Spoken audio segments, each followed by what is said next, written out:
Going to be a titanic clash today. We've got the match referee Gerry Pinaar. We've got the two captains from the Dragons and from the Warriors. Vian Libbe from the Dragons, Sineren Mutusami from the Warriors. Vian's got the coin. He's going to toss it. Heads is the call. Nice long toss. Heads is the call. And it is. We're going to bowl today. It is a tail, and Vian has won the toss. Vian, welcome. Off a very successful weekend last weekend. You've won the toss. What have you decided to do? Yeah, we're going to have a bowl first. Just knowing the conditions, obviously, they don't really deteriorate too much on this wicket. We've played here a couple of times in the last few years, and the wicket generally stays good. If anything, in the evening it should come on a touch quicker, so that's what we're hoping for, especially with the amount of spinners they've got in their team. Could just nullify that, and we'll see how it goes. Triumphant return for you last week. A nice knock for you, but a nice little cameo from your openers and Janeman Malan continuing in the runs. Yeah, it's always nice if your openers can set a nice foundation. We're very happy with the way the batters have been going. Obviously the little blowout in Cape Town, but apart from that, most of the guys have been in good form. So yeah, we're hoping to sort of replicate that performance here tonight. Fantastic. Any changes from your previous team? We've got a couple of changes. Unfortunately, Reynard has been struggling a bit with a cough, so he's missing out today. And Tahir Isaacs comes back into the team. And then on the bowling front, Duan Jansen comes in for Bamanye Kenke. Thank you very much and enjoy. Good luck. Thanks. It's going to be a cracker. Sineren, a bit of a homecoming for you. Losing the toss, would you have done anything different? Yeah, we probably would have looked to bowl first. I think it's generally a good wicket, but it's a great opportunity for the batters to go out there, get a really good score on the board, and get us an awesome total to defend later on. You guys have a bit of a tough time over the last couple of games. What are you looking to improve there? Maybe partnerships? Yeah, most certainly. I think we've played really good cricket for the large parts of games, and we probably just haven't done ourselves justice by doing it for longer periods of time. But yeah, we're looking to put that right, so looking forward to the challenge ahead. Any changes in your team? Yeah, we've got a couple. Siap Laiki, Diego Rosier out, CJ King comes in, and Andile Mokakane comes in. Good luck to you. It's going to be a cracker of a game. Enjoy. That's the news that the Dragons have won the toss and they've elected to field first.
Welcome to Potchefstroom. It is the CSA one-day cup. It is going to be an absolute scorcher. What a lovely day in Potchefstroom. JB Marks Oval is hosting us for this titanic clash between the Dafabet Warriors visiting us in Potchefstroom against the Northwest University Dragons.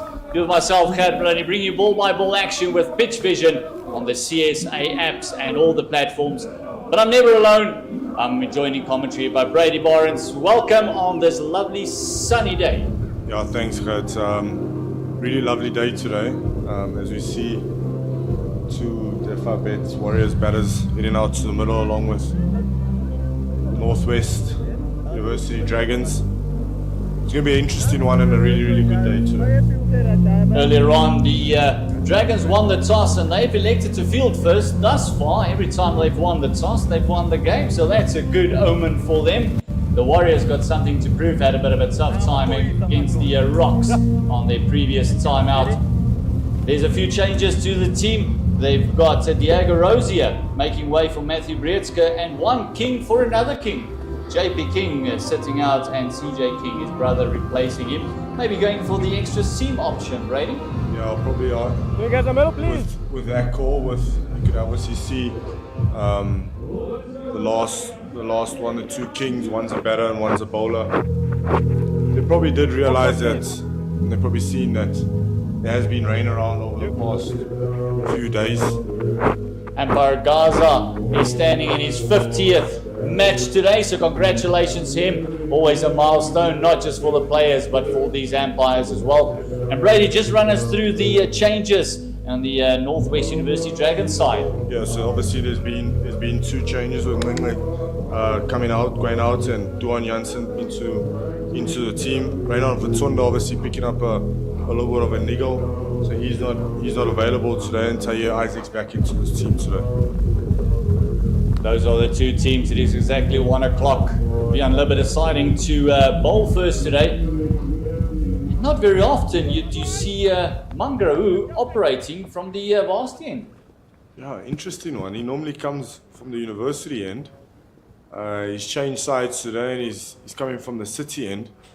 I don't know. It doesn't look like there's any slope or anything in the middle. I think it's pretty evenly out. So I'd love to know why he's come from that city, and he's been really successful from the university end. Go! It's a lovely first ball here by Kerwin Mangaru. The last time we did commentate, his first ball went really, really down leg side. So I think it was one tick in the box where, okay, he's managed to obviously start well, yeah. Yeah, with Isaacs going back in the team, he's the man with the gloves. He also had the gloves on that match as well. He had a bit of a tough time catching up to that one, the very first ball. Now me messing up the ends, I apologize for that. It's the city end. He's into Jordan Herman. Oh! Finding the outside part of the bat. Immediately, he looks very settled, coming from his unnormal side. Yeah, I think obviously season campaigner Kerwin Mangaru. So if he had to choose an end, I think he could come from any end. He's not really a fussy guy as well, so quite an easy guy. So knowing him, you'll probably, maybe as a youngster or someone that's coming in from this bottom end, just to make them obviously ease into the spell, and obviously make him feel comfortable as well, as we see Kerwin into Jordan Herman. No! Excellent start thus far. Definitely not that first delivery we saw from him at home the last time round. But Jordan Herman also coming off a few starts. The last one happening against the Rocks, where the Warriors lost by 3 wickets at home. And it is Jordan Herman who started off with it's 37. Very slow 37 in his standard from 54 deliveries. Yeah, no.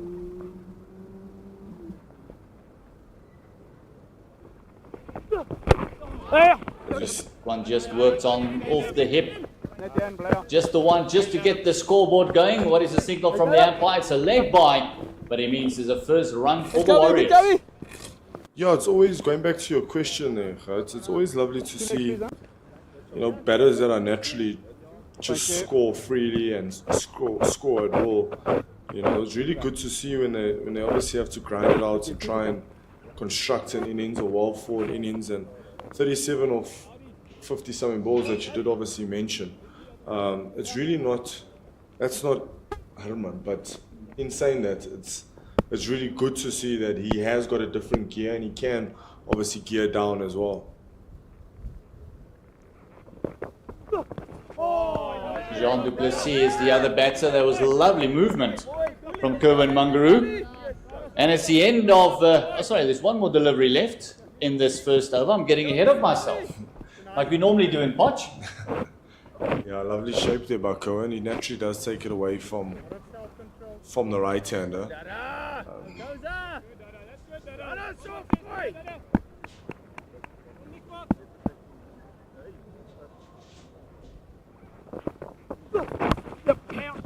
Again, just straying on line. It's a lovely deft touch by du Plessis and great fielding. And that saved a few runs for his team.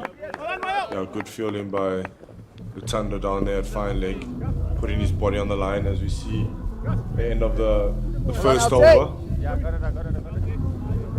It is 3 without loss, and Mangaroo is maybe decided to bowl from the city end because we see the other Janssen, Duan Janssen, coming in from the vast end. Yeah, good to see Duan back on the park. A real bright future, you know. Still young. We think that he's quite old, but he's still young, and you know he's been around for quite a while now. And we think that he's obviously this experienced campaigner, but he's still age-wise he's not the oldest guy. Which he's got a lot to offer as well with bat and ball. And it'll be interesting to see how he goes about his business today with the ball. Left arm over to you. The right-left combination complementing each other, especially with this right-left combination of the Warriors as well. And also the battle of the two Hermans today. Jordan and Ruben.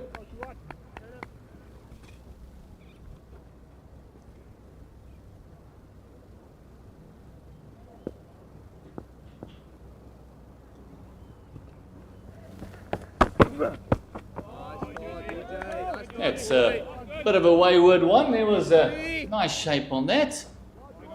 Bit of a loosener by the big man. Yeah, a little bit of a looser, but I think you'll be encouraged by obviously seeing a little bit of the shape in the air there, which if there is anything, I'm pretty sure Duan will get. If there's any shape, Duan will definitely get it. Left armer into left-hander. Lovely shape and just misdirected oh so slightly. And the form that Jordan Herman is in, that's easy pickings. It's the first forfer for the day. Yeah, beautiful shot here by Jordan Herman. Just Duan, yes, missing in line, but it wasn't the worst of balls. As we see the replay here. She walked into his channel, to be dead honest, and then just flicking it over mid-wicket, which was a beautiful shot. Didn't use much brute strength there. It was more just about timing.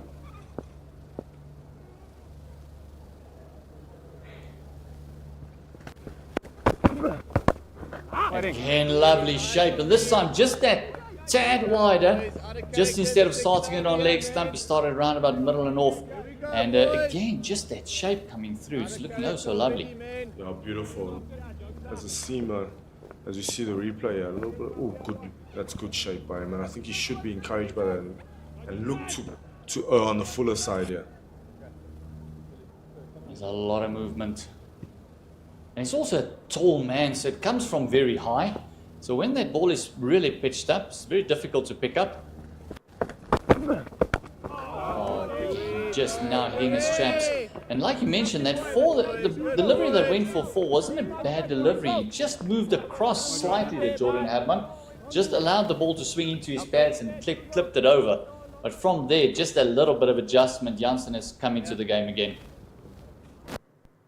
Yeah, good adjustment there by Jordan Herman. Surprising, because it was his first ball second ball that he walked into his channel and decided, listen, I'm not going to sit duck and just make Duan Janssen just bowl to me here, which has been very proactive by him. Well, this time a bit of an exaggeration by the slips there. It is the first extra for the day. But still encouraging that. Obviously, it was very wide, but there was still shape on the ball, which is so encouraging to see. You mentioned earlier that he's still a young man. Yeah, 2 left. Almost 25 years of age only is Duan Jansen.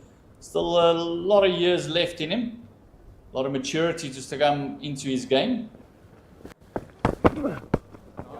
Again, just looks like he's falling away a tad. Maybe getting a bit carried away by the movement. Yeah, it's the one thing that you don't want to do is you want a late swing. And you don't want obviously the ball to swing from the hand, because once it starts swinging from the hand, it just becomes easier for the batter. So you want to entice him to obviously play a drive or back foot punch, but it obviously goes really late. So I think he's going to try and err for that.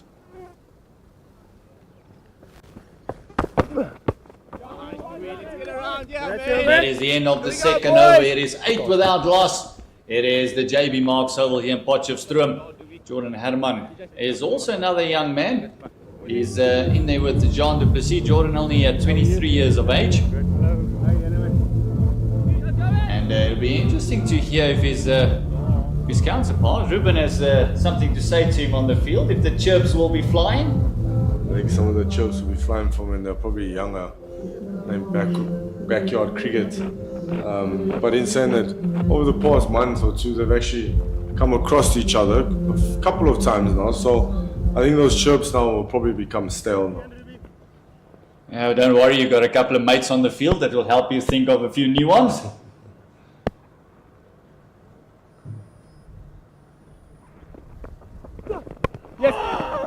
Oh, this one works down to fine leg. Would just be the one. Jean du Plessis just happy to deal in the singles.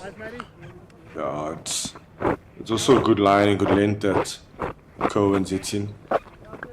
From what I've seen these past 2 to 3 games that he's been involved in, is that his lines have just been such good lines with the new ball. He really makes you play a lot, which is always encouraging for a seamer. Especially, it's easy for batter to get themselves in if you overpitch or if you're not on song. A little shimmy as you saw there, just again trying to walk into that channel. Mangaroo just following him and just pulling the length back oh so slightly. Yeah, he brought it back there. I think he saw that Jordan was coming down the wicket and into his channel, so he adapted to change his lines and his lengths. But in saying that,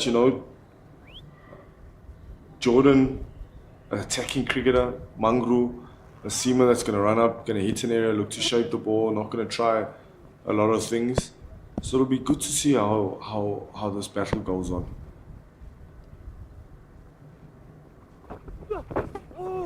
Again, just walking across. This will be given as a wide. No deflection on it. Just trying to upset the line that Mangaroo is bowling. Yeah, he's definitely trying to upset his line here, because I saw this past weekend where, I'm not saying Cohen is a slow bowler or whatever, but your steady bowlers that just hit a line and length and you know what area he's going to hit. If you just sit and you just keep waiting and you allow him to do that, he's going to have your number, So I think Jordan's just trying to upset him here a little bit. No! This one a lot fuller. Yeah, brand new combination here for the Warriors, with Herman and du Plessis opening up.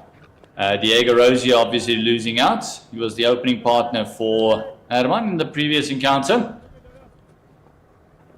Jean du Plessis, I haven't seen a lot of him, but structurally he looks really good. He looks composed.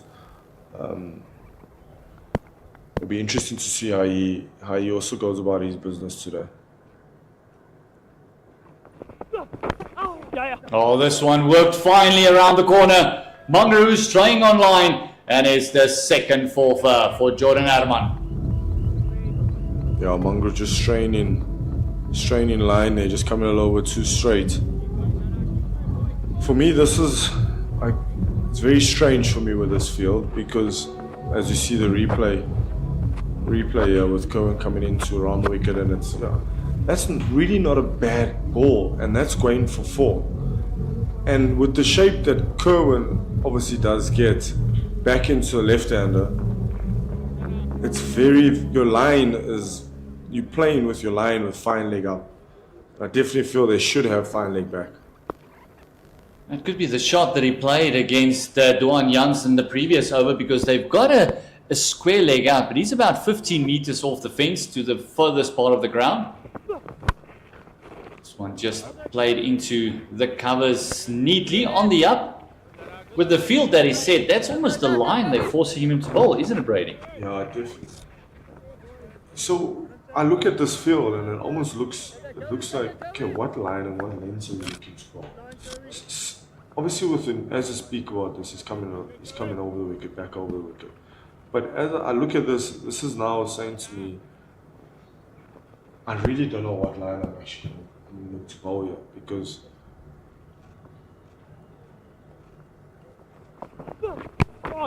oh, this one is short and it hits Herman. That's the end of the third over, 14 without loss. And as you mentioned, it just gives you that doubt. But will it be the plan that he's not executing, or will it be the uncomfortableness of the plan? I think it's got to do with maybe a little bit of both, because for now, for example, I looked at that line, that length that he just hit now. So that length is obviously a bit of a shorter length, which is a bit of a back of a length. But now you are not bowling, he's not bowling to his strengths, which is him pitching the ball up, looking for the ball to swing. What he's saying is that he's probably feeling a little bit uncomfortable with deep square up, because that's not really Cohen. Cohen is, you obviously want to pitch the ball up and you want to swing the ball. If you pitch the ball up and you swing a little bit too straight, you've got protection with fire leg down at the boundary. So yeah, that's just my 2 cents. You see Cohen maybe just coming off, just having a bit of a chat. He's just going to have maybe something to rest, or maybe just something to drink. It is very, very hot out there. As we see his replacement in Mainley, he's come onto the field for him.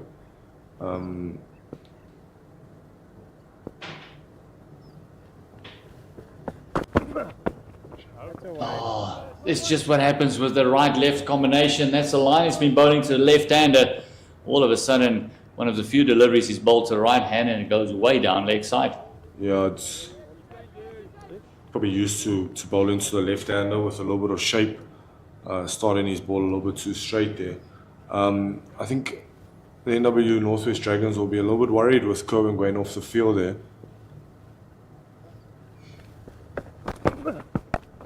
Much better line. That's the line he's looking for, especially with the exaggerated lateral movement that he is getting.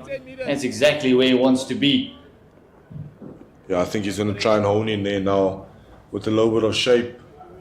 Sometimes if you bowl in that line as well, one to shape, one to hold its line, or one to go across the right-hander, you're bringing in all dismissals.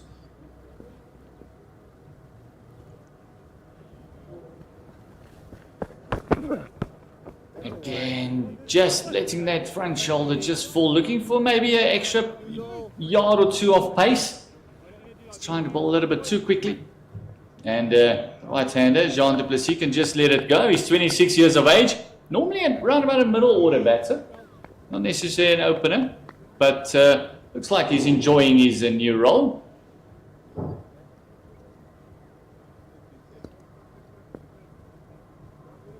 $16 without loss. Already 3 deliveries into this over, but only 1 legal one thus far. Oh, straying onto the legs, and what a drop cat. Menge just came on, and is that a big let-off for the Warriors? Yeah, big let-off here for the Warriors.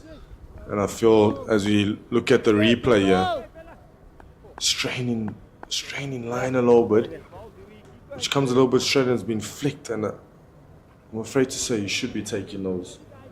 This level, it is poor fielding. He should be taking that. And also, it's a ball that didn't deserve a wicket, but oh, what a breakthrough that would have been for the Dragons. Not straight to this time, that deep square coming in. And almost takes away the argument we had for the fine leg being being taken away and dropped. It's exactly what they were looking for. They got it, and oh, the hands on Ngenge, just not there. Yeah, would have been a nice little big wicket, because with the start that the Dafabet Warriors have obviously got, it's been a steady to good start. You know, they're obviously going at 4.9 here. Add a wicket onto that, I think Dragons would have been happy. You always want to try and take wickets in the power play, but unfortunately they just dropping that one in front of him.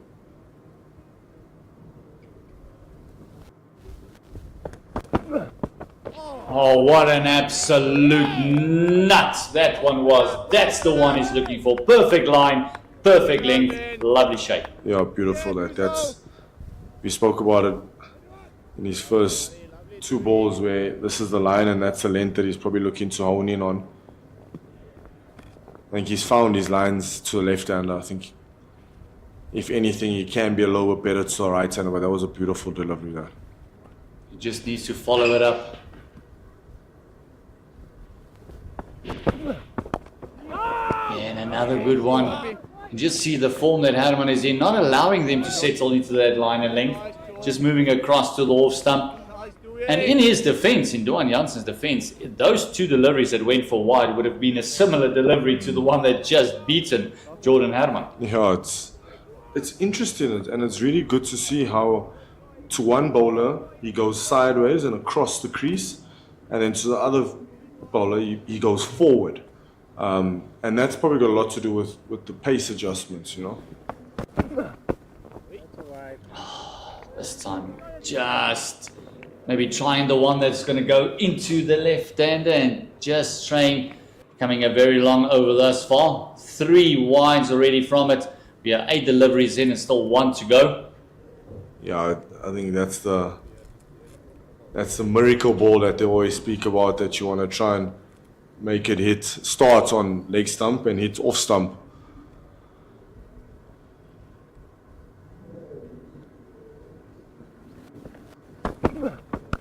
Oh, this one is absolutely thrashed through between cover and point. It is short, it is wide, and it's another forfeit for Herman.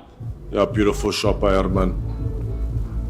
He's the caliber of player is definitely not going to miss out on a short and wide delivery. As we see the replay here, I think Duan's trying to overcompensate. Starts a little bit too wide, misses in line, and Jordan Herman jumps onto it. He's dealing in boundaries at the moment. He's hit those 12 runs all coming from boundaries. And this is the one thing that's been concerning for the Warriors throughout the campaign, is just as they get partnerships going, they lose wickets. And as we mentioned at the task, we spoke to Mutusami, that'll be something that they want to rectify, is maybe just build a couple of more sustainable and larger partnerships. Yeah, that's just, you've summed up, I think, 50 over cricket when you bat in. It's all about partnerships, and if you look at teams that don't do well, they obviously don't build up partnerships, and those are the teams that normally don't win cricket games.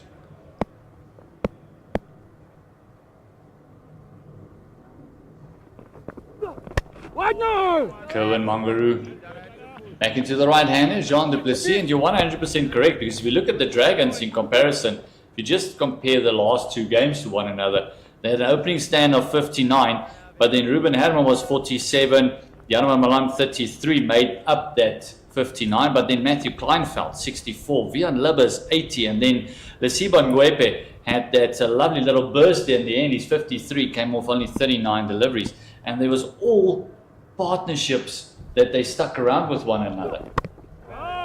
Yeah, spot on there, Gert. And if but you're just going through those scores as well, it just shows that there was probably 2 to 3 partnerships within that big score.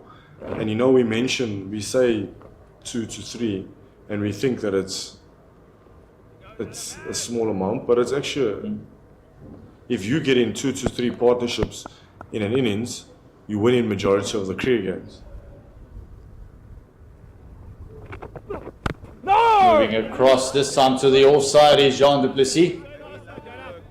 Kurt Mangaroo bowling a fantastic over thus far to the right-hander. Yeah, good to see you coming back onto the field there. Probably just went off for a quick water break and headed back onto the field. Well, we wouldn't know if it was taking in or letting go of the water.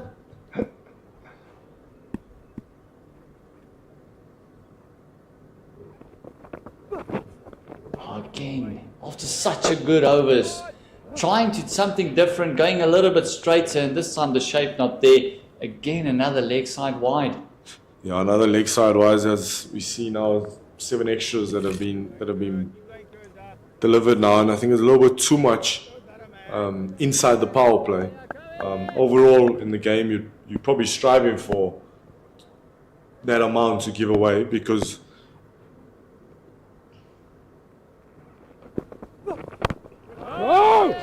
yeah, you're striving to obviously give that away, because at this level, it could come back and haunt you big time. Yeah, it's not always the runs that one run that's conceded. What does number 7 go for? That 7th delivery in the over. What does that go for? Because that will also determine actually what that wide or no ball has cost you. The margin of error is just so small.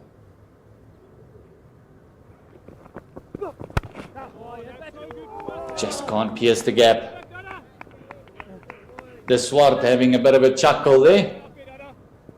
I think he would have thought that he had a chance to actually shy at the non-strikers in there, but Duan wasn't having any of it there. Lovely to see a few youngsters coming into the ground, coming to support their local heroes. We'll have more people as the day goes on. Still very much a working day in Potchefstroom. A working day, and I hope the students are in class as well. This one is played lovely down the ground, and a great one. One thing that they should know about these two batting together, quick singles will happen. Yeah, they run really, really well between the wickets. As we see the end of the 5th over, the Dafabet Warriors 24 without loss after 5. Steady start so far, right? Yeah, steady starts. You see the crowds that we were talking about, youngsters coming in. Yeah. Very colourful. Coming to enjoy a day of cricket in the bleachers. I'd love to know what's in that cooler box. Ice and cold drink, Brady. Ice and cold drink. That is very, very hot in Potch today. Yeah, it's one of the warmer days, and yesterday was an absolute scorch of a day. And I wouldn't pass. Today's also been up there as well, with, as we see, Duan Jansen coming from the university and he's 3rd over. Oh, this one is beautifully clipped off the toes. Great timing and a lovely shot by du Plessis. Beautiful shot here by du Plessis. The balance that he obviously showed in. There's still shape, and it's late shape here that Duan is getting as we have a look at it here. Late shape, and it's hit the middle of the bat beautifully, and it's trickled away there for boundary. He's going for that shape, and the late shape, it's maybe just a tad too full. He wants to play about a metre from where he pitched that one. But hard take away nothing from the timing there from du Plessis. This time a much better line. And it's a no ball. It's the first front foot no ball. Naughty, naughty. Duan Jansen, and that means a free hit. Yeah, they've been a little bit naughtier now with these extras as NWU Dragons. And it's one thing you don't want. There's extras killing you at the end of the game. And it's one of those games where it could go down to the wire, could go down to the last 3 or 4 runs. You look back and you think, oh, that extras column. Here we go, Duan Jansen to du Plessis, free hit. And he gets innovative. And it's a lovely shot over the keeper's head. And it will go away for 4. And it's the extra ball. It is the free hit that goes for another 4-5. A beautiful shot here by Jean du Plessis, very, very innovative. Realize that that's probably a good option with Fine Leg being up in the ring as well. Yeah, beautiful. And lovely late movement into the shot as well. He must have realized that he might drag the length back because they do have a deep square that is about 15 meters off the fence. Saying that as you look at the screen now, to your right hand side, the leg side of du Plessis is the bigger part of the ground. We are playing on the left hand strip of JB Marks Oval. So that is a good, what would you call it, an 85 meter hit, Yeah, Brady? quite a big hit that there, about 85, you spot on there. Which is a short side and a big side, which teams should need to take into consideration as well if you are defending a score, if you are looking to attack a certain side, which is very important in a run chase as well.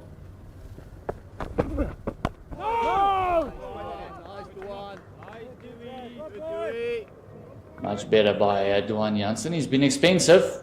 He's 2.4 overs, busy. 2 balls left in the third. He's already gone for 22 runs with no success.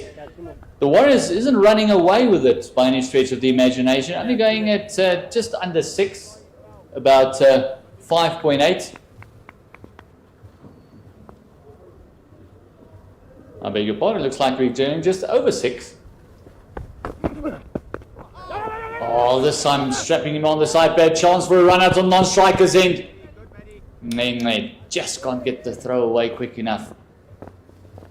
Yeah, good hustle through and a good awareness by Jordan Herman on the other side of the non-striker, realizing that as we have a look here, RBW shout, a little bit high though. But yeah, good awareness by Jordan to get through and comfortably as well. Now going back to your comment there where quite a steady start by the Dafabet Warriors.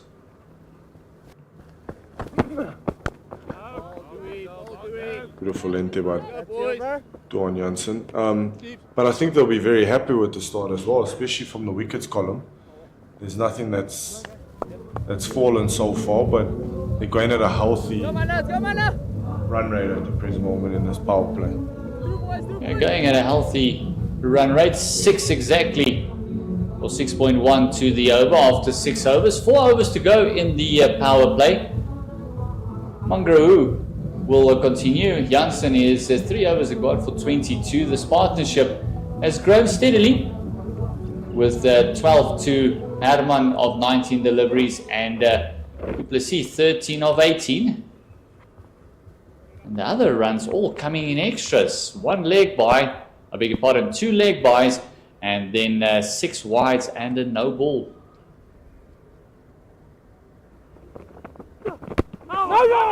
Oh, that one nearly snuck through. Feel that it might be a little bit of inside edge saving him there. Yeah, I think a bit of inside edge that saved him.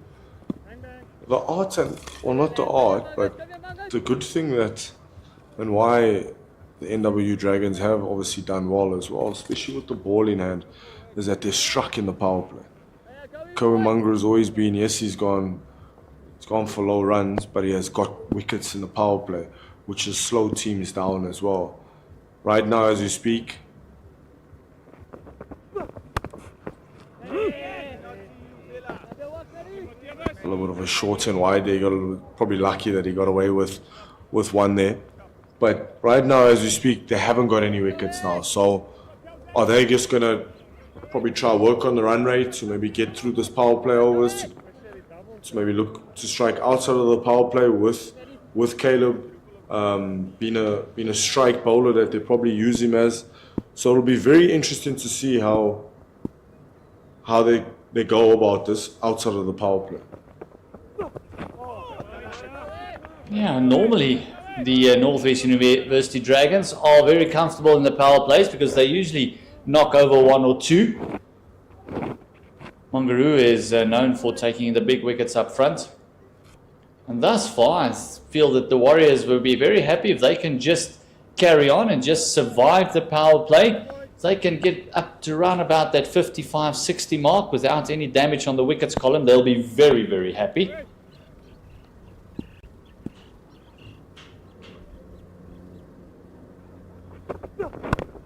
A little shimmy down and across to the offside. You can just see these two always ready for the one. They just want to get to the other end. So that's one thing that the Dragons should be very wary of, is not resting on their heels.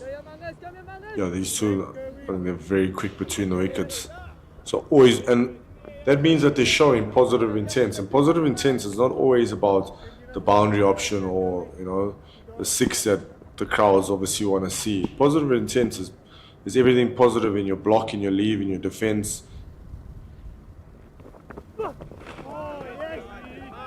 Oh, he might have gotten away with one there, did Kerwin?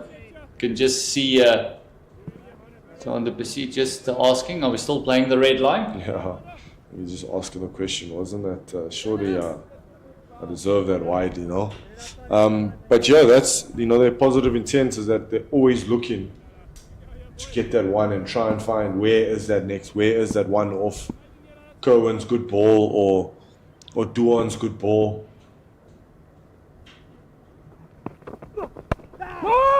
Again, just a little shimmy to the offside.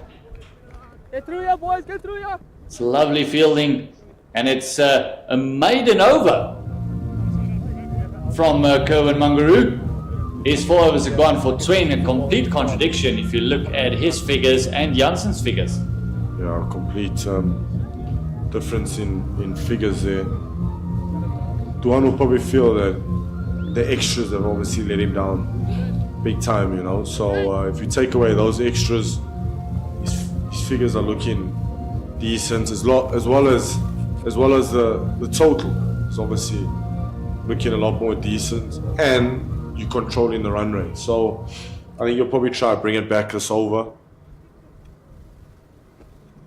And knowing the caliber of play he actually is, he has got, he can obviously do it as well.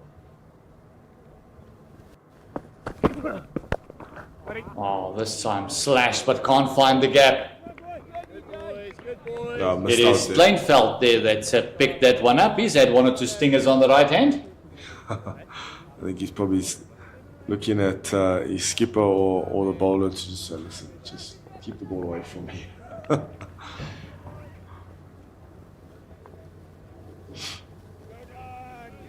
Yeah, 34 without loss inside the power play.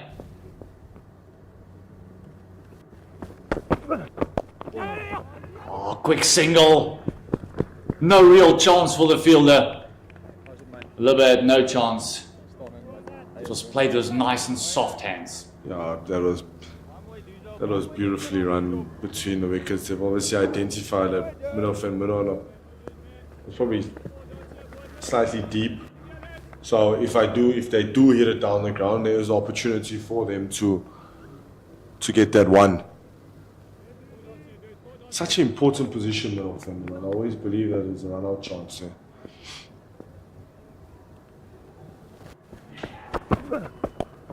Oh, straying onto the hips. That deep square will come into play. Ngwepe get that one in. Asiba Ngwepe played a decent hand in the previous game as well. He's 53, coming off 39 deliveries.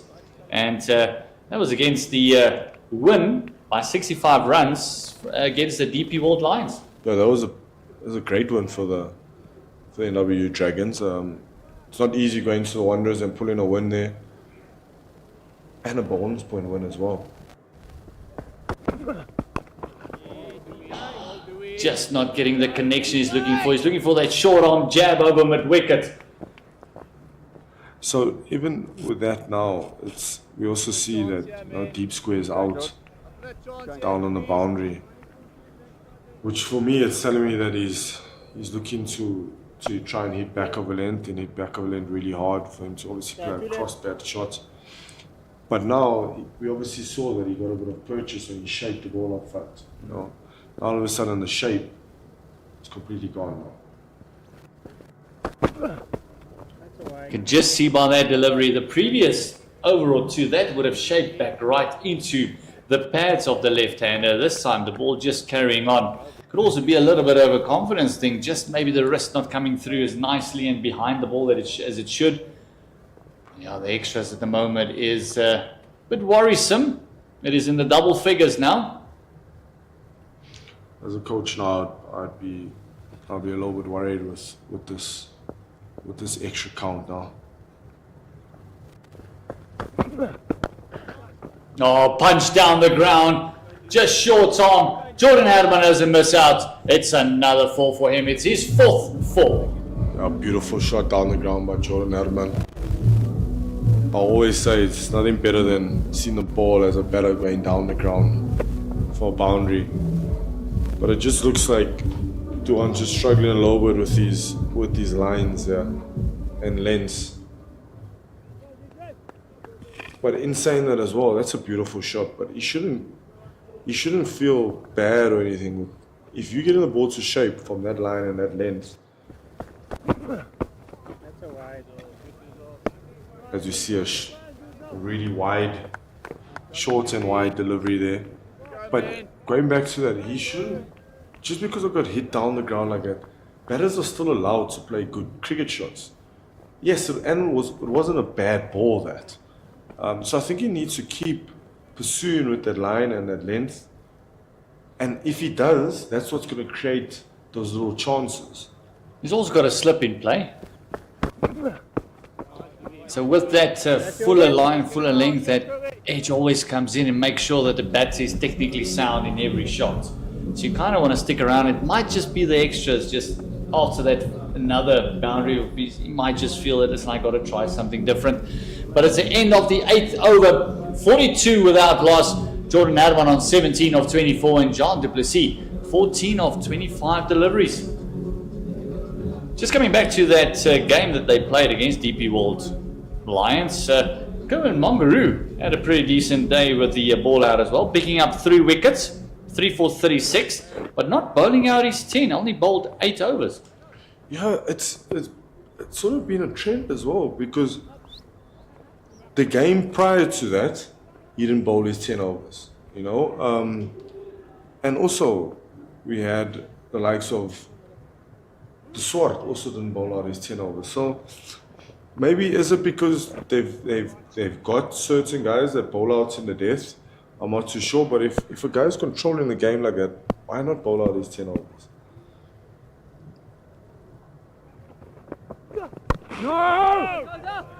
Now you got to wonder if it's 2-3 games a trend. It may be one game. It could be, especially Caleb Saleko had another good outing against the Lions as well, picking up 2, but he was expensive, 2 for 62 in his 10. But again, your leg spinner is not there to keep the runs down. He is there to take wickets.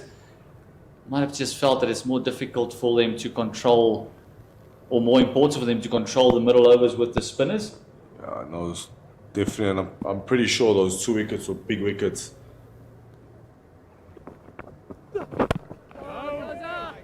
Yeah, I'm pretty sure those 2 wickets were big wickets for them. And it was, I think he got Van Buren, which got a bit of runs that game. So, yeah, you go for runs or you go for X amount of runs, but if he's picking up crucial wickets within the game that changes the mold of the game, I think as his captain, you're really, really happy. Like I said, they do use him as a strike bowler as well. He normally does pick up wickets, and he's got the tendency to pick up wickets.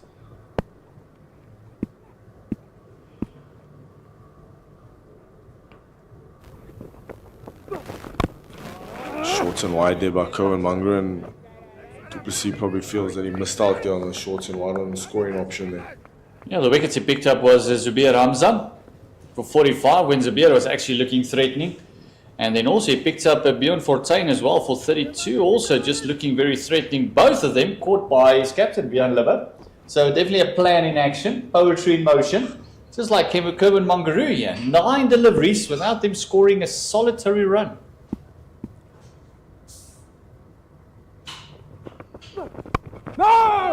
What's the old saying of, how many balls is it? It's now the 10th. He bowled a maiden in his previous over, and now another 4 dots, so it's 10 deliveries, no run. they normally say, I think it's between 14 and 16 balls, dots, that brings a wicket. So I'm pretty sure they're probably trying to strive for that now. And that's where bowling partnerships comes into play, because if they just had a bit of pressure built from the other side as well, these batters had to do something different. But the runs are coming from the other end.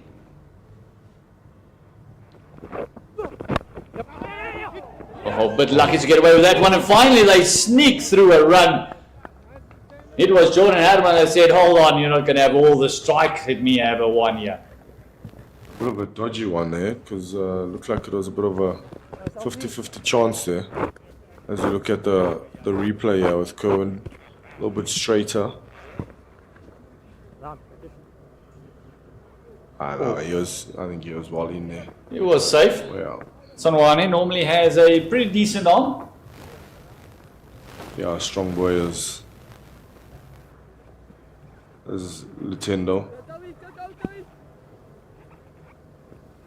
Coming around the wicket to the left-hander, changing a bit of his strategy from over the wicket.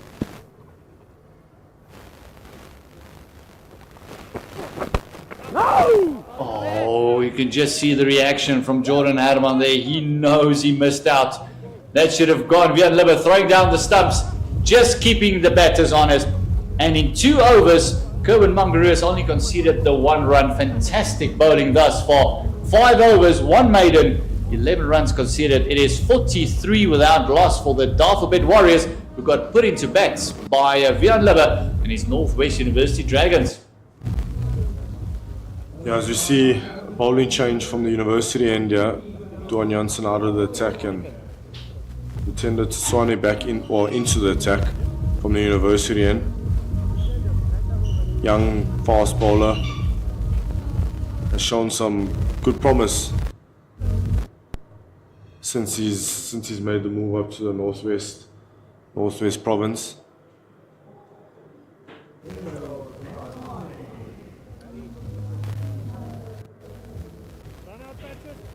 Yeah, the exuberance of youth. A very fit young man, very quick across the park.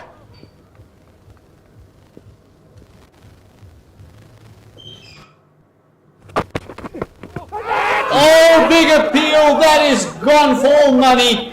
What a change it is. The bowling change brings a wicket, and it's wicket time for the Dragons. Yeah, a bit of a loosener there, but a ball that he's probably not expecting at all. That has just looked like that was crashing into middle. That was definitely crashing into middle and off. You just see the ball almost just dipped on me like a spinner would. Just look at that, just a fully, that's gone for all money. He knew it, he almost walked. Yeah, I don't think he was waiting for the umpire to stick his hand up there. Maybe hoping his hand got stuck in his pocket or something. But a lovely, good start here, obviously, by Tswane here, because with the start that the NWU Dragons have got with the ball, he probably come into attack, look to control the run rate as we see Matthew Brzeski come into the crease. Yeah, so he'll be happy with that start. So give him a little bit of confidence as well for his spell, and probably hoping that he'll try and knock Matthew Brzeski over here. Now that'll be the hope, that they can get the big fish very early. Just look at this delivery once again. It's a gentle full toss on the leg. You can just see him looking down. Didn't want to look up.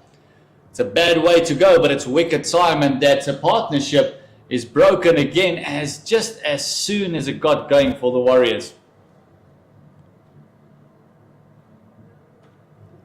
We spoke about partnerships, and they were looking to, obviously, that partnership was looking to get going and to build up to become a good partnership. And we spoke about getting wickets in the power play, and NWU Dragons have managed to get one so far. The old saying, one brings two, let's hope it brings two. 26-year-old Matthew Brzeski coming into bat.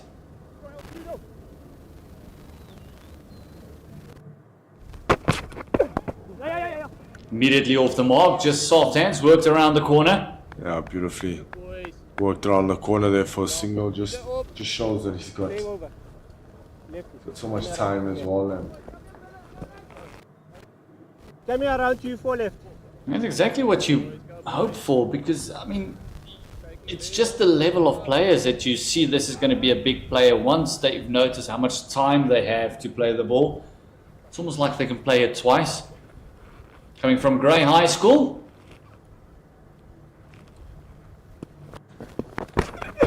A lovely shape back into the left-hander as well. Lutendo Tanwani will definitely take some encouragement that if the one of the worst deliveries is going to bowl today picked up a wicket, what's going to happen with the good ones? yeah, I think he's settling now into a nice line and length. And it always helps when you obviously get a wicket early doors in your spell. It just boosts a little bit of confidence. And I'm pretty sure he's pretty confident now running in. Lovely shot, just can't pierce the gap. Good, buddy. Here we go, boys. So with that line and that length that he's just hit now, I'd really like to see him obviously a little bit fuller, because it just looks like it's quite easy playing that length.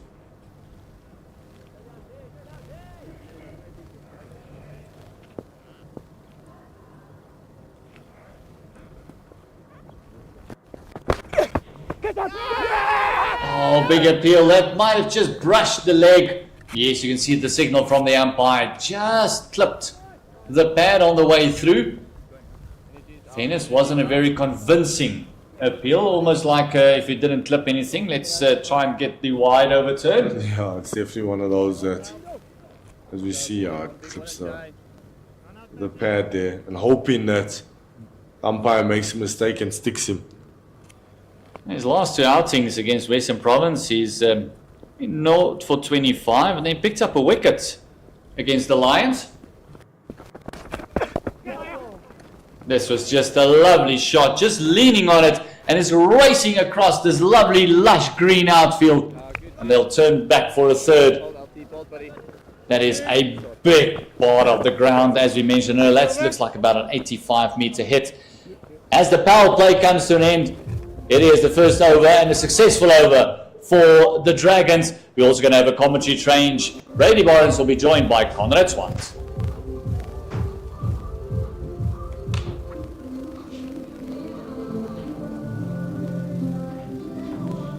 As you see a change down at the bottom, we also see a change up here at the top with Conrad Deswart joining me.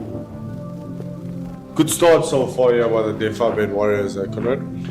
Yeah, afternoon, Brady. Thank you so much. Yeah, it's a bit of an indifferent start by the Dragons, I would think, with the new ball there.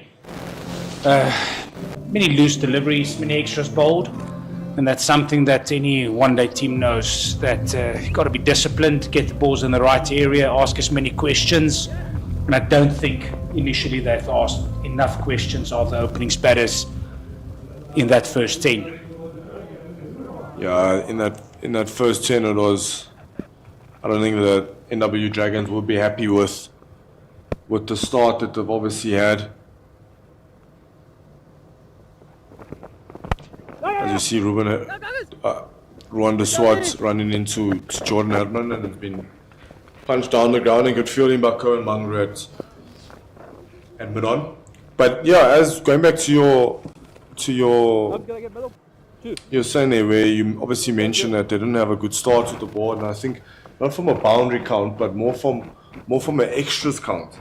Like I said to Kurt when he was on air, that you don't want that boundary count to come back and bite you at the end of the innings or at the end of the game as well. So I think they'll be happy. They're happy with them getting this one wicket.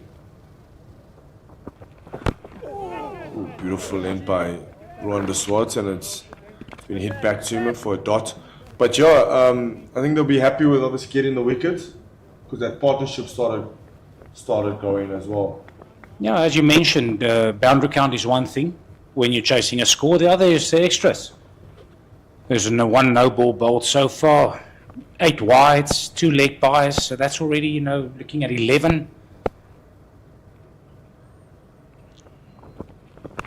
Oh, and it beats the inside edge. It looks like he got an inside edge, and it trickles down to the boundary for 4. There's still something in this wicket. Especially that ball's only 6 overs old. Definitely some lateral movement there, you know, catching the inside edge there of Matthew Breetzke's bat. And after that big start he had to his international career, he must be seeing it really well. It's an excellent delivery by Rowan de Swart. Yeah, I got a little bit of inside edge there. Beautiful lines and lanes that Rowan de Swart delivered there. He's definitely going to try and bring him forward here.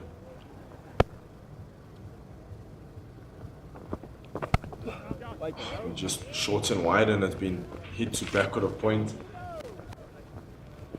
One thing that Matthew Breetzke does do very well is he moves well on the crease. You can see him, Rowan de Swart, not looking to go short at this stage, trying to get the ball up, see if he can get some lateral movement from the wicket. But Matthew Breetzke just covering that so well, rocking onto the back foot, late cut, well fielded at backward point by Matthew Kleinveld.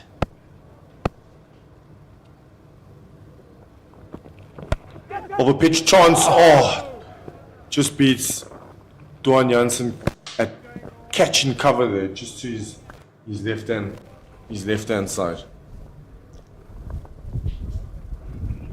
Brady, I think if we can just say that they're about 3 wickets on to the left-hand side from the previous game that the Dragons played here against the Knights.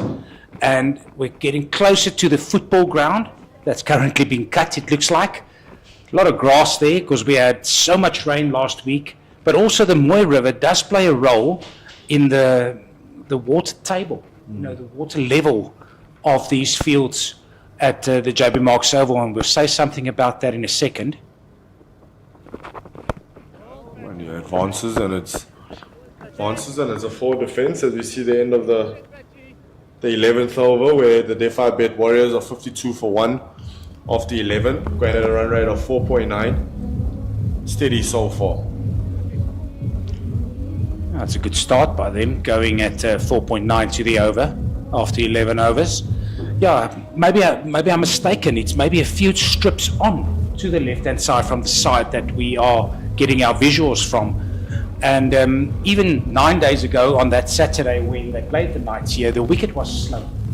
Whether it quickened up in the evening under the dew, we're not sure because we couldn't actually see the amount of dew on the field. But also, I think the wicket is not as quick as we used to at the JB Marks Oval because of the water level. Sani into Jordan Herman, and he cuts one to backward points again. Tell me a little bit of Lutando. Yeah, Brady, actually, you're the guy that can say a bit more about him. But yeah, he's now probably 20, 21 this year. Third-year student. Amazing prospect that the Dragons have in Lutando Tsanwani.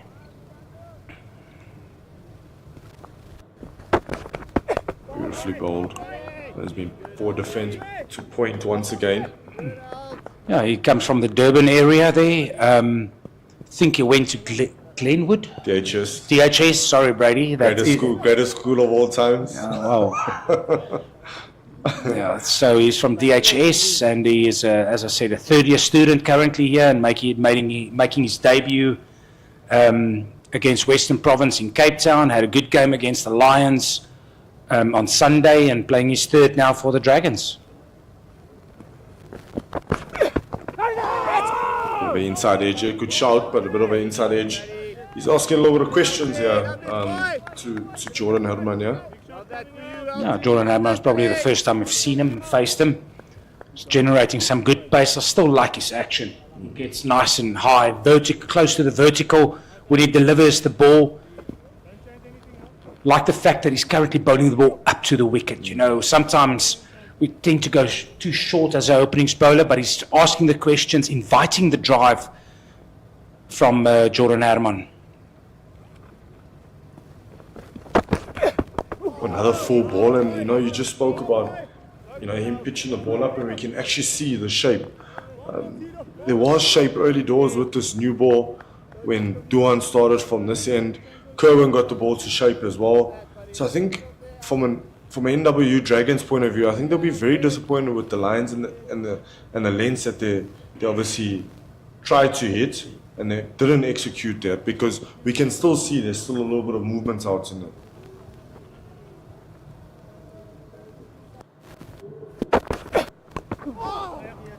Again, nice and full by Lutando Tanwani, fielded by Janeman Malan. It will be a learning curve for Lutando as he progresses in his professional career.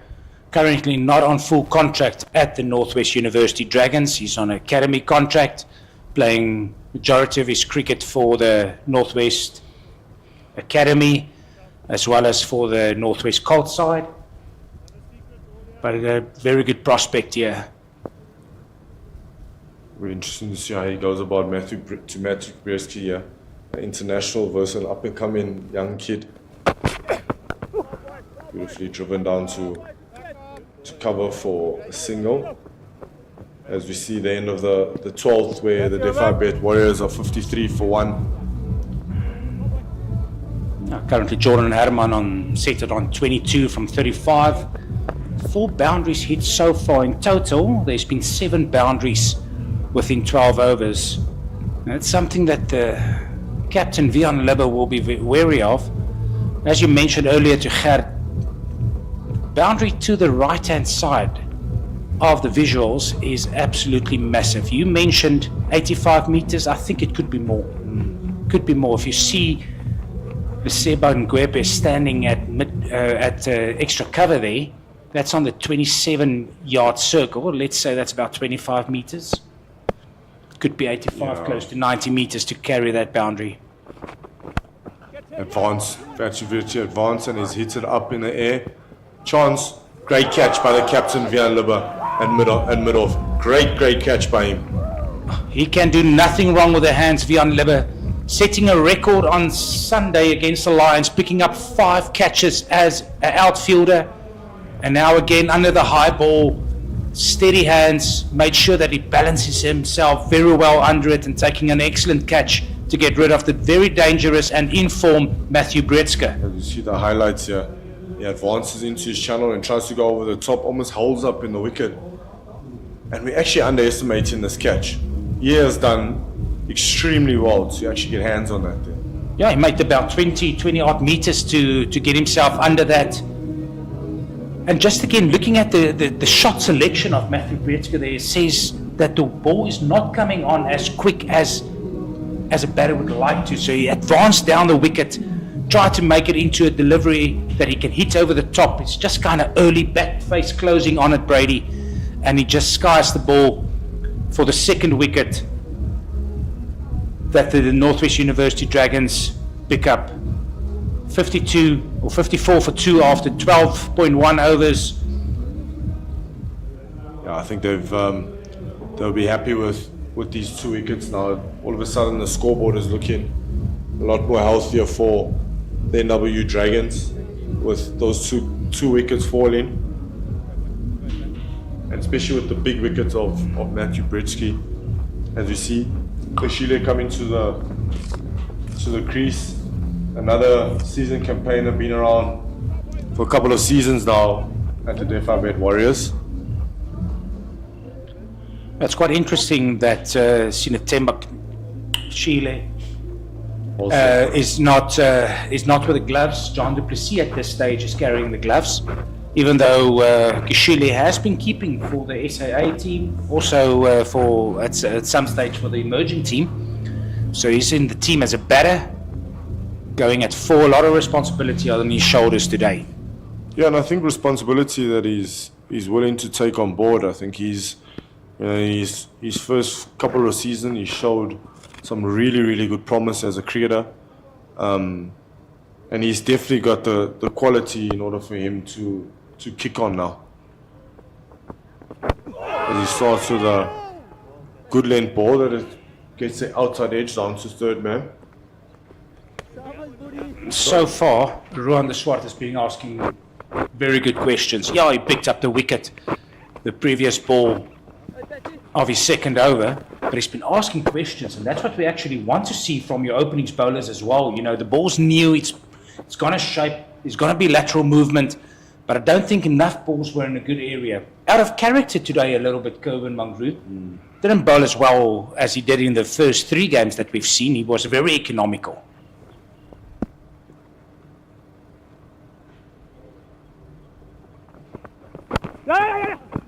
Oh, run out chance, and he misses. A bit of miscommunication there by the 2 batters.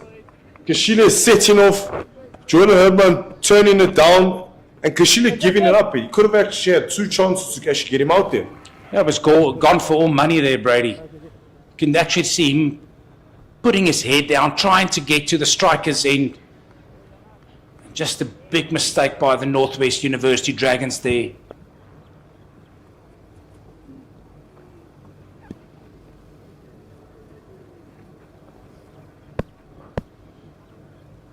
Actually really set off there. As you see, the sword into Jordan. And gets outside the edge and it beats Tahir Isaac, but he does well to get a glove onto that, to just cut it down to 2 runs there. Now again, Ruan de Swart getting the ball in the right areas. You can see him being frustrated a little there, having a look at the batter, not saying anything, but he's asking the right questions, getting the ball up to the bat, drawing Jordan Herman forward. Thick outside edge though, but well done by Tahir Isaac getting a glove on that, preventing the boundary. You know, if there is any, which we have seen, there is movement in this wicket, and if anyone's going to exploit it, will be Ruan de Swart, because he does naturally hit, as we see him being driven down the ground. So Cohen Mangru and Madonna, and good fielding by him there. Yeah, if there is anything, he is the type of bowler that will get something out of this wicket. Yeah, he will exploit it for sure. I mean, he's not quick, not bowling 130, he's probably just hitting about a 120, 122 k's an hour. But what he does well, his seam position out of his hand is so strong. You know, he will get the movement through the air from the wicket. And it's going to be important this over to, or this delivery to Kashile here. Driven. And out! That is a brilliant catch by Duan Janssen at catching cover. He missed one earlier, but took this one here now. Again, the wicket is the crucial thing here. How is the wicket playing? As a new batter, you've got to get yourself in. Make sure you understand that the wicket is not coming on as you actually anticipate. So driving the ball with a short catching cover is difficult and is high risk. Yeah, very, very high risk there, especially early doors. He only faced one delivery. That was his second delivery, and he's going booming drive outside of stump here. As we have a look at it, brilliant catch by Duan Janssen. Actually, in the end, he just chipped it because he felt that he was early, and he just went through the shot, not completing it because the ball didn't come on as he expected. And now all of a sudden, with 3 sticks down, we see Patrick Creer coming to the wicket. And if the Dragons can keep this pressure up, getting them 4 down, 5 down, they have done well, actually, from having an indifferent start in the power play. Yeah, they've done really well there. If from the start that they did have to where they are now, and they've got 3 wickets down, as you see Patrick Kruger coming to the crease, another international, another big cricketer or big name within Dafabet Warriors team. They're probably going to look to consolidate now and try and bowl an innings.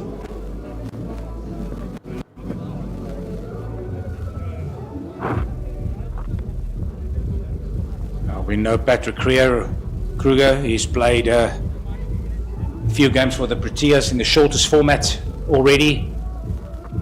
Good cricketer to have in your setup after spending the majority of his career at the Knights. Hails from Kimberley, if I'm not mistaken. Yeah.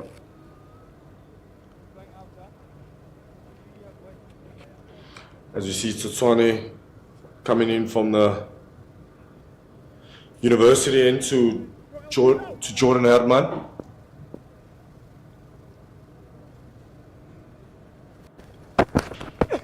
He starts with a back of a length, shortish, but luckily he's been hit to extra cover for a dot. Yeah, I think the Dragons will feel now that they've got a little bit of a window that they can break through here and get another one and probably strive for another 2 or 3. If they get another 2 or 3, then they're definitely in the pound seat here to restrict the Dafabet Warriors. It's about not giving anything away now. It's to build pressure, to limit the amount of bad deliveries to them. Beautifully bowled there, back of a length, and has been got behind really lovely there by Jordan Herman.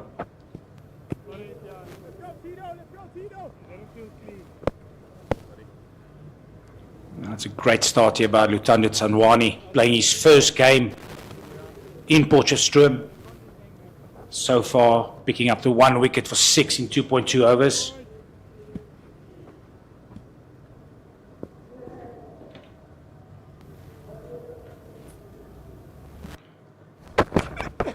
Another short and wide, and it looks like it's just tailing back into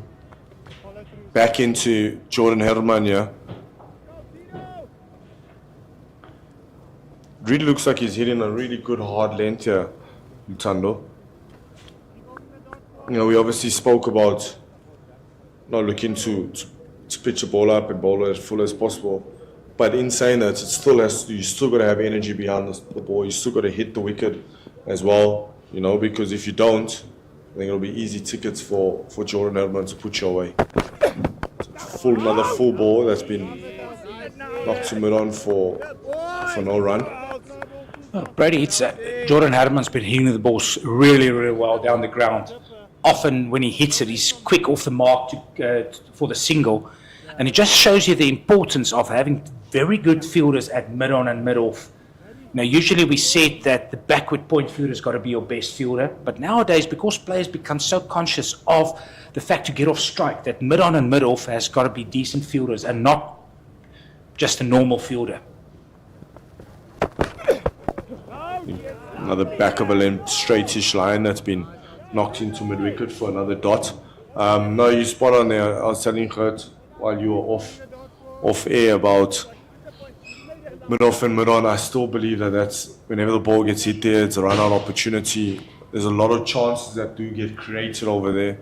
Gone are the days where people can just chill at mid-off and mid-on and not having your best fielders in those positions.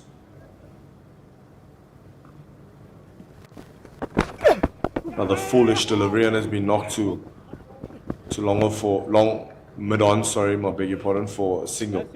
Jordan Herman anticipating so well, you know, hitting the ball well, just wide of the middle fielder and quickly scampering through for a single, just to make sure that the scoreboard keeps ticking, that pressure that keeps building, because many dot balls have been bowled so far since the power play. So he knows it's important to get off strike, make sure that that the scoreboard keeps ticking.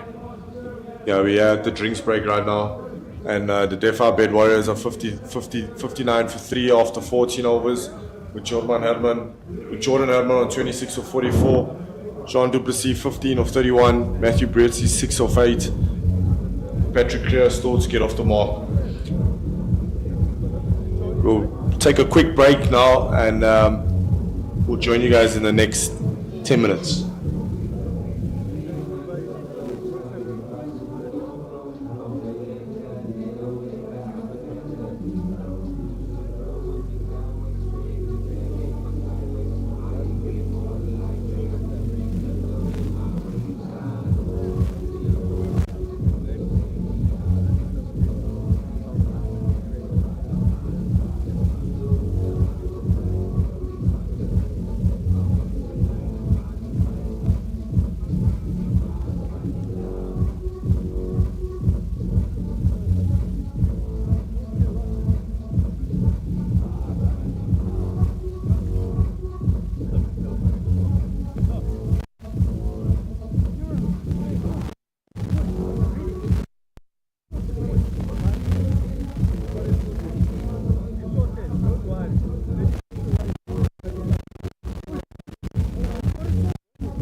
Welcome back here, ladies and gentlemen, to the JV Marks Oval as we took a quick drinks break where we see the Dafabet Warriors 59 for 3 after 14 overs. Yes, it was a steady start in the power play that they obviously got, but outside the power play, it's been the NWU Dragons which have been on top of the Dafabet Warriors, as we see Rwanda Swart into Jordan Herman, and has been overpitched, has been knocked to Miranda, and there's a chance. Oh, just missed out on a big opportunity there. It's excellent fielding. There's half chances to be taken. Again, as we said earlier, those positions are crucial. You see an overpitch there, and he took off instantly. Oof. Would have been touch and go there with that chance. Touch and go. It's still good fielding there by Yanaman Milan. I don't think Jordan Hammer actually knew how well he hit that, because he just hit it, set off. Ball got quickly to Yanaman Milan. See Rwanda Swart to Patrick Kruger, and he advances down the wicket and he just lets one go. Another batter. That's a very destructive batter if he starts getting going, because when he does, he can definitely take the game away from you. No, and he does hit the long ball. I think he'll just see how he can get himself settled. Not playing too many shots. He did advance down the wicket there for the previous delivery.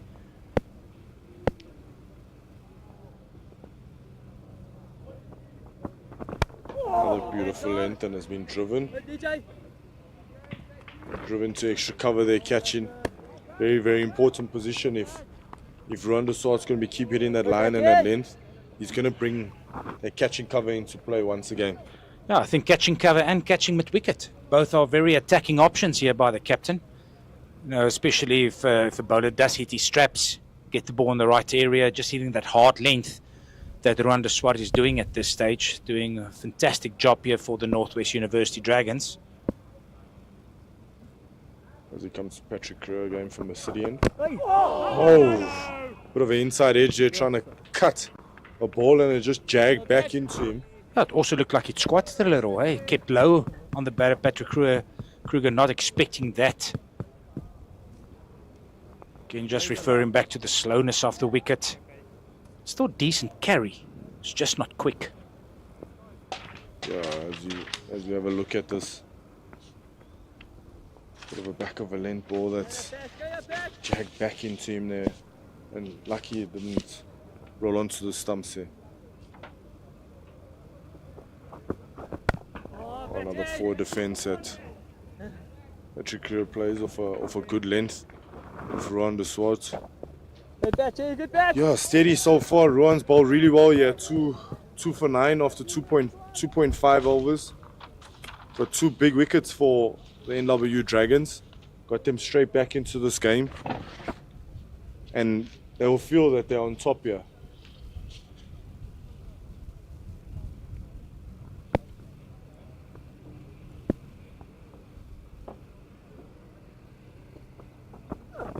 Another foolish length by Rwanda Swart, and it's been defended to mid-on for a dot, as we see the end of the 15th, where the Dafabet Warriors are 60 for 3.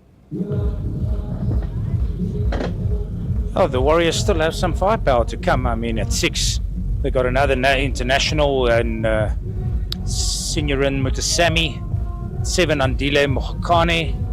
In one of these games, he actually bowled very well. I think he picked up 4 or 5 as well, bringing his all-round ability. At 8, they've got Bayer Swanepoel. No, he can bat anywhere up in that order. Bayer Swanepoel, such a good cricketer. probably take the new nut later on in the Dragons' innings. As you see, Tswane coming into Jordan Herman from the university end. Another forward defense, and it looks like it's just squatting a little bit. But Tswane is running here and he's hit a good hard length here. Looks like he's generating some good pace as well. Speaking to some of the Dragons guys, saying he's clocking about 130, he could rev it up to 135 in the nets to them. But I like the intent. He's running in hard, hitting the crease hard, letting the ball go as quickly as he can. Beautifully foolish ball on. Oof. If he picked up cleanly there, I think he was in it to run out chance. But yeah, he's going back to your obviously running in really hard, but he's really, you can actually hear that he's hitting the bats extremely hard on a foolish length as well. In his previous two games, the one on Pitch Vision, one was broadcast on Supersport, you can see he was a bit indifferent in his lengths that he hit. You know, that could also be nerves. You know, first game, second game nerves that he has. Now it looks like he's quite settled, understanding what the job that his captain wants him to do. Oh, another back of a length. It's got a bit of an inside edge there that just squatted into the cover area. It really doesn't look like it's conditions that it's easy to score for the batters. No, again, I think the slowness of the wicket, or how the wicket is playing rather, you should give yourself the opportunity to get yourself in.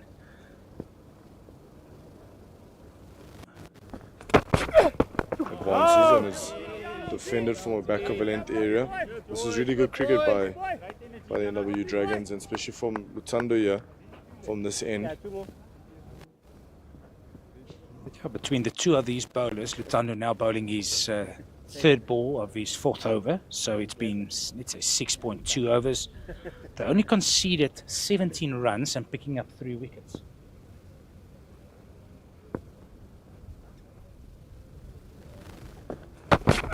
The foolish delivery, and has been defended back to the bowler for no run. Even if you speak about 17 runs, but the important thing is the wicket column there, that they managed to pick up those 3 wickets. Yeah, and they're applying the pressure because there's a lot of dot balls being bowled to both batters now. Yes, we said that they should try and get themselves in, but again, dot balls creates pressure. Yes. Oh, beautifully bowled there by Tswane. You obviously saw him advancing down the wicket, and he dropped it in short. As we see the end of the 15th, where the Dafabet Warriors are 61 for 3 after 16. Alexander Turnwani bowling 4 overs. Only going for 8 runs at 2 and over, picking up that wicket of John du Plessis. LBW, he scored 15 off 31 deliveries. Jordan Herman still the in batter, 28 off 47 deliveries. And he's got a lot of pressure on him now to take this innings as deep as possible. He's got to be the batter around which the innings is built. As you see, the swat into Jordan Herman has been defended back to the swat. No, Conrad, I think you spot on there with regards to him being the in batter, and he obviously has got to be there at over 45, or even at the end, because if he is there at the end in foolish length and has been dug out by Jordan Herman for another dot, and that's a maiden over by Ruan de Swart. He's bowled 5 overs, 2 for 9. Beg your pardon, 4 overs, 2 for 9, which has been really, really good by him this morning, or this afternoon, sorry. There are no blemishes on that in that bowling spell so far. Yes, Brady. Sometimes knocks like these that the Warriors are expecting of Jordan Herman is sometimes needed. You don't need to go and play shots every single time.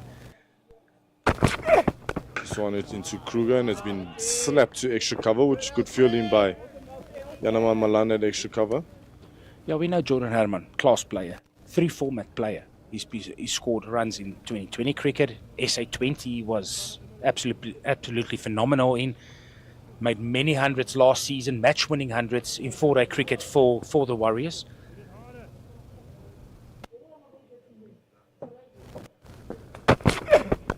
Another foolish length by Tswane here and has been blocked for another dot. And definitely Jordan Herman, probably a name that we'll be hearing more as the seasons continue. Possibility of national honours if he continues like this. And it also, innings like these builds character. And that's what you want to see of your players.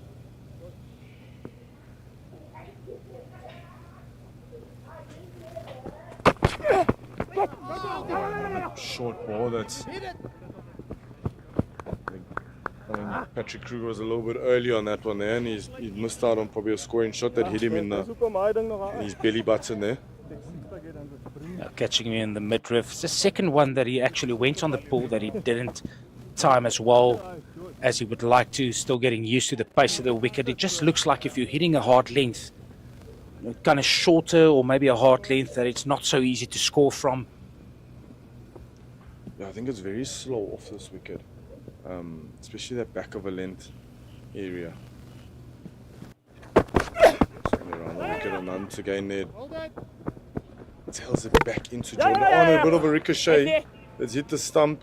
And it looks like they'll get through for an extra run there.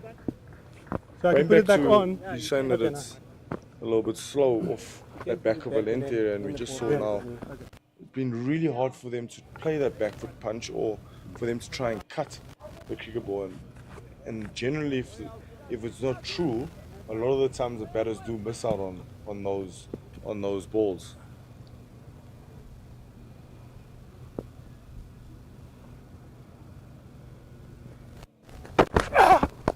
Foolish length there. Another hit down to mid on, and we got through for a single there. Beautiful shot by Jordan Herman. He's running so well. Brady, I don't think it's as difficult to go back to the ball. It's actually difficult to time it because you're not expecting it when it arrives at you, and that's what's making it difficult, is to score runs from it. And in saying that, it will be interesting how the spin will go along today, because we've got the Northwest University Dragons have Caleb Seleka, and they've got Vian Libbe himself, who has not bowled so far in this competition. Foolish shot, but Tswane has been driven to That's you over. extra cover for another dot, and that's the end of the 18th, where the Dafabet Warriors are going along steady at 65 for 3 after 18 overs. This partnership only on 7 runs. Yeah, so I think the spin today is going to be crucial. How well you're going to play spin, because both teams are kind of got good spinners in it. We mentioned Caleb Seleka, Vian Libbe himself. I know he's carrying a bit of a shoulder injury. Whether he's going to bowl today or not, we're not sure. And then they've got the part-timer that's been doing so well for them, Matthew Kleinfeld. He's actually been so good for the Northwest University Dragons in the team of the Dafabet Warriors. Continue after this ball. Flip down to square leg for running hard. Square leg, but Lasiba picks up and only cuts it down to 1. Of course, the Warriors has Mutasami in their ranks. Junaid Darwood not playing today, but they picked Jason Robenheimer, who's a right-arm off-spinner. I think he went from the Free State. He was at CUT University for many years, and now he's crafting his trade in Port Elizabeth. Okay. The foolish ball by Rwanda Swartzen has been defended to cover by Patrick Kruger, sorry. So, and even Alfred Natua on this wicket will be a handful, I think, because he knows how to bowl the change-ups. Yeah, wily character is Alfred Natua, and he's also been around. He's been around the block now.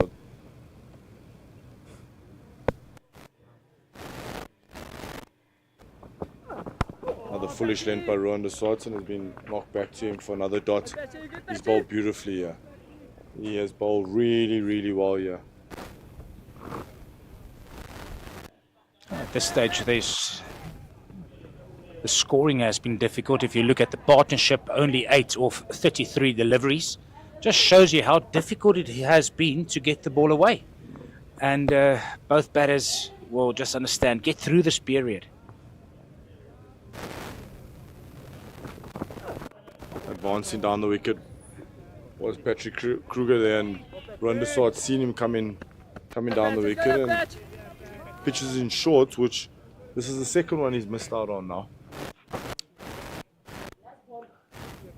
From the City end, it's not looking like the bounce is as expected.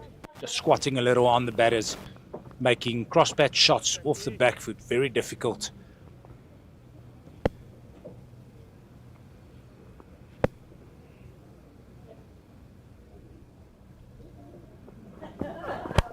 Beautifully played down the ground for no run. Another dot by Rowan de Swartz. He's running and he's just hit a foolish length. He hasn't tried anything crazy, and his figures are just justifying that. 2 for 10 after 4.5. Again, close to 10 overs bowled between him and Lutado Tanwani. It's only gone for 22 runs with those 3 wickets picked up between them.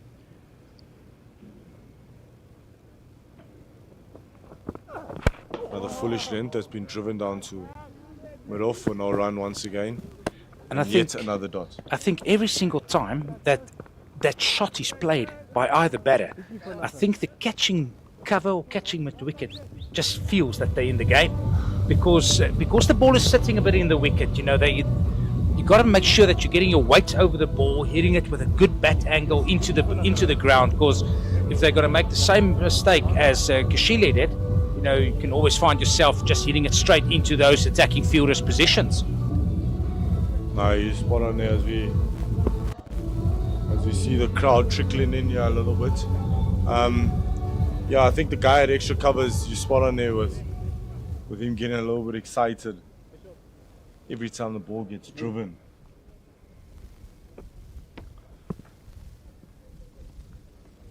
Tanwani to continue from the university end. Once again, back of a length ball, and that's been punched and beats extra cover, and Jordan gets through for a single there. It's good energies on the ball there. Looks like there's just a change of fielder on the park now, with Aishel Klute finding himself in either the mid-wicket position as where he's currently at, or then for the left hand. That's going to be a crucial position. He's got to cover that area very well because Jordan Herman is starting to time it. Other foolish length and has been knocked back to mid-on without a run. Yeah, I just feel this wicket's just going to get better and better as this game goes on. It's going to be very, very important that Dafabet Warriors puts on a good score here, because we've seen the last time the NWU Dragons played here, they chased down a biggish score.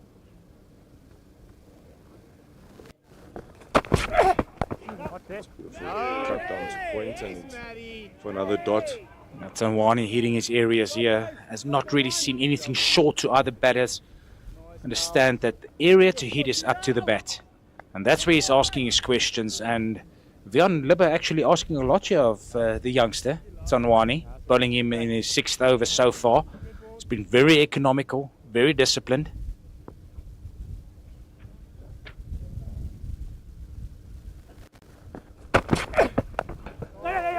Another beautifully bowled and a chance. Oh. Unfortunately, it's hit Patrick Kruger, and he safely gets in on the non-strikers in there. You can just feel that there's a run out on the cards here. You know, they're not scoring boundaries, which makes it so difficult to get some kind of momentum going in the innings. If you have a look at the replay, good area again, Patrick Kruger not timing it. Good fielding, one-handed pick up, and then unfortunately for Yanaman Malani just hitting the the non-striker batter there as they scamper through for a single.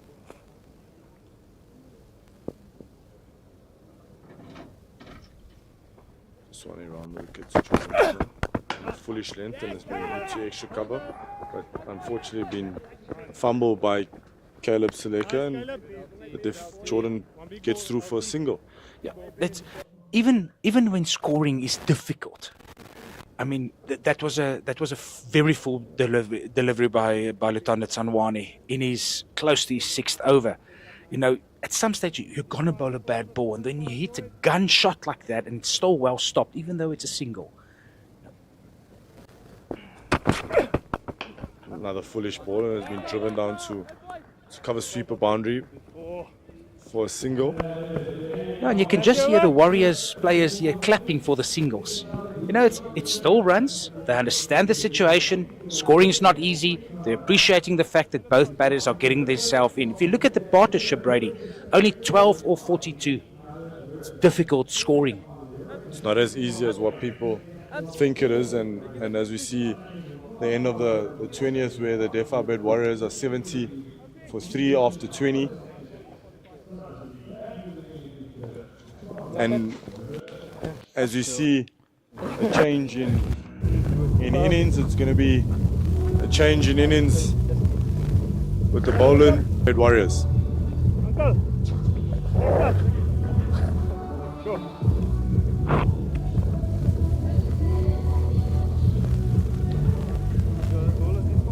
Yeah, I'm joined now with a change of bowling by Gert Loney. Gert, welcome back to Potch again. Thank you very much, Conrad. You know this is my second home. Caleb Seleka now into the attack from the city end. And he starts off so well. The ball just skids on a little bit. Hey, I said to Brady Gert that the spin is going to be crucial today. Yeah, it's a little bit surprising. What we've seen from the wicket in Potch over the last couple of weeks is that it's actually been holding up during the day and then skidding on at night. But it is definitely skidding on. Oh, nice boy. Oh, Just punched down to the long on fielder. Cleaned up by Lesiba Ngwepe. Good start here by Caleb Seleka. He will definitely not look to bowl the ball short because, as you said, as soon as it's short, it just sits up, maybe makes it easier for scoring. He wants to keep the pressure up here on these two batters. That's only going at snail's pace at this stage, still getting used to the pace of the wicket. We just saw that replay of that one just skidding on. Looked like it was a tad quicker as well. Maybe from the front of the hand. It's got all the tricks in the book.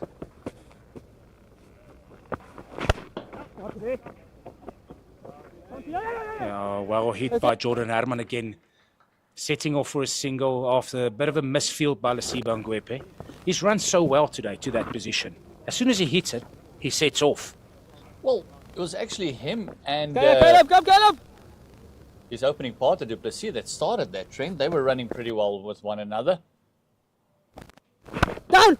Oh, good effort, boy. Good effort. It's a good start here by Caleb Seleka. Nothing short so far. Everything up to the bat. Maybe just missing his length on one or two of the deliveries. But that's okay. The singles is still okay to them. It could also be that if he's going to drop it short to the right-hander, it's going to be the short part of the boundary, which is only about a 60-meter hit, where the other side, now to the leg side of the left hand, is about an 85-meter hit. Oh, ball.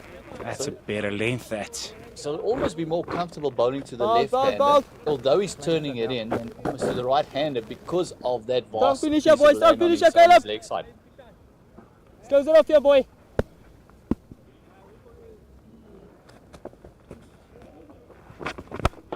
Take it. And it's out. Taken by Lesiba Ngwepe. Jordan Herman coming down the wicket and hitting it straight to the middle fielder. First wicket for Caleb Seleka. As I said, maybe a little bit more comfortable bowling to the left-hander, and almost a commentator's curse there. After 100 minutes exactly at the crease, Jordan Herman departs for 35 of 61 deliveries. Did such a great job to hang around, soak up some of the pressure that these Dragons put on the Warriors with those quick wickets and just succumbing to the pressure. Yeah, it's definitely just pressure that spoke there. It's a great over by Caleb Seleka, going for 3 in his first over. Hit very good lengths, putting on the pressure, and Jordan Herman just coming there in the end, trying to hit the ball over the top, but not connecting it as well as he would like to. Can see him just a little shimmy down and almost trying to go inside out. Yeah. On the ball coming into him, and just a very simple catch. Ngwepe almost thought that the ball's never going to get to him. It was quite close to the ground when he took that catch, not staying on his feet.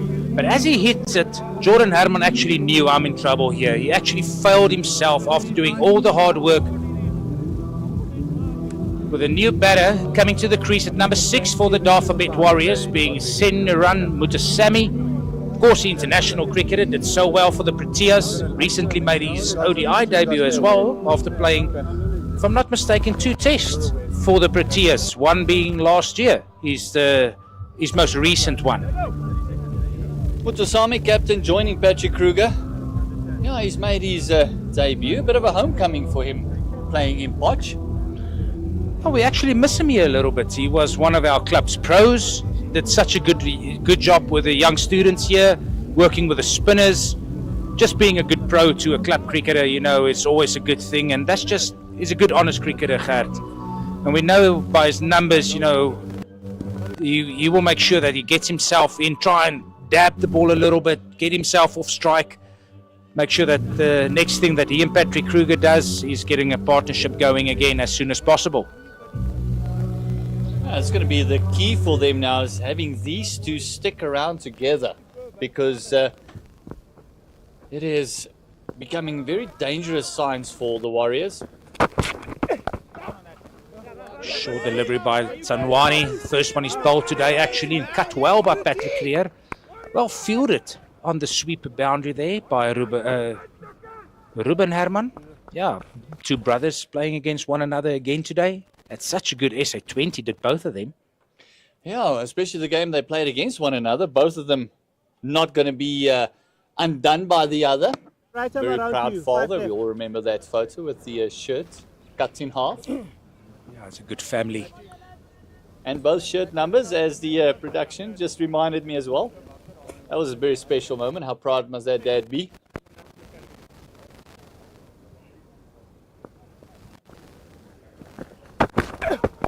Such a good ball by Lieutenant Tsawani. That's continuing now from the university end. He's been good so far today, hasn't he, Gert? Yeah, he started off a bit wayward in the campaign. Earlier games, he was a bit wayward. He was a bit expensive. The last game here against the Knights, he was very, very expensive, very wayward. And all of it a sudden today, with also a ball that didn't really deserve a wicket, got a first baller to a full toss on the back leg to Du Plessis. And that's just got his tail up. And how good has he been since then? Gets a leading edge there by Mutasamy, fielded by Kerwin Mangru. Again, a good delivery. Phenomenal delivery. That ball just left the left armour as it pitched. It went off the deck, off the seam. And it was just one of those that almost a third man didn't see coming his way as well. He was looking the other way. It's kind of a square third man, and now for the right-hander, a square fine leg. You know, it's not a conventional, normal, and just because of the slowness of the wicket. Oh, another chance there. When the ball's up, it's definitely sitting in the wicket.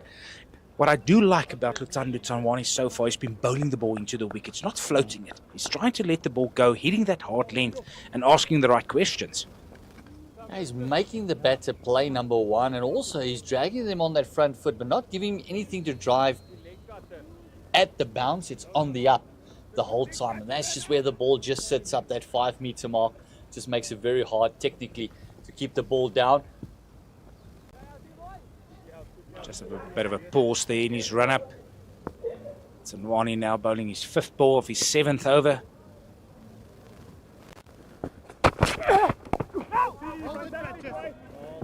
Oh, Gert, he's a bit of a find for us. Came to us about 3 years ago as a first-year student. Could see there was something from the get-go that struggled a bit with his run-up. Just remember, maybe not had all the coaching that he needed as a young cricketer, but that's one of the good things, you know, allowing players to progress, to get better as time continues. You know, played a lot of university cricket as well as Colts and academy cricket. I think sometimes the most important thing that coaches forget is to keep that X factor. That what makes this player different. And if you can keep that and enhance that, that's what creates brilliant players. I think one of the things that we see in the coaching manuals is don't overcoach. You know, you can tweak a little bit here and there, get him as comfortable as possible, but not to overcoach, because you want that, as you say, that X factor. So, is he letting the ball go as quickly as he can? Yes, he does. Why change things? If he's injury prone, which fortunately he's not. Okay, he had a bit of a pick issue last year. He's only been bowling now for about, say, a month and a half. Thank you. But that's just growing pains, how I see it. It's not a technique issue.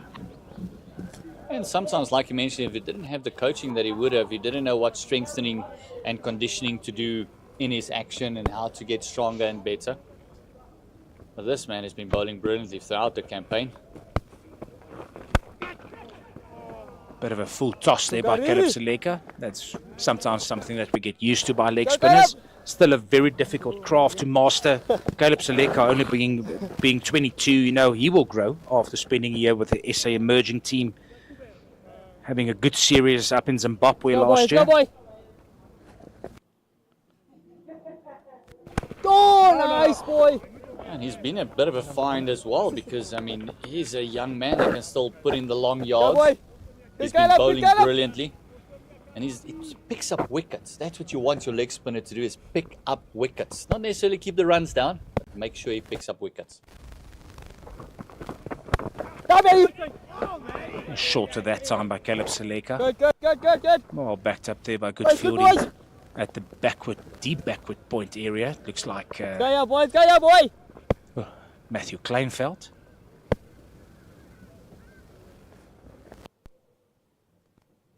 Oh, nice. Excellent line. He's hitting his straps here, Caleb Seleka, in his second over. Good boy. Picking up the big wicket of Jordan Herman in the last delivery of the previous over. Good Caleb. You can just see the faith the captain has in him. When you look at the field setup, he has only a deep square out to the shortest part of the fence. He's mid-on, he's inside the circle. His mid-off is out, and he's got a sweeper out. And those are the boundary riders. And now he's sending out mid-on as the over comes to a close, just to close it out with maybe a single. That's great captaincy there. Just give him the reassurance. You've done your job here. Only went for one in this over so far. Send out the long on fielder, making sure that he can just relax, get the ball up to the batter. And if there's anything to get, it can only be a single. Get out of the over as quickly as possible. Fantastic job. Just keeping you up to date with the other Division 1 match that's going on. It's Momentum Multiplied Titans. 133 for loss of 1. Luandre Pretorius is blasting away, 86 of 71. Keegan Peterson is 31 of 60. And they are only busy with the 26th over, so that looks like it's going to be a mammoth score by the Momentum Multiplied Titans. Playing in Newlands Cricket Ground. That's 2. Not sure that the Western Province would enjoy that too much. Another young man, it's been an absolute find coming from the SA Under-19 setup and through the ranks. And Luandre Pretorius from SA 20 till now. What a year he's had so far. Bowling chains at the university end. Cohen Mangru back into the attack.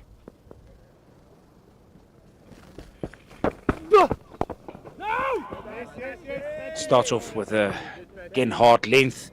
Ball not really coming on to Mutasami's bat there. Yes, Gert, Luandre Pretorius has been an absolute find in South African circles. I see that now he's been signed to, I think, the Hampshire for the Blast. SA, or the Vitality Blast, as they call it. You know, it's all about the exposure for the young man. Play as much cricket as humanly possible, if I can use those words.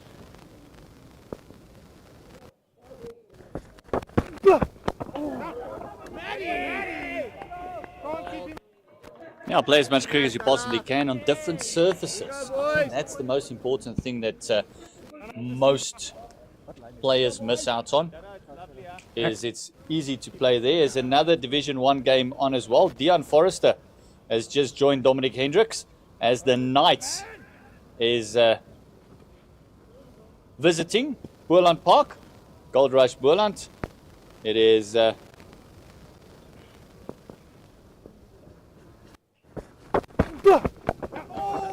again, Kerwin Mangru. That's what we get to expect from Kerwin. Not going to miss much. He did have a bit of an indifferent start today. You know, not hitting that areas, and I know you and Brady spoke about the fact that he's bowling from the different end, or the opposite end rather, that he's used to. But now, again, into his fourth delivery, only going for 11 and 5.3 overs. That's the Kerwin Mangru that we get to know. You saw that Knights just on their 146 for the loss of 1. I beg your pardon, for the loss of 3. Dominic Hendricks is on 53, of course, is on loan from the Lions to the Knights. And he's had a couple of starts this season, but didn't really kick on. Now nice to see him in the runs a little bit. 53 of 67. And also 146, and they're only busy with the 28th over. Of course, Dion Forrester now on back-to-back hundreds for the Knights. He's on a roll.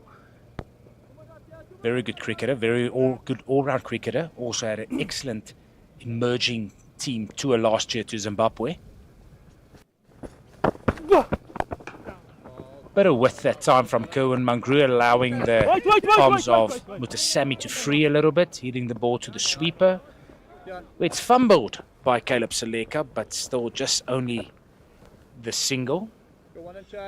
With the start that the Warriors had, where do you see their mindset would be runs-wise? What would they be happy with? There was already 4 back in the hut. Still a lot of way to go. Still after this, there's 26 overs left. But they're only on 77 for 4, going at 3.2 to the over.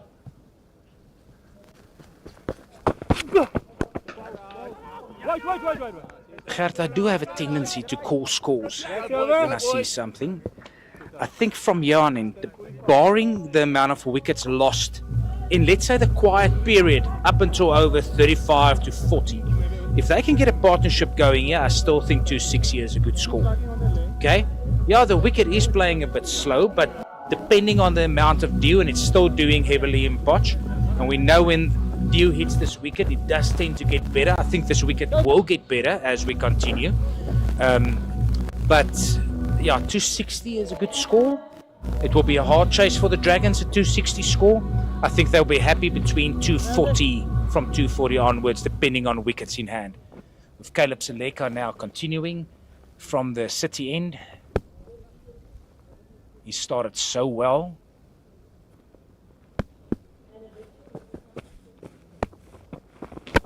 Ruby one. Mutasamy just digging that ball out. Bit of a fumble by Ruben Herman, but still just preventing this, them going for a second run. I think whatever score they have in mind, all is going to be on how well they play in this next 10 overs. This next 10 overs will determine where they want to be. You mentioned it, no more wickets lost. Oh! And there's a slock sweep smashed to the cow boundary. That's the first boundary since the 9th over. And we're currently in the 25th over. It just shows you how difficult scoring has been and how well the Dragons bowlers has actually bowled. They've bowled brilliantly. That's the first boundary, and it was also against the turn and almost against the run of play.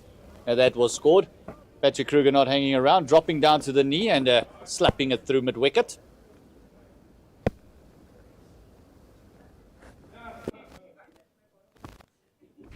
Oh, that's just a rank bad delivery by Caleb Seleka. Full toss, back-to-back boundaries for Patrick Kruger. That's not something that you want to see actually after conceding the boundaries. Listen, that's a boundary, it's fine, it's a good cricket shot. Get out of the over as quickly as you can. Just shows you what pressure does. One hit against the play, and all of a sudden a nice juicy full toss. And he says, thank you very much. Yeah, it's important how Caleb Seleka will finish off this over. Very important for the Warriors. Not to get panicky now, just close out the over as well. Don't get too greedy. Down. It looks like Patrick Kruger here has gotten used to the pace of the wicket. I actually wanted to mention the slow scoring in this partnership as well, a ball or two ago. Nice. Super fielding by Vian Libber, the captain, getting down quickly, stopping that. So the previous partnership was slow scoring, and it was 4 of 21 before those two boundaries scored. Oh my! Toes in that on the reverse slog sweep. Fortunate to get away with that. I see him practicing it even more, and although that over went for 9, Caleb Seleka has only gone for 13 runs in his 3 overs. Still going only at 3. Run rate 3.4, and that would be a little bit of the concerning part for the Warriors. They need to rotate a little bit more strike. They do have a left and right and a combination at the crease now. Make it a little bit more difficult for the Dragon bowlers. Let them not settle into a line of length. Just work around the singles. It's a massive outfield. There's a lot of singles on offer. But you can't keep hitting the maroon wall.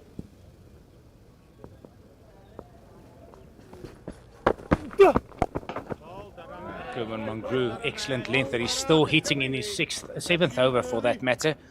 You can actually see Patrick Kruger on the non-striker end practicing hitting the ball off his knee, trying to get inside the line to Caleb Seleka, maybe against Kerwin Mangru. So it looks like he's a bit more settled at this stage. And Gert, to just back you up, it's all about the intent that the batter should show now. If it's a good ball, it's a good ball, but you've got to make sure that you just angle it well. Shot by Sinuran Mutasamy. Fielded by Caleb Seleka on the sweeper boundary. Not sure what you say, the intent has got to show there, but they battered themselves into a situation where even good deliveries now has to be at least 1. Even if it's a good ball, make sure you get a single of it. Now, just looking at the numbers here, Mutasamy has played 63 games, scoring 1,440 runs in his career so far. Chance, and it's out! Patrick Kruger just trying to up the ante a little bit. Too early on that stroke, and hitting it straight to the captain at mid-off. And he departs for 14. Just mentioned it in the previous over. Don't get greedy now, although it's going decently. You think you've got the pace. You got the pace for the spinner down. Just look at this. This is just a normal length delivery. Just trying to hit it over the bowler, and for some reason breaking the wrists in the shot and just lobbing it up. And Vian Libber says, thank you very much. That's an easy one. Yeah, we'll have some of that, Vian Libber says. And I like the fact what you're saying is his wrist broken. It's a difficult wicket for your wrist to break, actually. You've got to keep your shape with your elbow up, especially if you're trying to hit over the top, because the ball's not coming on as you expect. You've got to keep your shape quite long through the shot. Make sure that your levers stay there. But that's just throwing it away. And what the Warriors have done is they haven't scored any partnerships. They haven't actually had one partnership to talk about. Just see where that follow through ended up.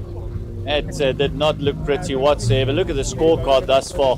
Solid start by Jordan Herman for his 35. Him and John du Plessis nearly got a 50 partnership up front.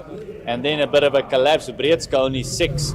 Kishile 0, and Patrick Kruger just losing his wicket for 14 of 41. He did all the hard work. He stuck around, and then all of a sudden just throwing it away.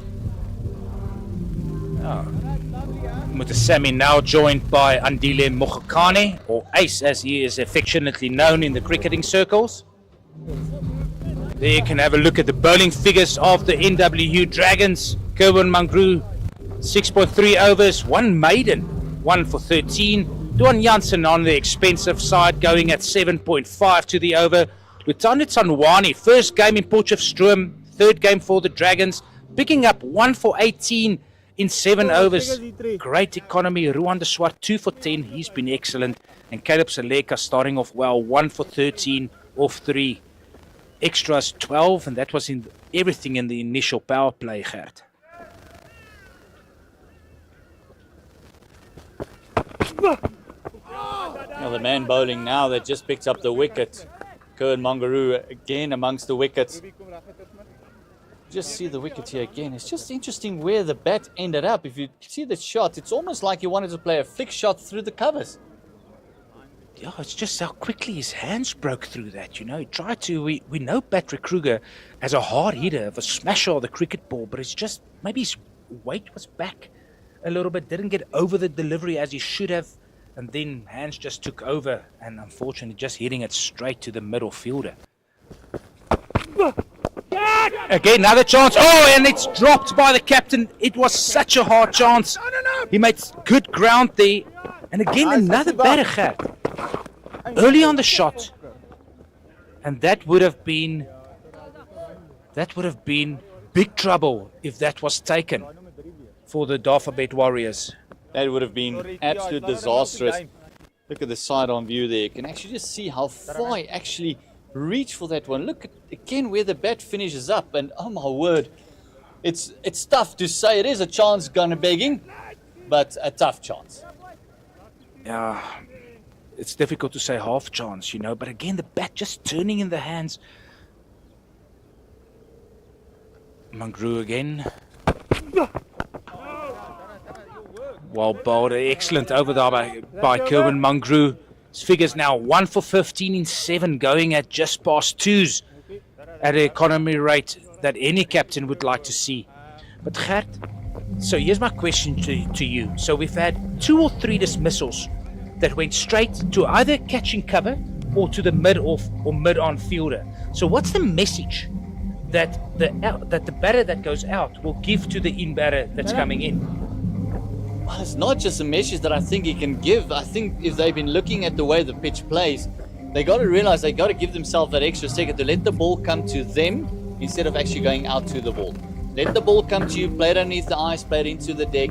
As soon as you get to, Patrick Kruger showed, as soon as you got used to the pace of the deck, it was a little bit easier. He just got a bit too green, and all of a sudden those wrists came through, which on this deck, nice high elbow, technically correct cricket. Caleb Seleka continuing with his leg spin. Just almost going to be your key here. Play nice and late. Don't go outside the bubble, as we try and teach the youngsters. And also, this is an opinion. So, listen, just take the drive out of the equation. Just for the first 10 deliveries that you face, try and angle the bat a little, because what I've seen so far, not a lot of pace in the wicket. There's no need to be driving the ball, but you can still get one, dropping it into the vacant areas, those little pockets. Shot by Andile Mokhane. Oh boy. That's better. You know, get used to the pace of the wicket. As soon as you're trying to force the pace, you're getting yourself in trouble. That is exactly that. Just manipulate the game a little bit. Get it onto your side. But again, the Warriors' downfall is as soon as a little partnership is brewing, they find a way to lose a wicket. Down! Sammy just punching it straight back to the bowler. Off a hand by Caleb Seleka. Well fielded by Siba Ngwepe. I must say the Dragons' fielding has been good so far. They were well captained, making good changes by Vian Leber, trying to get himself in a very good position here to bowl the Warriors out. Now that would be the plan from the Northwest University Dragons. Make sure that the Dafabet Warriors don't bat out their 50. Good boy, That would be the ideal situation for them. And for the Warriors, it'll be to get as close to that 50 as possible, because that will get them over that 200, 220 mark. First sweep, going straight to the fielder there. Tsandu Tsanwane picking it up. You can see he's getting used to playing at this level. Already trying to shy. now and again, little things like that brings you a wicket. More often than not, an overthrow. Seleka. Dandy. That's excellent. Another good over by Caleb Seleka. 1 for 15 in 4. And the Dragons really just turning the screws a little bit here on the Warriors. You know, they understand, the Warriors, that if they don't get a partnership going with a captain, Mutasami here, he's got to be there for as long as he can. You know, try and get that bad shot out of the equation. See yourself in over 45. That's about 17, 18 overs from now. He's got to be there, and he just needs someone to stick around for some score that's respectable on this wicket.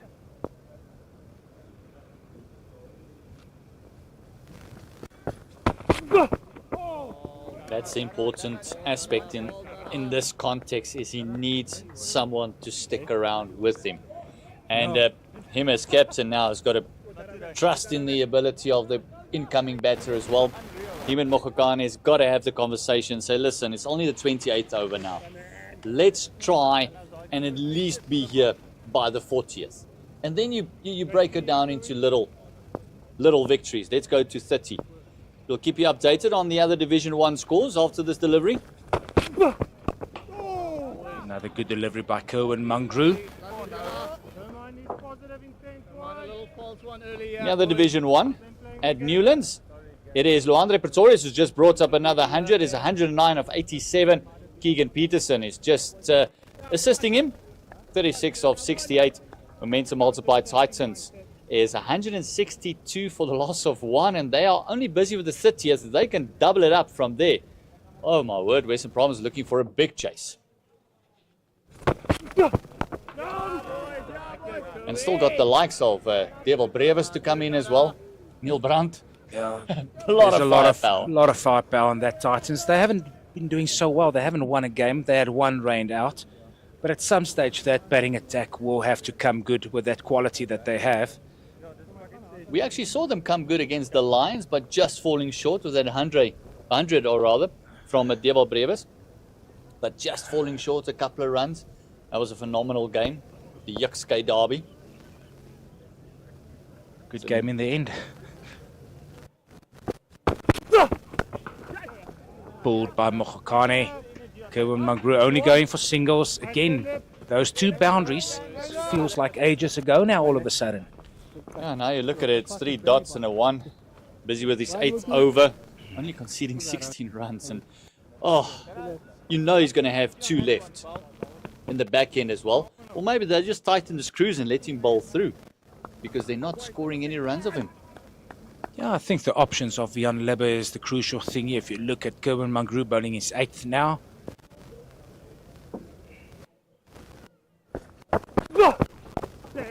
Just tucked around the corner by Mutasami. Looking for a second. Oh, nearly a collision there between Janeman Milan and Ruben Herman. So Duan Janssen still has 6 overs. Yeah, he's been a touch expensive. Tsanwani has got 3 overs left.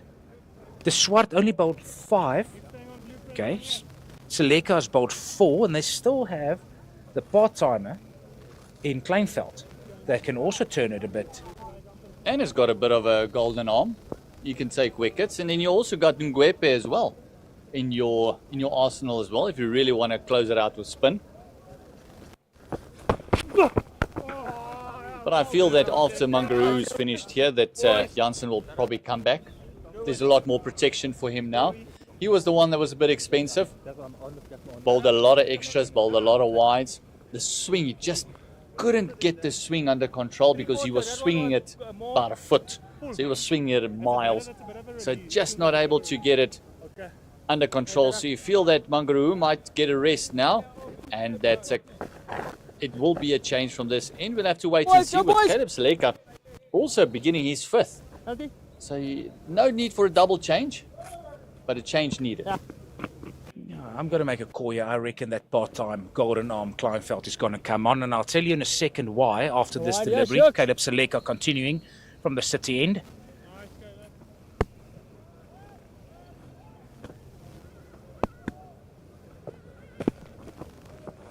Down, oh, ball. Well played by Mutasami. Get him. Down the ground where it was fielded by Duan Janssen.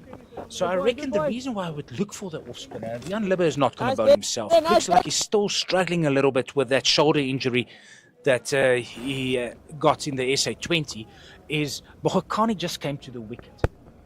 If he bowls right arm either over or around the wicket, that's shorter. Well played by Mohokani just for a single again down to Duan Janssen, fielding it at the long off boundary.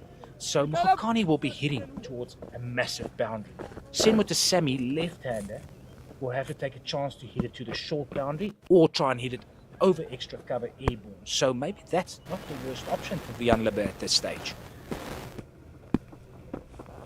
Oh! Bit of a thick inside edge there by Mutasami. And he knows how to play on this wicket, spending 3 years here. Yeah, and the other side of the coin is the left armour Nice ball, nice coming in ball. from the varsity end will be swinging it back into the right-hander, which will be forcing him to hit to the big part of the ground, and also taking it away from the left-hander, which will also force him to play to the larger part of the ground. Oh, ball. Well bowled by Caleb Seleka. He's busy with a tidy spell here, not giving away much after those only two solitary boundaries that he conceded back to back. Seleka cut by Mohokani, and that looks like it could beat the fielder for 4, and he does. Excellent cricket shot by Mohokani. Lovely shot, rocking onto the back foot. They've been looking for that one. And this time the ball not skidding on as the previous ones that just a bit of a rank long hop and a lovely spank, lovely noise off the bat. Plainveld not able to get there.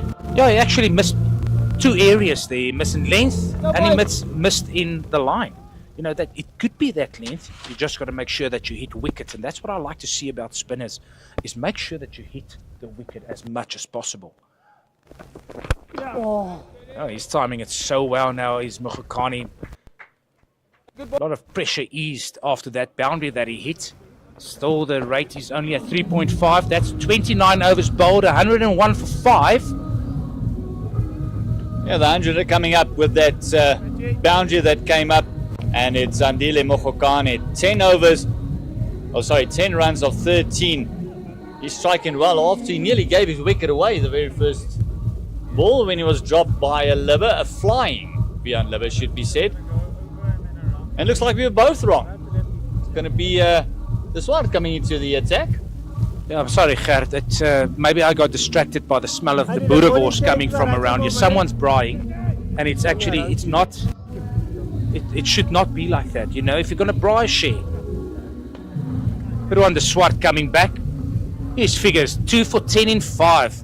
He did very well for the Dragons when he started off in that first spell. He bowled the ball up to the wicket, asked questions of the batters, see if he can back it up now with his 6th over. Oh no. That was a touch wider. Mohokani actually surprised by the pace and the width that he received. That should have been, at least been a 1 to the sweeper boundary. Just mistiming it, hitting the inside and nearly dragging it onto his stumps. Oh, that would have been disastrous to go out to a ball like that. After you've been looking good, looking solid. Apart from that very first delivery.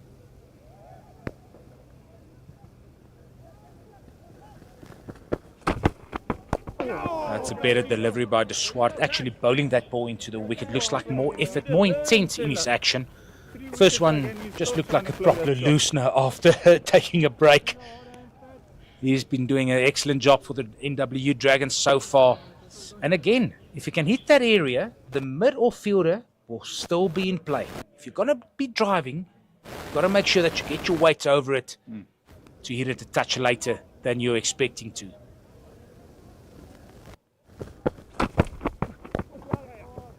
Well played by Mohokani, just running it down to the 3rd man area. Fielded by Tanwani.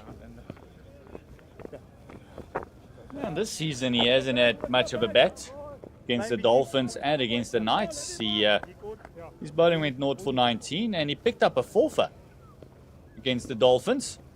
down in Durban, 4 for 23. That Andile Mogokane. That's 2 off, yeah. No, it's a short man.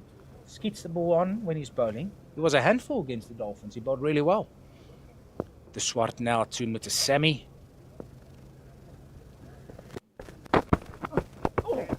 Just tucking it to the fine leg, square fine leg area. They're pushing for 2. Good early call by the non-striker saying, no, there's definitely now 2 on, and gathered by Isaacs. And interestingly enough, it's not a name that we said a lot today, the wicketkeeper. Because not many balls actually went through to the wicketkeeper. The bowling has been very good. They've been hitting good areas. But many balls were defended or tried to be forced. So you haven't seen any plays and misses today, actually.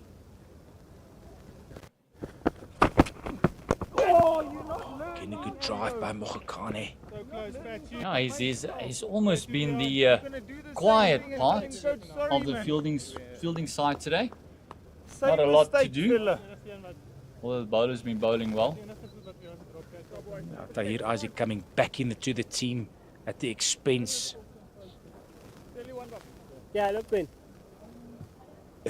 of Reinhard van Tonner, who's just carrying a bit of a niggle in his groin apparently. Picked it up between yesterday and today. You see Mogokane just advancing down the wicket, trying to get to the pitch after delivery. That's the end of the over.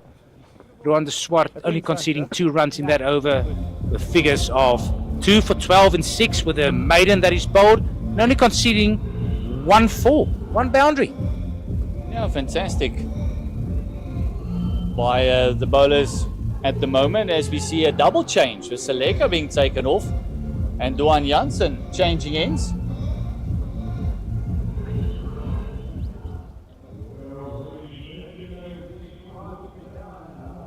Yeah, and that's the change that you were calling for, just from a different end. Duan Jansen, who's bowled 4 overs for 30. Can see him back into the attack now. 30 overs bowled here. Just checking, please. Nice, and this is...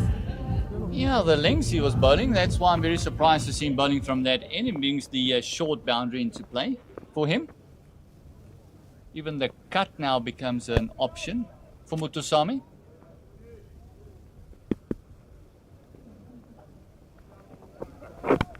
Oh, and he starts off with the leg side full delivery, but it's fielded by Kleinveld. The batter's turn for 2. Easily completes the 2 runs there. It's not the start, Duan Jansen, that the Dragons want to see. It's just like a rank loosener, just pushing the ball. But also I think this is the part of the match that I said earlier where you want to double up. If they can double up from here, the Warriors, they'll get around about 210. Which will be a defendable total on this big field, a very difficult defense. Wide by Jansen, cut by Mutasami. Again, not the better length, it's just the line that is erring on that side, on that delivery. And that's the one, if he's going to drop that short. I feel that Mutasami will actually play him up and over that backward point area. That's a shot that he can play. I've seen him play it many before. Yeah, I think the word by the captain here, Jan Lebbe, would be to Jansen.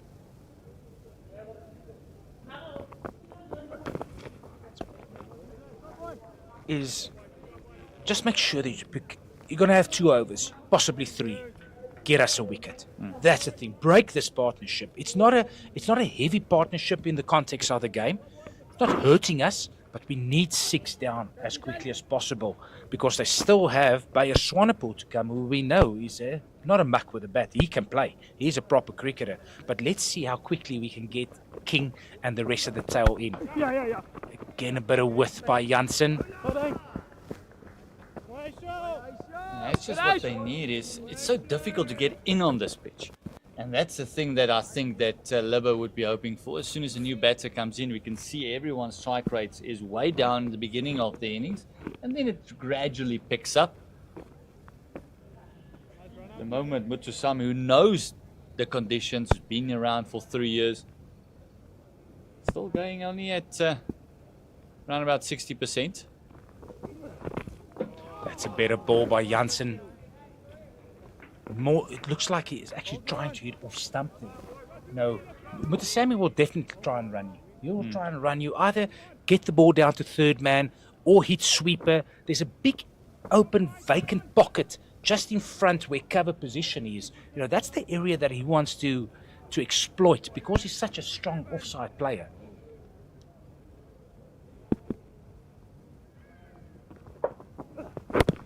Again, running the ball well. Mutasami is so good with that part of his game. Wani's got to show a bit more intent there, getting to the ball and getting it into the keeper. A bit lazy, but he will learn. I also think that they know Mutasami is not a young man anymore. He's not as quick as he used to be. I don't think he will be as expansive as any other player at this stage of the game. He'll know how to play. He'll try and get himself. No. That's a better length, better line by Janssen. They're over going for 6 in the end. Score now 105. 5 after 31 overs. 109 for 5, I beg your pardon. Just a bit of a summary of the match here as we enjoy drinks here at the JB Marks Oval. Jordan Herman 35 of 61. John du Plessis 15 of 31. Sinuran Mutusami still there, 14 not out, and Patrick Kruger was the last wicket. He is also 14, but the Dragons backed up by brilliant bowling, Conrad. Yeah, the bowling is actually what kept them in or got them into this position. You know, the first 10 overs, the power play not as disciplined as they wanted to be. But right after the power play, they had Ruan de Swart on and Lutanda Tsanwani playing his third game for the Northwest University Dragons in Division 1 cricket. And they were so good in that period. Picking up 3 wickets at that stage, only going for very little runs. And what they made sure of was that there wasn't any partnership to speak of in this innings so far. They just ripped out the heart of the batting attack there. Yeah, no partnerships to speak of. And it's Potchefstroom. It is the CSA One Day Cup. There's a couple of other fixtures going around the country as well. We've got the Titans playing Western Province. It's at Western Province home ground. And last we saw was Luandre Pretorius scoring his 100. He's on 120. He finally lost his wicket when he was stumped by Verreina, bowled by Simmons. And then Keegan Peterson is also now at 47 of 79. And Devil Brevis has come to the wicket, 5 of 2. It's 189 for the loss of 2 in the 33rd over. Then we also got the Hollywood Bets taking on the DP World Lions. It is 44 for the loss of 1.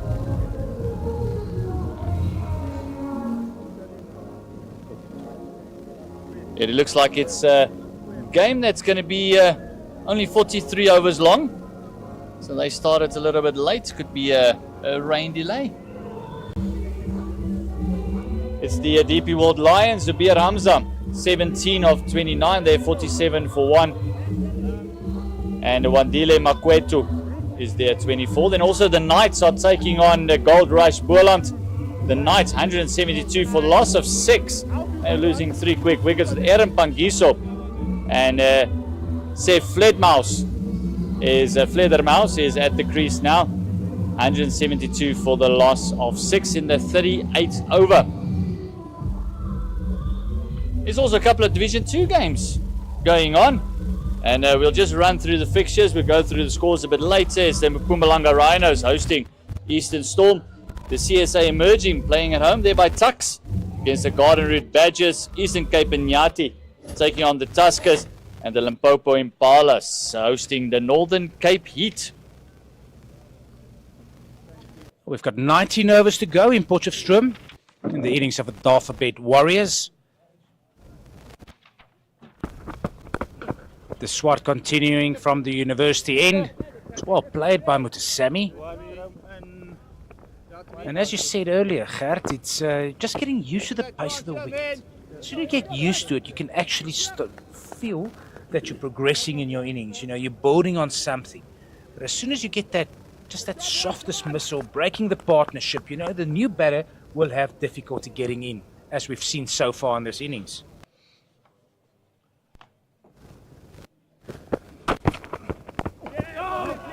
Yeah, the big thing is this is almost the danger period for the Warriors, because this is kind of where their partnerships have gone to, into the 20s, into the 30s, then they lose a wicket. So if they can just manage to get through these periods where they actually bring up that 50, 60, 70, or even a big one of 100 partnership, then that would just give them that momentum going into the break. Yeah, I think a partnership of 100 will be very difficult to score from here on in. You know, at some stage they will have to take a chance. Again, well bowled by Ruanda Swart, still hitting those hard lengths. And it's partnerships is actually what this game is based on. You know, you've got one player in, he's got to take the responsibility, get that big score. So in the CSA One Day Cup Division 2, we've got the Rhinos from Mpumalanga. They're chasing down Eastern Storm's 203 all out in 44 overs, and they're currently sitting on 60 for 2, 14 overs. Yasser Cookie's there, another guy that's played his trade here as a semi-pro cricketer in Potchefstroom. He's joined by Mohammed Mahet. Apparently the colours are on there. Another drive by Mokhokane. Another dot, excellent bowling by Ruanda Swart, not giving anything away. Very bad luck for the Mpumalanga Rhinos there. Oh, they've had a lot of rain. And a Division 2 game there on Saturday. Lovely field. Uplands College, what a venue to host, just for the surroundings. The Swart. And I think that's the first play and miss I've seen today. Yeah, there was one or two in the opening stint when the ball was really moving around from Mangaru and Janssen. Remember one he bowled into to the left-hander as well, that swung quite profusely. Another fixture in Division 2, this one in Polokwane, where the Northern Cape Heat is taking on the Venbro Impalas. Northern Cape Heat, bit of trouble, 115 for 6 with Ron Haasbroek on 47 currently.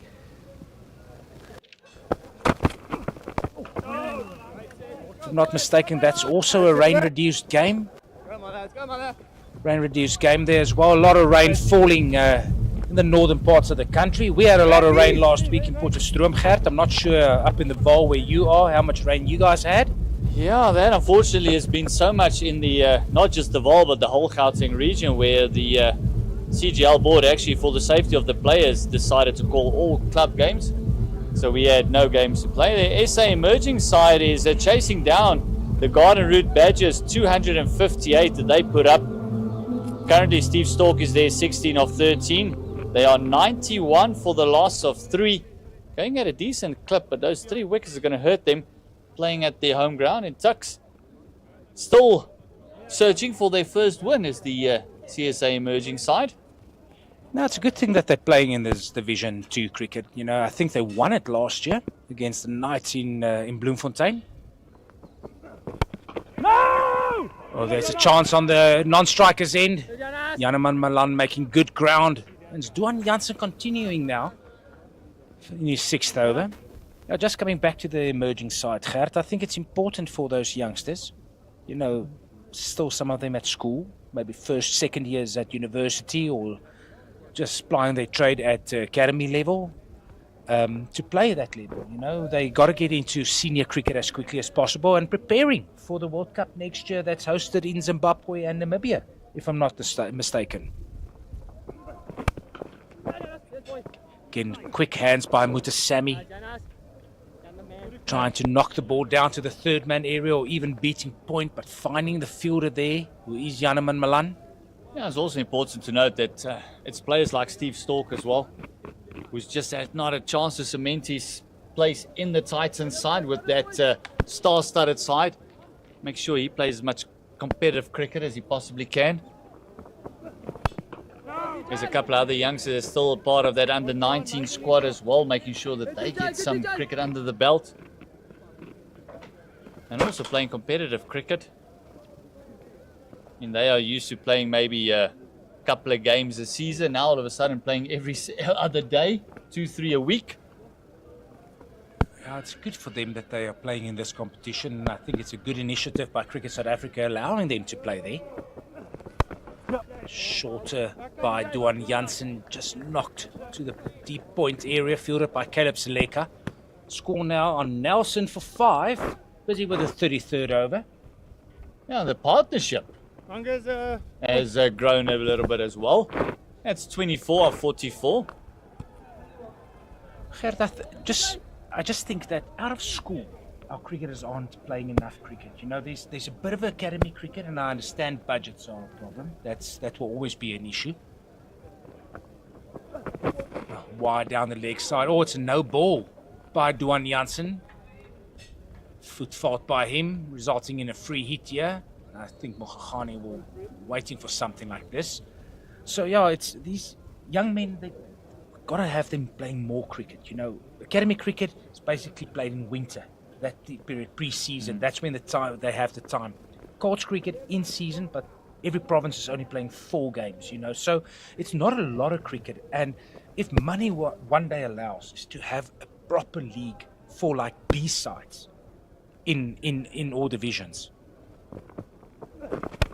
Free hit, kind of a miss hit by Mogagane. Still getting enough bat on it, and it goes for 4. And that's just the price you pay for creating that ill discipline, does Duan Jansen. I must admit, I'm a little bit disappointed in Jansen today. High hopes for him coming back into the team, being the left-arm seamer. And he's just disappointed a little bit. This is second front foot no ball he's bowled. This is second free hit, and both of those have gone to the fence. Yeah! That's well played down the ground, and it beats the fielder at mid-off, and it goes for back-to-back boundaries. Mogagane really hitting his straps here. Excellent cricket shot down the ground. Waited for that delivery, punching it down. Very simple cricket shot. Just look at that. Didn't try and overhit it. High elbow, hit through the line, show the maker's name, and just get in the middle of the bat. And it's a lovely 4 down the ground. And it brings a big over to a close. Now it just felt like that no ball actually just changed the momentum in the over. You know, it gave him that freedom, just setting up his innings here, and he's playing a good knock. And I just want to mention that Mogagane is only playing his 9th game in this format with only 41 runs scored, and his high score being 27, so he's creeping closer to that. His average only being 8, and that means he's not got a lot of opportunities. You know, in an innings like this, can change a career for this young man. Yeah, that's what I said earlier. The last 2 games that he played, he was only bowled, didn't get opportunity to bat whatsoever. And with a shot like that, you gotta almost ask the question, why? Why?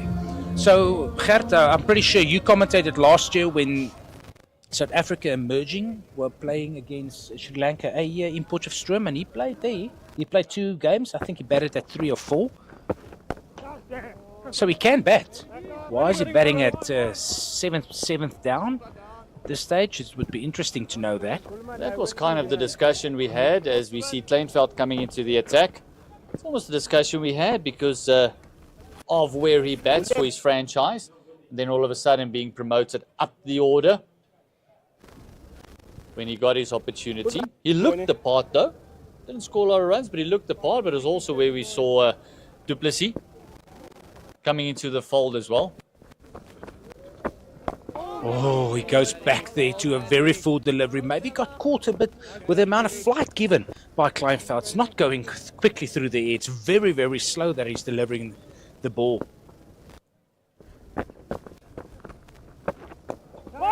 Tuck around the corner, fielded by Mangru. You almost feel like he's trying to get the Swart here down at the long on boundary and to play with that slow flight to delivery. Try and hit over, down the ground. That's what you're talking about. Yeah, One. I think I'm like 2 overs from this end out with calling Kleinveld into the attack.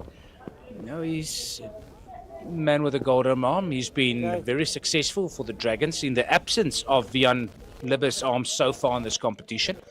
He's done a very good job for the Dragons.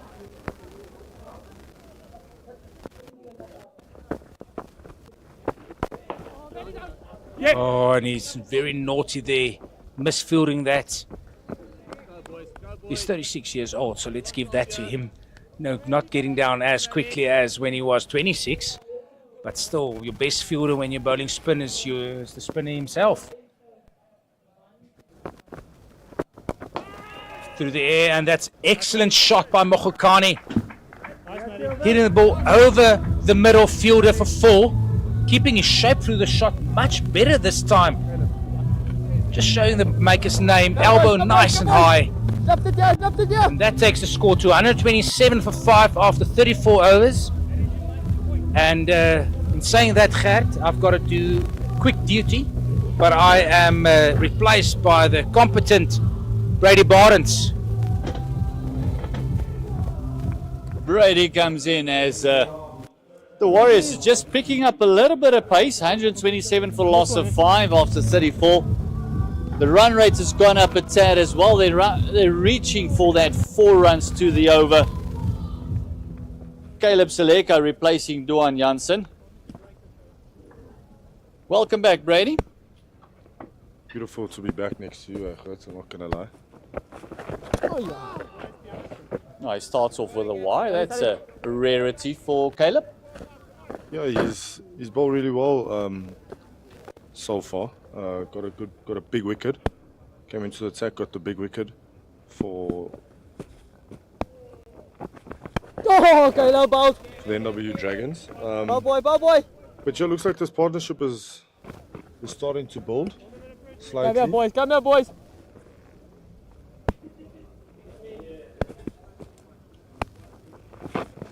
This one just worked on the leg side. Steady.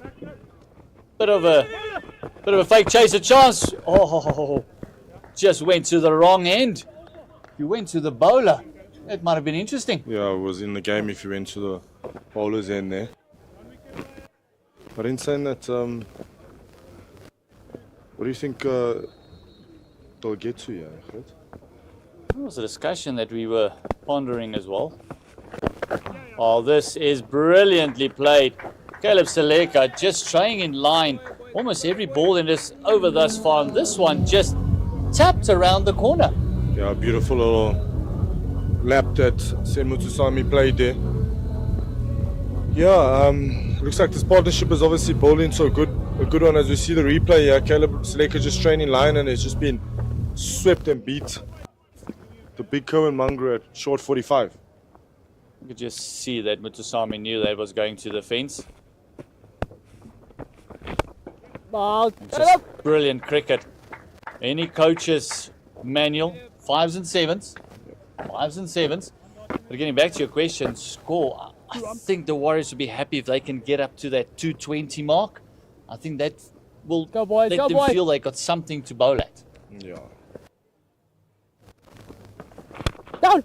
Yes, boy. Spot on there with just getting, I think, Finish your boys. a score on the board. That's something that they can bowl to, which will be very, very, very important. It'll be very important, but it obviously looks like the wickets got better to bat on all of a sudden. Yeah, the wicket's been skidding on a little bit more than we expected during the day. So it will get better as it goes on. You can just feel the atmosphere. Conrad had a very difficult time with the smell of braai in the air. I know where it's coming from. You see even more people joining us at JB Marks Oval. It is a CSA Division 1, the Dafabet Warriors taking on the Northwest University Dragons. Dragons winning the toss and putting in the Dafabet Warriors after 35 overs, 135 for the loss of 5. Matthew Kleinveld continues to Mutusami. No. It's a man that moved over to the Warriors from the Dragons this season. Yeah, Sen, really good cricketer. and it was a pity that we lost him because he won us a few games as well, you know. As you see, a beautiful sweep that just beats short 45 and it goes the wrong way for a boundary. Sends a really good playoff spin. He's probably up there in the country with regards to playing spin and manipulating the field when it comes to spin. So it'll be interesting to see how he obviously goes about his business in this. As you see, just straight a little bit. It wasn't actually really a bad ball, but the way he just uses the crease to manipulate the fielders is brilliant. As you see, ones have been put short and have been dispatched onto the bank for 6 there. Lovely shot, just very quick feet, dropping to the back foot. And it's just putting all the pressure on Kleinveld. And this is someone that he'll know very well, Matthew Kleinveld. Yeah, definitely someone that he obviously knows, and he knows that Matty's not a... As you see, just like not even that short, and he's rocked onto the back foot and put it onto the bank. But it's just looking to double up to double figures. That's 12 coming from it. The boundary, didn't he? Yeah, just anything short, I think he's going to pounce onto it because it is very short that side compared to the other side that is about 125 meters away. As you see a sweep shot that hits 45, good fielding by Lutsanda Tiswani at short 45. But yeah, going back to, you know, he probably knows him, yes, he is a part-timer, but he's done the job for the NWU Dragons, and they probably know that they can't afford to give him beautifully played into into the cover for a single. Yeah, they probably know that they can't afford to obviously give him wickets, or because he is a part-timer, you know. Yeah, it's the end of the over, end of 36, 148 closing out on that 4-5. Beautiful shot here by Sen Mutusami. We did mention that he has a really good player of spin. So right now it's a very, very crucial time as you see a replay now. Also a little bit foolish length, but beautiful shot over extra cover there. Brings up the 150 for the Dafabet Warriors. And oh, how they need Mutusami to kick on from here. Knocks it down to long off for a single. This is really good cricket by Sen. Go lads, go lads, go He lads! started off really slow, but now he's just caught up to run a ball. And it just feels as though momentum is just slowly but surely going on to the Dafabet Warriors side now. Oh, balls. It'll be all just to retain wickets. There's still a lot of time in this match. After this, still 13 overs left. Come boy, and they've gotten that run rate Back, just yeah, boys, over 4 to the over. Oh, A bit of a quicker balls. ball Catch up. from Caleb Seleka. This is what I like about this partnership thus far. It's 66 at the moment, and Mutusami being the main contributor in that is on 43 or 43. Mokhakane is on 26. Oh! Great running. Okay. This is really so good to see. You know, his first ball, he obviously gets a boundary, which just makes life a lot more easier for him, where they can now all of a sudden just knock it around, and all of a sudden they've got 6 off the solver with 2 balls to go still.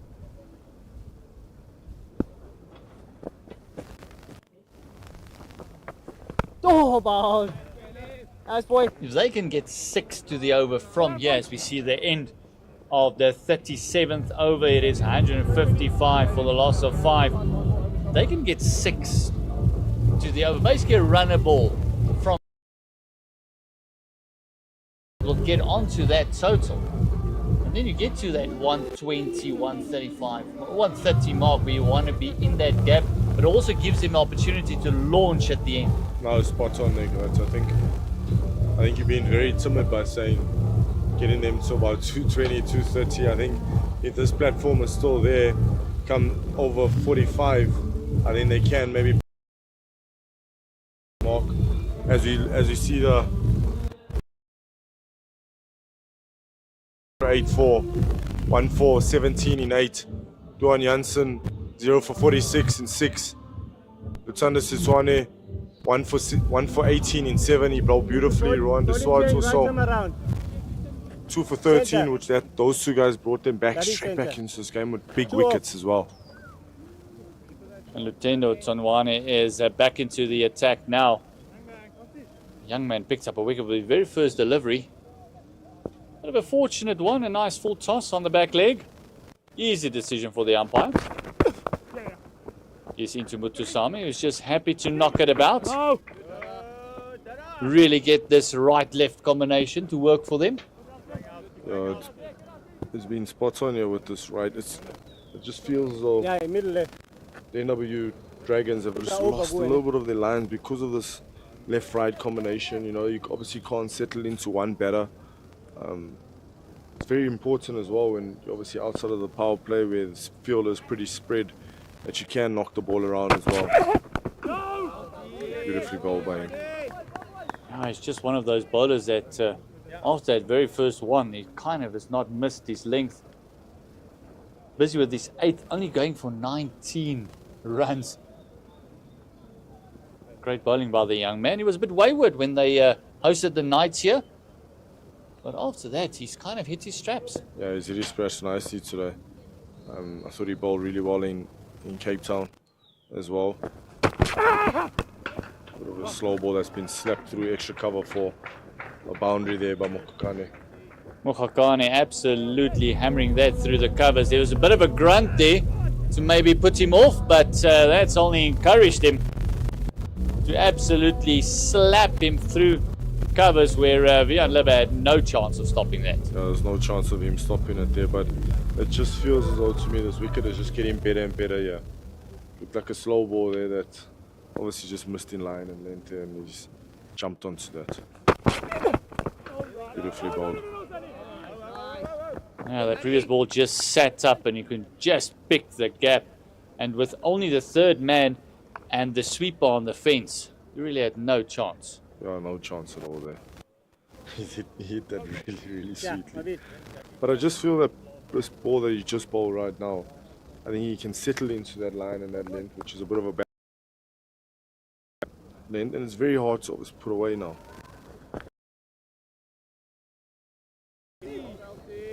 And that was kind of where he was operating at, was that back of a length, making it very hard for the batters to hit through the line or actually get onto the back foot to play a punch or anything. So he made it very hard for them. That was the first loose ball that he's bowled.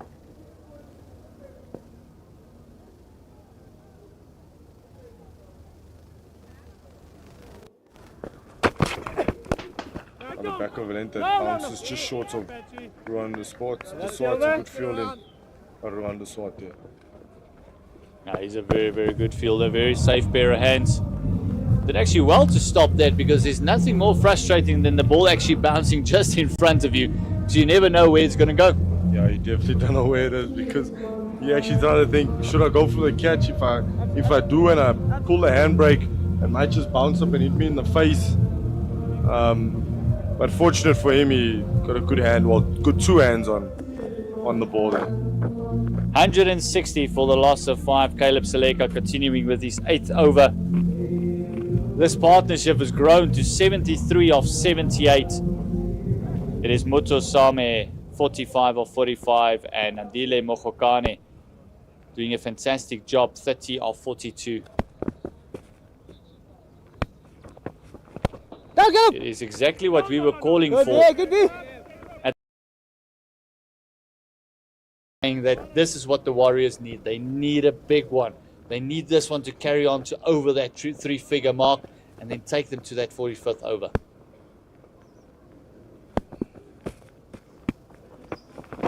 Oh yeah. Beautifully bowled by Caleb. Yeah, no, you spot on there, and I think they're slowly but surely building up that partnership now.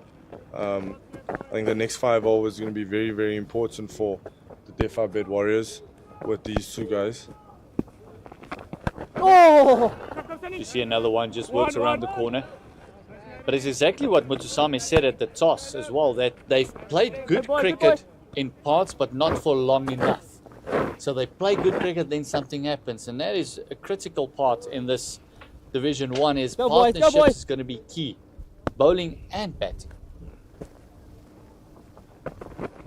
Oh, this one very well bowled. This is actually bowled into the deck.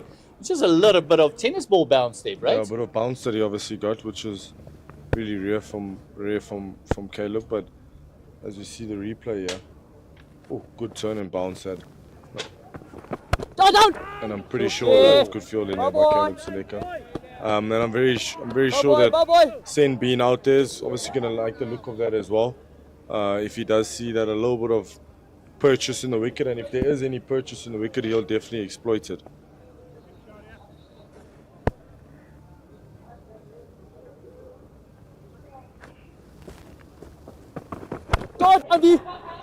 Bringing the captain into play. There you can just see the frustration from Andile Mokokane. He couldn't close out the over. Just a one run coming from it. A great comeback by Caleb Seleka. 1 for 39 after 8. It is the end of the 39th. We're closing into that back end of the innings for the Dafabet Warriors after they've been put into bat by the Northwest University Dragons. It is 46 for Mutusame, 30 for Andile Mokokane. His partnership is 74.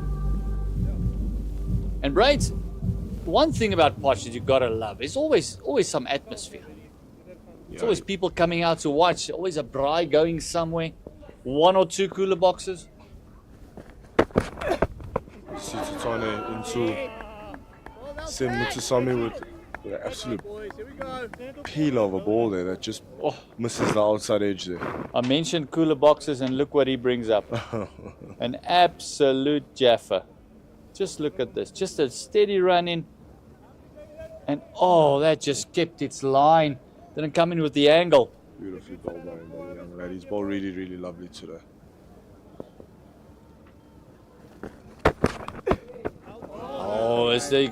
Didn't get away with that one. It's a wide delivery. Little bit of a fake out by Mutusame, just throwing the back leg out. It's going back to LT as they obviously call him. He's obviously got a bright future. What I'd love to see a lot more is just him maybe improving a little bit in his run up. He can offer us a lot more in his run up as well. As you see, his second legitimate ball there in this over that's been knocked to extra cover. Yeah, just in his run up, I just feel he can give us a little bit more in that run up that might just give him another yard or 2 of pace as well. Yeah, maybe just get those legs pumping a little bit more. It's very gingerly coming in. Obviously one of those who likes bowling from the crease. Doing all the hard work in that last 3 or 4 meters. He's got a really strong action, and his action is obviously repetitive, which just makes it a lot more easier and better. But he can give us a lot more in the run up here.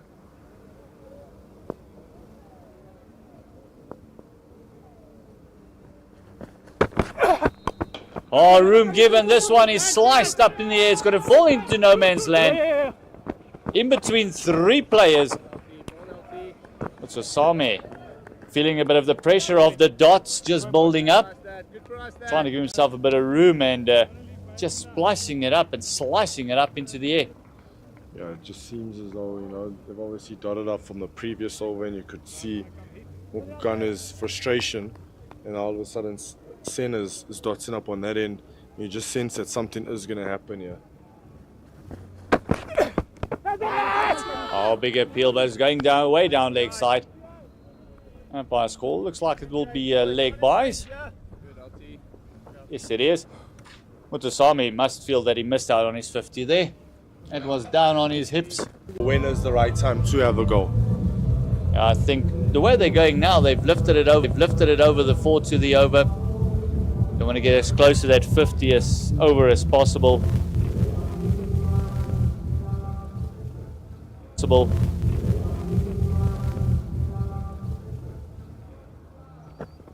think they'll launch around about the 44th, 45th by Swanepoel in the hut. CJ King. Yes, boy. Both of them can hit a nice long ball. This is beautifully bowled here by Caleb. His last 2 overs has been some good overs that he's bowled so far. Come on, you fella.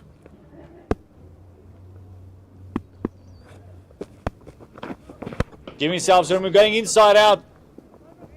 He evaded the man very beautifully on the fence, and oh my word, what a lovely shot. The spin just taking the ball away, and it's another 4 for Mutsosami, and that brings up his 50. Really, really crucial 50 for the Dafabet Warriors. He came into the crease where they were in a little bit of trouble, consolidated, and he's obviously kicked on now to this 50 as you see the replay. Beautiful. Over extra cover. He's played that shot really well today.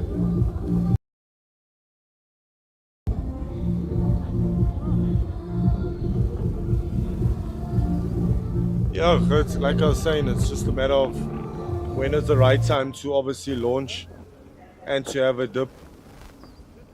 And I think that's probably going to be the communication right now, probably at the end of this over, when they are looking to accelerate.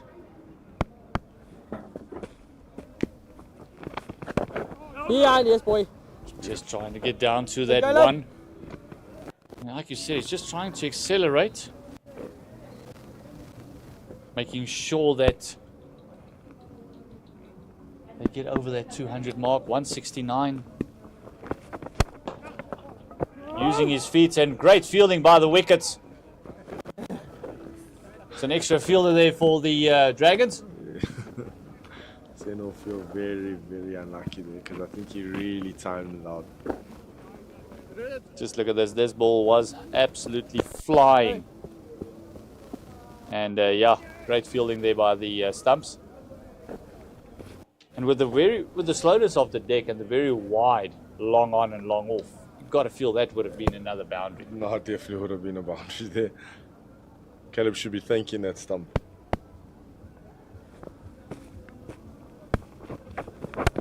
John. Oh, Did that lovely one? wrists. Just flicking it.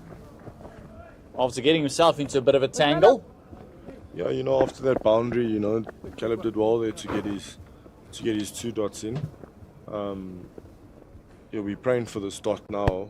Then this over's all of a sudden looking okay for the NWU Dragons.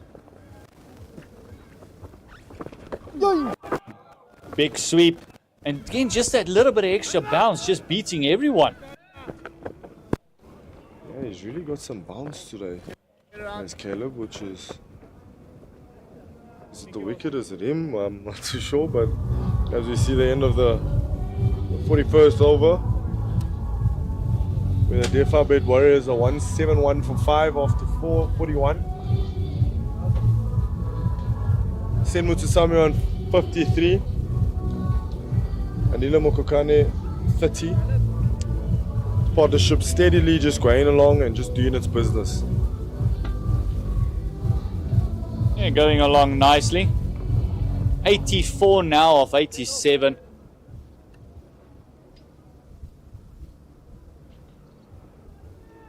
And just to let you know, they're about the Mpumalanga Rhinos in Division 2. We'll get back to it in a second. After that lovely shot, Mokokane has just absolutely thrashed it over Kleinveld there at a backward point. He threw the hands at it, lovely timing, and it's a fofa.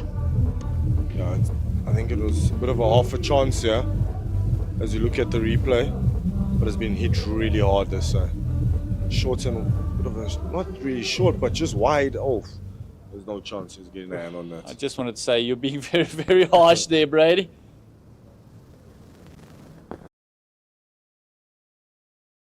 This is over the top. This will be 2 bounces and into the fence. It is Mokokane decided that, hold on, we can't let this young man settle into a line of length. Yeah, they're making sure now. I think the conversation has happened where they're obviously looking to accelerate, and they've probably identified that this is the over.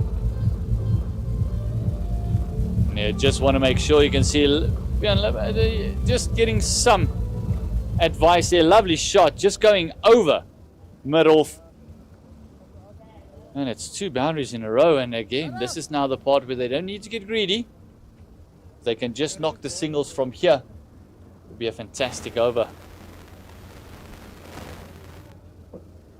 Bit of change in feel where short 45 has come into, or 45 has come into the ring. Long one came down at the boundary, and there's a foolish ball on middle and leg, which is knocked down to it's long on for a single. Good bowl in that. I think Tsinwane realized that it's going to be more difficult to hit him through the line if he goes a lot straighter. Then they could just let their arms go. The Swarte man cleaning up there.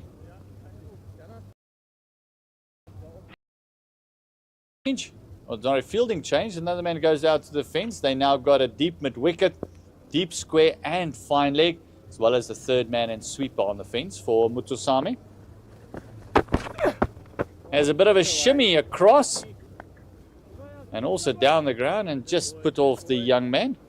It's one of the rare extras he's bowled today. Yeah, like you said, this has been his most expensive over in his spell. And I think the Dafabet Warriors will be happy with this over now. One thing they shouldn't do is allow or get a wicket in this over. Oh, great execution of the ball. Nice and full. Just the one, but still a fantastic over thus far. 11 runs coming from it, and there's still 2 deliveries left. Yeah, it's beautifully bowled there by LT. If he closes this over off now, he's done a really, really good job today. Another foolish ball then has been knocked down too long off for a single. Almost from the captain, say, come on, LT. Not what we expected. You know, there's obviously I know a little bit of LT, and he comes from the KZN area. There's one thing about this kid is he's got a proper work ethic. His work ethic is Cuts away and fantastic fielding.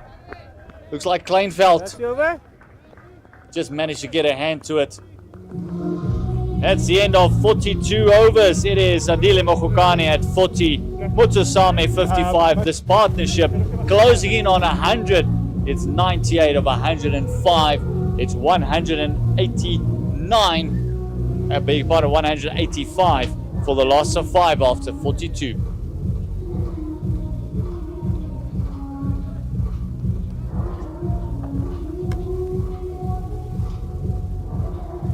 It's been a little bit of an interesting innings up until now, you know, back and forth, good start in the power play, then losing quick 3 wickets that obviously put down the handbrakes, and then conditions started changing with regards to scoring. It was very hard for them to score, and they try to consolidate whenever they try to build a partnership. The NWU Dragons have managed to get a breakthrough, as we see Caleb Seleka coming in from the city end to Sen Mutusami, and Sen comes down the wicket and snaps it over his head. Snaps it over his head for, we are not sure what it is.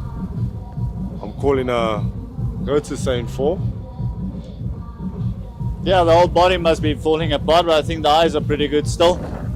That looked like it was just short of the line there.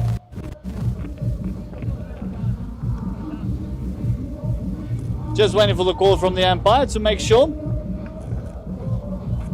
But they're not sure. Looks like 2 fielders have a contradictory view to it. And the umpire, even in his 50th test match, looks a bit confused there. 6 have been given. Another one that's just been knocked into the cow corner region, and they've trot through for 1 after that. I don't know if it was a boundary or a 6 then. Oh, is this a 6? Now that also brings up the 100 partnership with that 6. And this is exactly what the Warriors would have wanted, a nice big partnership. One thing that has been lacking throughout the campaign thus far for the Dafabet Warriors. 105 of 107. Good lap to 45. Oh, good fielding. Good stop by LT at short 45 there. I rather enjoyed the call of no. That was very distinctive. He really making made sure that sure he hears me.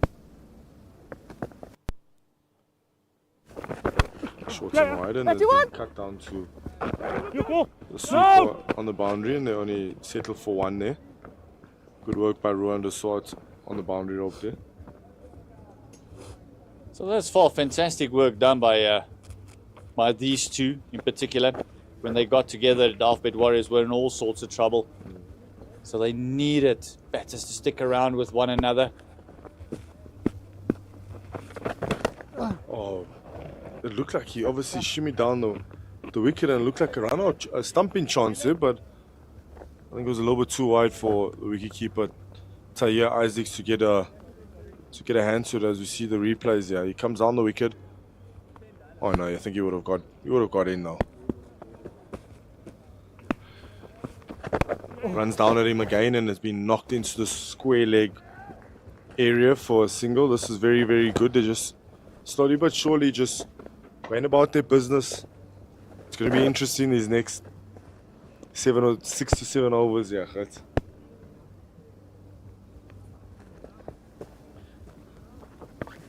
Caleb Intimukane has been absolutely dispatched over the bank and into the soccer fields for big 6. Up and over, and the soccer guys will throw it back for us. It's a lot smaller ball than they're used to. Let's hope they throw it back, because Oh, probably see closing this out, as a souvenir as we see it. closing out that over. Look at that, just dropping on the knee and says thank you very much. Small part of the ground, but that would have cleared even the big one.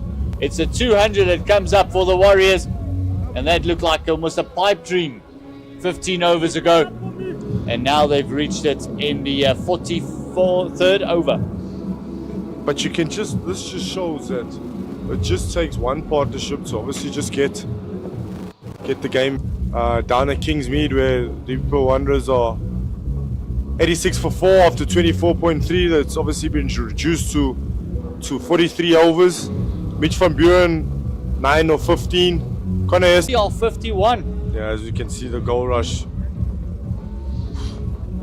Division 1, another game on our screens with the Multiply Titans versus WBS Western Province. Multiple Titans 237 for 5 after 40 overs.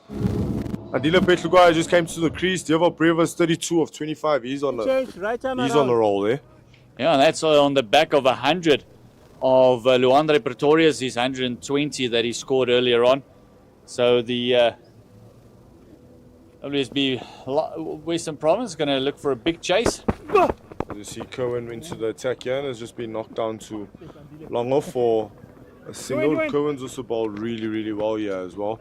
He's going to come back here now, and death overs probably look to go wide Yorkers with variation as well, with these slower balls as well. So, wily character.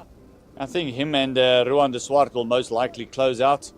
Ruan de Swart still has 3 left. As we just look at Division 2 as well, Eastern Cape Inyati, 143 for loss of 3, chasing down a mammoth ACDC Express Tuskers, 324 for 3. And they're halfway through that innings.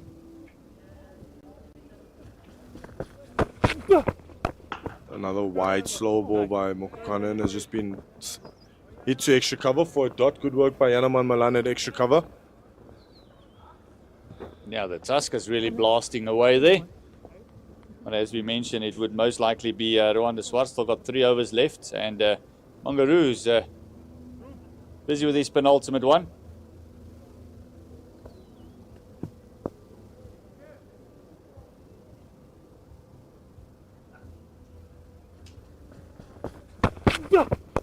Nice and full, and it's been hit to the cow corner area just for 1. Good work by Caleb Seleko, coming off the boundary from cow corner. Minov's head, and it will looks like he'll cut it off, which he does, and they'll settle for 3. Good chase by Ruan de Swart to cut out the boundary there. Fantastic chase, not getting the timing and just not the elevation to get to the ball. Looking about inches from his fingertips. Did well to get up quickly and also chase the ball. As we speak about that, long off and long on has been dropped down to the boundary with third man and finally coming up into the ring. Another wide slow ball by Cohen, really well bowled at. And that's what he's going to do. He's going to, in the death overs, he's going to go really wide. Either wide really full or wide really, or slow ball wide. And it's going to be really hard to obviously put those away. Yeah, this over going for 5. I almost think this is the most expensive over that Mangaroo has bowled. As Mokokane closing into his 50 as well. Nice and full, that's been hit into the cow corner area, and it looks like they're turning for 2, which they do. They can't get it back, and that's Mokokane's 50 that he's been brought up. Beautifully played by him. Fantastically played. It's his 50 up of 58 deliveries. Also, man, that took his time. Nearly chucked his wicket away with the very first ball that he faced. Just not, Vian Libber not able to hang on to it with a flying Vian Libber to his right. Mokokane now 50, and this partnership is growing into a worrisome one for the Northwest University Dragons, because now all of a sudden 208 for 5, still 5 wickets in hand, and this partnership going at a decent click as well. That 230, 235, even 240 is looking a reality now. Yeah, I definitely think now they can put down the accelerator, and I think they will now with the short boundary in play, where they'll probably look to attack it, especially the right-handed batter. They get an over of between 10 and 15.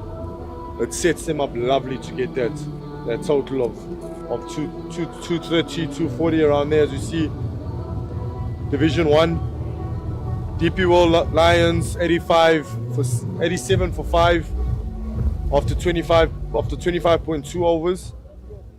Delano Porkita just coming to the crease. Connor Esther isn't still there. Now they're in a bit of trouble there. Mainly their top batters all back in the hut, finding it difficult. As you see, the sword coming in around the wicket to Mutusami. Beautifully. Oh, how has he got it down there? And that is a beautiful shot by Sen Mutusami. And I really think that was deliberate as well. Well, it depends on who you ask. If you ask Rwanda Swart, he'll say, no, it was an edge. If you ask Mutusami, he'll say he'll open up the blade. We'll just call it an educated edge. He wanted to play down there, but not quite that fine. Yeah, but he's a very risky player, is Sen Mutusami. So now in these parts of the game, he'll really try and hit you square. And he'll take you on square, and that's where he'll get his boundaries. As you see it, just bounces short of the fielder at points, and he's thrown it for no reason, and they've just gone through for 1. I don't think Rwanda Swart will be too happy with that. As we see the replay here. Yeah, gotta feel that the fielder almost looked like he was not expecting that, so he was a bit on his heels. That hung in the air quite a while. It did indeed. Yeah, Rwanda Swart will not be happy, and to make things worse, bit of an overthrow as well. Really tick him off. Beautifully bowled by Rwanda Swart, and Andile just punches it into the square leg hole there for a single. I really think with him as well, with Mokokane, I think he can take on the short side here, which I say again, with the apart from that very first delivery that he faced, other than that, he's been timing it pretty decently, timing it pretty well. Makes room for himself, and obviously beats the bat. He's really trying to access that onside, that extra cover area, where I still feel he shouldn't be taking the risk. Maybe he from the other end, though in that obviously the city end, when he's batting on that side, he can take on the short boundary, and Mokokane can take on the short boundary on this side. This left-right combination will be beautiful. It's beautiful now for the back end.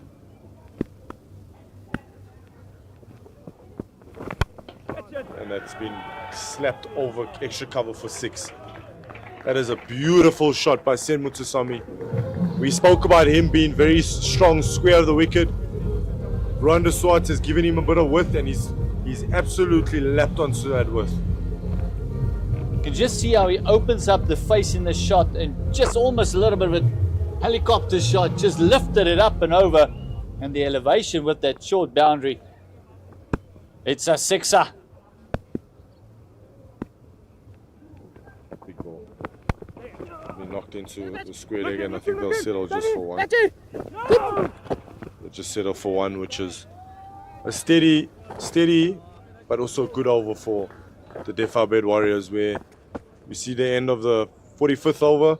Dafabet 2-2-1 for 5 after 45. And this is now where they've got that platform. That 220 is up. Now they can really launch. It is 5 overs to go. That means still 30 deliveries to go. They can just get a run of ball. 250 is on the cards. But you've got to feel with these two set and settled, one of them kicking on 275. Yeah, you know, when you 275 definitely on the cards, if they just get one big over, which I think they probably back themselves to get that big over, I'm pretty sure they will kick on and go and make a big score. Just look at the Division 2, CSA emerging, 145 for loss of 5, chasing down the Garden Route Badgers, 258. Another slow ball, and Sen's knocks it down to long on for just a single. Yeah.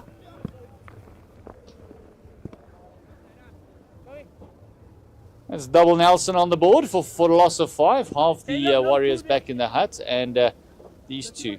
What a brilliant partnership this has been. 135 of 125 deliveries. Phenomenal work. They've batted really, really well, these two. This partnership has been a bit of a breeze to obviously watch, and a lovely partnership as well by these two.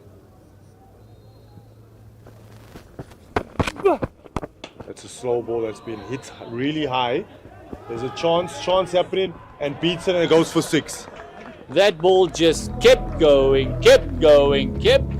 and everyone was interested, and it just kept going, and it's a maximum. And there's Mochokan, and it shows, hey, hold on, that boundary isn't too far away. Another slow ball by Cohen, but I think the slow ball obviously in his hitting arc, and that's why it was easy for him to hit it over Longon's head for a 6 there. I was in the arc, in the park. Another short ball, and has been pulled down to square leg. Looked like almost a slow ball bouncer there into the wicket. Been fielded by Duan Janssen down that square leg boundary there. Both these two bowlers bowling now. Mangaroo going for 8 in his first 3 deliveries now. Bowled so well. Those figures are very misleading on how well they've actually bowled. 1 or 2 big overs. The previous over going for 14 from Ruan de Swart. Slow ball. Inside edge down to short 45. Fielded by Tsanda Tsiswane. They'll probably just see out Cohen now. Give him his overs, but then look to attack the other guys or whoever's going to follow Kerwin here. The person that follows Kerwin here is going to be so important. Yeah, because they'll be bowling at the back end, so it's got to be the execution of the plans that's going to be so important. Top edge. LT going back and taking the catch at short third man there. I had money on the ball all day long there. Andile Mochokane's innings comes to an end. Fantastically played, 58 from 61 in a partnership of 143 with his captain, Mutsosami. Comes over just to say, well done, young man. Yeah, beautifully playing here by Andile Mochokane, but another slow ball into the wicket, wide ball as well, and he spooned it down to third man, short third man for good catch by LT at short 35, but well played by Andile. He played a really, really good out. Knox obviously put on a score that is a defendable score, while hoping to defend that score, because conditions do get better in the evening to bat you. And also, a big field like this is very difficult to defend on. It's all going to come down to the wickets that they take, at which times they take those wickets. We saw that in the chase against the Knights.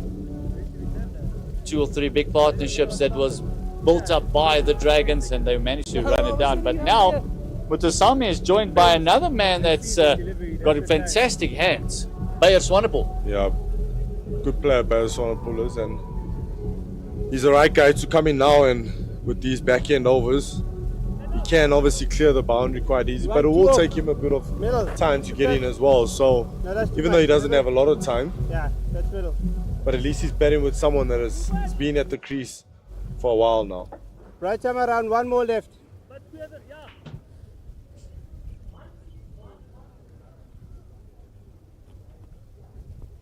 As you see Cohen coming around the wicket to Bayers. Oh, and he just bowled him around his legs, and that's a very, very big wicket. That is a massive wicket for this stage of the game. What a fortunate wicket. What a way to go out, trying to just dab it around the corner so you can give the strike to the set batter, and bang around your legs by the seamer. Bit of an embarrassment if you get him bowled around your legs by a seamer there.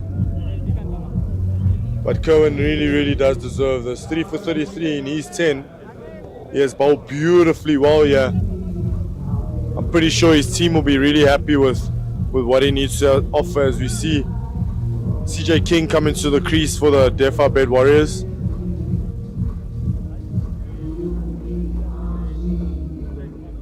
He obviously got a job to do now, because they still got 4 overs to go with Janssen back into the attack.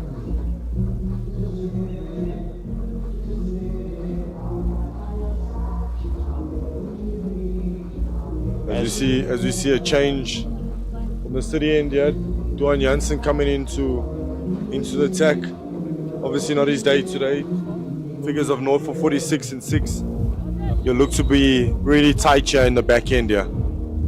Yeah, he needs to back up, because Rwanda Swart will most likely come in from the end that Colin Mangaru just finished up from. Christopher Jaden King.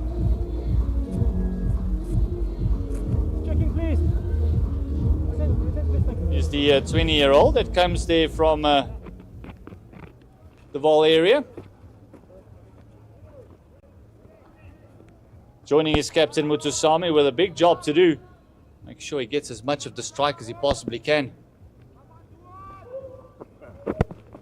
Doing starts with a leg stump leg ball, which Sen probably feels that he missed out there. He could have easily just knocked it into square leg for 1.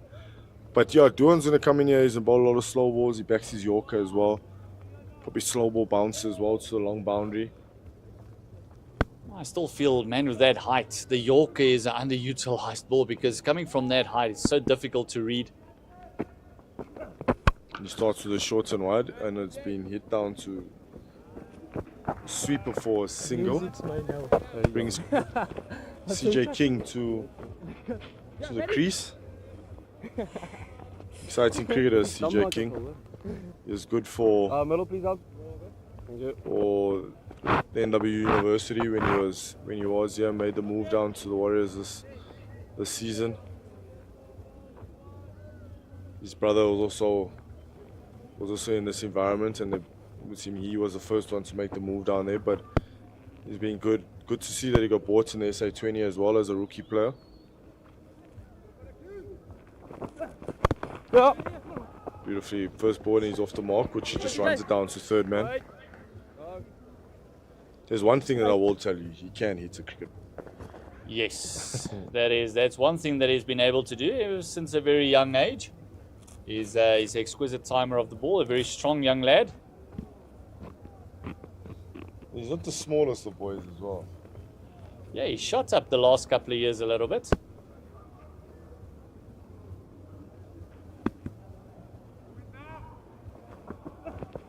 Another short and wide, or leg stump, and has been helped down to fine leg, which is good fielding by Klutzer, the substitute fielder down at fine leg. Fantastic. And Mutusami's been playing that little lap around the corner very well today. Very, very risky player. Run rate achieved has just gone over the 5 to the over. Fantastic work done by the captain here. Playing a real captain's knock. Another short and wide has been hit over extra cover for a really important boundary in this innings. Yeah, he's been absolutely almost a backhanded slap there over cover. Dismissing that ball from his presence. Just look at this. Short, wide, bang! That's another four for Mutusami, playing an absolute blinder. He is playing a really, really good knock here. This Sen Mutusami. Big ball, yeah. There's another short ball that's been helped on to deep square where Caleb Seleka picks up and gets it in, and it's only one off that last over. Good over for the Dafabet Warriors. Dafabet Warriors, and a good result as well with the last ball. Mutusami pinching the strike, making sure that he faces as much as the remaining deliveries he possibly can. He's also closing on in that three figures. He's 89 of 77. And just look at that, Kerwin Mangaroo, pick of the bowlers, 3 for 33 in his 10 overs. Tanwane bowled very decently. He went for a bit of tap in his last over, 1 for 40. Luan Janssen has been a little bit disappointing today. He's very, very expensive, going for 55 in his just his 7. Ruan de Swart, the other wicket taker, 2 for 26 in his 8, and he's now come back into the attack And that's 2 off. from the Varsity end. Looks like Tuswart's going to come around the wicket to send Mutusami, probably. And he starts with a full ball that beats extra cover, and it looks like they'll get back for 2. Good. Oh, fumbled. They'll settle for 2 there. Creeping up to that 250 mark as well. Still 3 wickets in hand. This being the 48th. Be interesting to see who actually bowls that penultimate over. It'll be very, very interesting. Do you think we should start getting greedy and saying that they should be looking at 270? Beautifully bowled. That's a lovely length out for this back end of the innings. Just misses the outside edge there. Ruan de Swart's definitely going to try and stay away from the short boundary. So that's why he's employed this wider line that he's obviously bowling now. Oof, beautifully. Try to hit that between backward of point and short third man there. But unfortunately didn't get any bats onto it. Just see Ruan de Swart just moving that third man a little bit finer. He's done well there. Really well bowled here by Ruan. And a great call there by CJ King, immediately setting off for the 1. Not allowing dots to fall. Not at That's all. middle. I feel he might have a bit of a dip Coming here. over to you, 3 left. Yeah, I think he might look to take on Ruan de Swart here. Like we said, he can hit the ball really cleanly, this guy.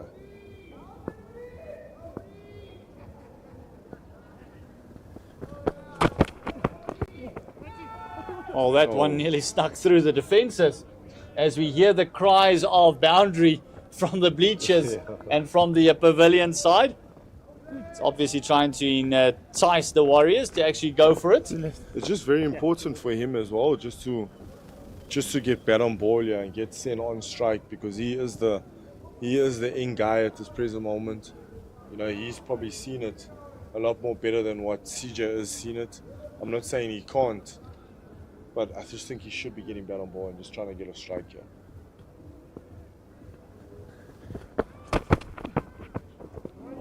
Another swing and a miss, but he's obviously missed out here. Good dots here for the NWU Dragons in the back end, yeah. Now you almost got to feel that he's got to go for this next one as well. Yeah. Don't try and get a single now. If it's not going to clear the fence, let Mutusami face the start of the next over.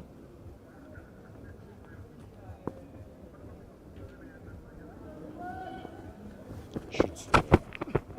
Which he does, and it looks like there is a chance, and that's gone for 6. That's a beautiful shot by CJ King. Beautiful flow of the bat there to clear the ropes there. Didn't really get all of it. Not all the timing in the world. Almost sounded a bit toey. But they could see the plan. It almost feels like Ron was just begging him to head down the line. Maybe just a slower bouncer there.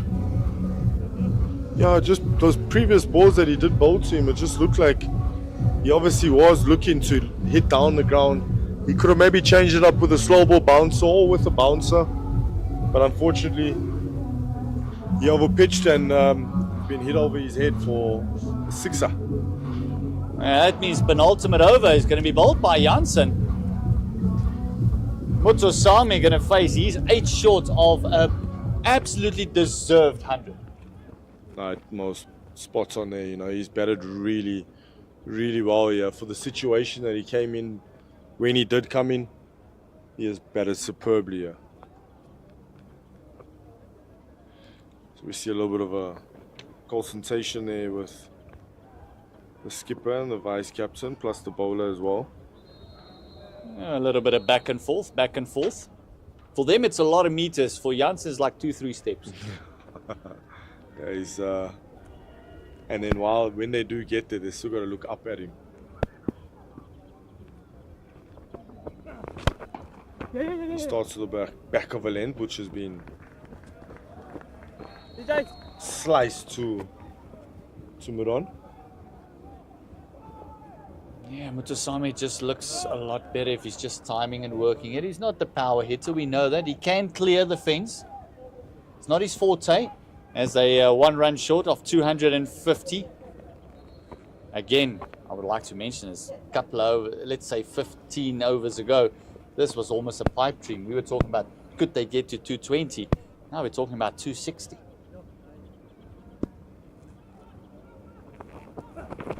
Shorter. Oh, that is a hell of a cricket shot. Straight over his head for a boundary. We spoke about CJ King being a clean hitter of the ball, and he's certainly showing us how clean he can hit it. Yeah, it's a 1 bounce 4. That's 15 love. I feel a lovely forearm slap. Look at that, just flat batting it down the ground. Dropping on the knee. Janssen will not appreciate him dropping down on the knee there. No, not at all. We definitely have seen CJ King play some really good innings for us. As we can hear some of his supporters supporting him, yeah.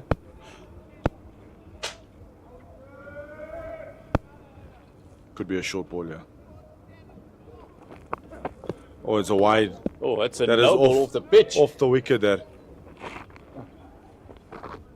And that is unfortunately a free hit here, which is very fortunate for the Dafabet Warriors.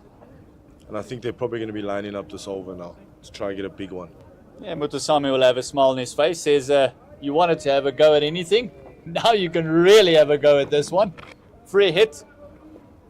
Still 4 deliveries to go in this penultimate over. And I say again, Duan Janssen has been disappointing today.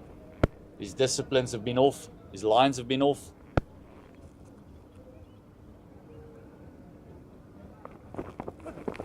Beautifully bowled, well bowled. But he's done really, really well to get that down to the boundary for 4. It beats backward of points. It's beautiful timing that by CJ King. And just look at the show of respect from Mutosami. Just tap on the bat and the fist bump. Just see the presence of mind from the young man. Just dropping the bat onto the ball. Almost a bit of a hockey shot. And 4 runs once again. And he's dealing in boundaries at the moment. He's done really well. Did really well there to get that for 4. As you see, might be a field change here. As you see, square leg coming up and looks like a deep point. They're definitely going to try and go use the wide line or the wide Yorker as a ploy here.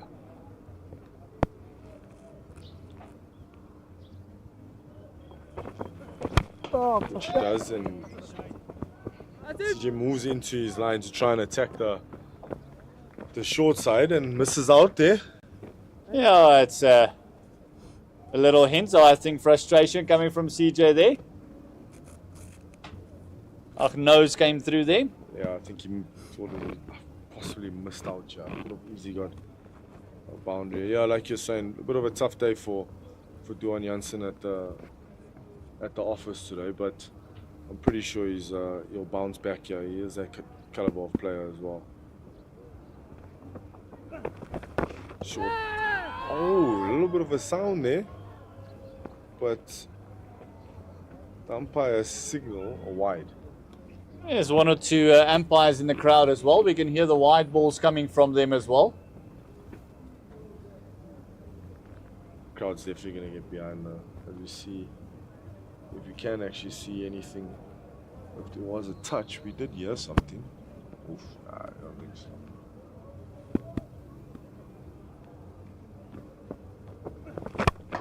It's short and has been slapped to Mulan. Unfortunate by Sen Mutusami, but a beautiful innings by him. He batted really well, did Sen. So disappointed that he could not get to his triple figures. This one just hurried on to him.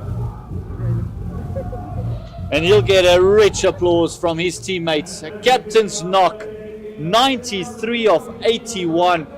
Phenomenal innings by the man who spent 3 years here down by the Dragons. And in their hearts, I think the Dragons would appreciate that knock as well. Yeah, beautifully played by Sen Mutusami, well deserved. He definitely deserved 100. But unfortunately, he's just hit the bottom edge of the bat, and he was very, very unlucky there. One of those very easy catches for Vian Libba. One more delivery to go in the penultimate over. 2 more wickets standing for the Warriors. It's at 260 for the loss of 8. And partnership of 30 runs, 30 very quick runs between Mutusami and CJ King. Yeah, really, really important. 30 runs there made by CJ King and Sen Mutusami, which brings Jason Robbenheimer to the crease. He just only played 2 matches with 2 innings with an average of 2. I think those 2 runs will be very, very important.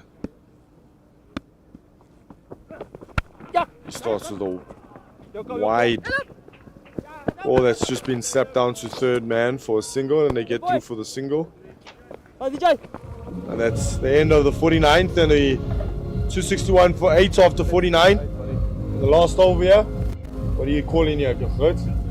Oh, becomes very difficult. That Oppenheimer just pinched the strike as we see the crowd there. Still not really into it. There's 1 or 2 waves, 1 or 2 half sits on a chair. Those grass embankments getting very busy now. But they get more excited once the local team starts batting. Yeah, they normally do.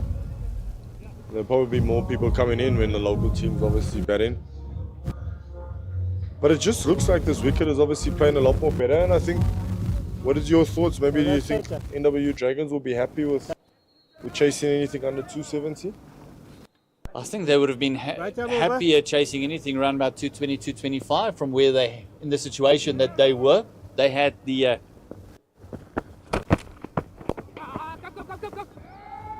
fantastically done. Robbenheimer's just knocked that into Miran for a single and brings CJ King on. Going back to your point. Yeah, so you say obviously they would have been happy with 225, 220, yeah, around about 225, 230. I think they will feel that they let it slip a little bit. And it's not by anything that they really did wrong. It was just phenomenal batting by Mokokane and Mutusami, which absorbed all that pressure and then just put a fantastic partnership on the board. It's off his foot. Oh, not happy there, Rowan, with that call. And I'm pretty sure he's not happy because he did see CJ obviously move if you have a moved outside leg stump, and then he tried to follow him, which he does, and oof, I think it is wide. Anything down leg is a wide ball. Good call there by the umpire. Yeah, I can see the chats from previous teammates just asking him, come on, don't be like that. Yeah. You sure there wasn't a touch on it? And that's a big hit. That is a really big hit for 6 to the big side of the boundary as well. My word, that was absolutely thumped over mid-wicket. Emotion just getting the better of Ruan de Swart. And the big broad shoulders of CJ King just to stand and deliver, and he says, thank you very much, I'll have that maximum. Yeah, he went in short here to CJ King, but I think it was a slow ball. Yeah, a slow ball bouncer, and he picked it up and he's dispatched it onto the bank. 269, that 270, 275 is on the cards. I don't think any one of us expected them to actually get that far, especially with the run rate at one stage being 3.1 for the majority of that first 25. Just see the conference there between Libba, the captain, and de Swart. I think CJ's parents from the Val came through today. I'm definitely sure a few of the guys from the residence that he stayed in. Oh, that's another wide, and oof, I think Ruan is not going to be happy about that. You can just see the way he's looking down. He's put in the long yards, busy with his 10th over. But what's the noise? What's the noise? He's really not happy with that call. Yeah, unfortunately, the rule's very clear. Anything down leg is a wide. It's got to be very extreme circumstances for that to change. Yes. The offside line moves a lot more than the leg side line.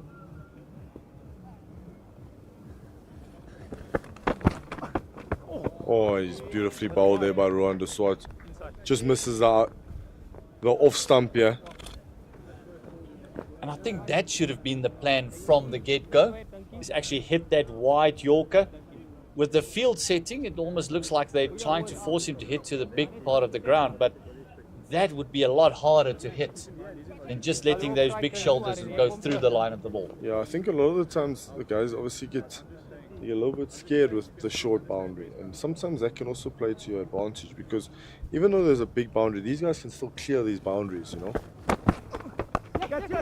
And that's been hit down to deep square, and it just lands short.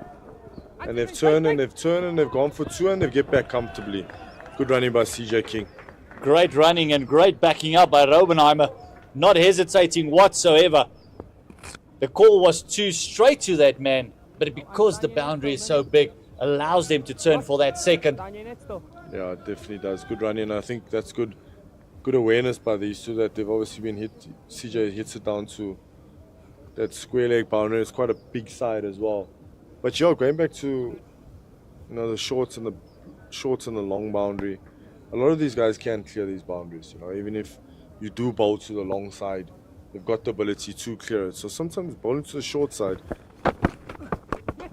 It's beautifully bowled. Yeah, it is beautifully bowled. They've turned. Good running by these two once again. Really, really good running by these two. So your 275 is definitely on, yeah. Good. 275 is on the cards. One more delivery to go. Doesn't matter what happens to this ball, unless it's a wicket, they'll run for it. What a comeback by the Dafabet Warriors. Phenomenal comeback by the captain Mutsasamy. Mokhokane put them on with that 143 partnership. Just shows you one big partnership. And another little cameo here, the 30 partnership between Mutsasamy and King. And now King is 26 of 12, just swinging the momentum into the favor of the Dafabet Warriors. Yes. Looks finish off strong here, Ruan. He's bowled nicely here.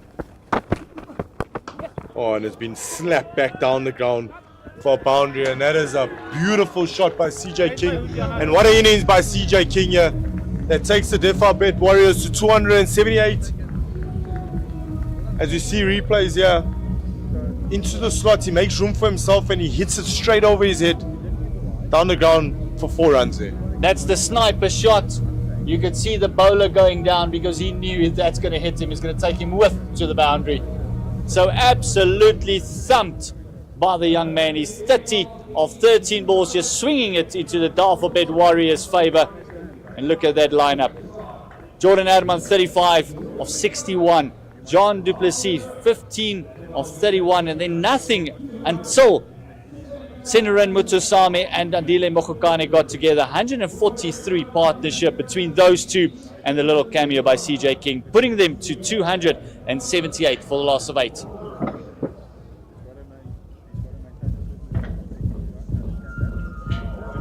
So this is going to be an intriguing run chase, an enthralling run chase by the Northwest University Dragons. Brady, who do you think will be the happy of the two camps? I think the Dafabet Warriors will be really, really happy with that, especially the situation that they were in. To put on this total, on this wicket, on conditions as well, because it was a little bit slow, was a really, really good, really good finish off to the innings. As we look at the bowling figures of Dafabet Warriors, Cohen Mangru pick up the bowlers, 3 for 33 in 10.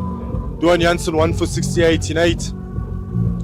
Lutanda Siswane 1 for 40 in 10. Rwanda Swad 2 for 52 in 10. Caleb Seneka 1 for 60 in 10. And Matthew Kleinfeld 0 for 20 in 2. So that's the match summary.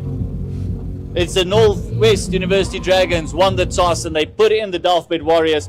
Great start by the Warriors, and then a fantastic fight back by the good start by the Dragons and a fantastic fight back by the Dafabet Warriors, with Mutusami top scoring on 93 and Dile Mokokane 58, and the cameo from CJ King swinging momentum 30 not out.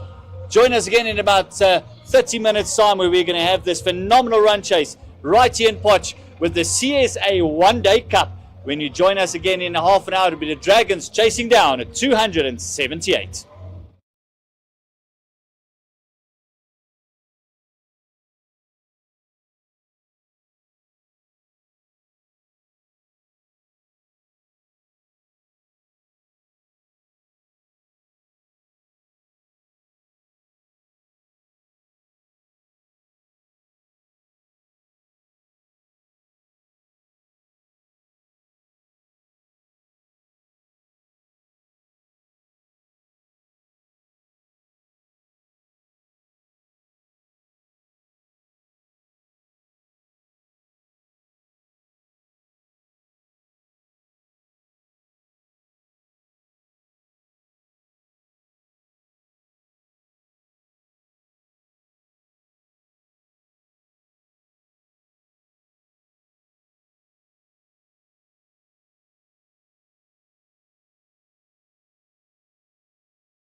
Welcome back to the JB Marks Oval in the lovely picturesque Potchefstroom, where the Northwest University Dragons are taking on the Dafabet Warriors. With me in commentary is Brady Bardens again. Welcome again after a nice dinner, Brady. Yeah, it was a lovely dinner there that we just had. As you see, the NWU Dragons going to chase down quite a high total of 278 after 8 overs in their 50 that the Warriors put on board. Should be an interesting chase, eh, Conrad? It's going to be an interesting chase again, Brady. Like we saw about a week and a half ago when the Dragons played here against the High-Tech Knights. Quite similar score scored. About 25 runs more that the Warriors amassed. It's all about how the condition of the pitch is going to be when the dew hits later on. I think the wicket got better as it progressed in the innings of the Warriors. But it's going to be an interesting chase, that's correct. Yeah, without a doubt, I think the one thing that the Knights did get wrong, they didn't bowl really well in the power play.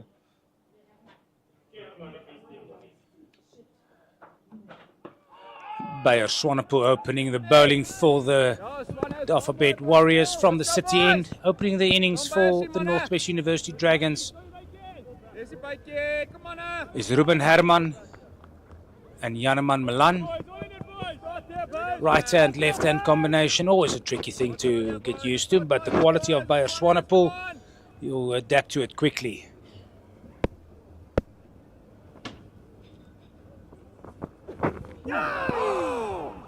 Beautifully bowled there by Bayers. Just looked like that one just nipped away from the left-hander. Now generating some good pace, some good bounce. Carried to the keeper, really, really good. Not something that we saw from the openers of the Northwest University Dragons. It was a tale of 3 stages in that innings of the Dafabet Warriors. They controlled the power play very well without losing a wicket. Well bowled again by Bayer Swanepoel. And Brady, as I said, it was 10 overs. They had a very good power play without any damage. Went about for 50 odd. And then breaks were put on by Rwanda Swart and Lutando Tsundwani. And they kept that whole pressure on the Dafabet Warriors up until over 35. There were no partnerships at all to speak of. And then all of a sudden, one big partnership between the captain, Senmuta Sami. Beautifully shot. That's a great shot by Ruben Herman off the pads, just clipping it just in front of middle wicket for the first boundary and open up the scoring for the Northwest University Dragons. Yeah, Brady, so it was that one partnership that coaches always talk of, that one big partnership. And that's precisely what Senmuta Sami and Andile Mogakani did. They had a partnership of 90 that just set up the innings, and they kept that wicket in hand, that crucial wicket in hand.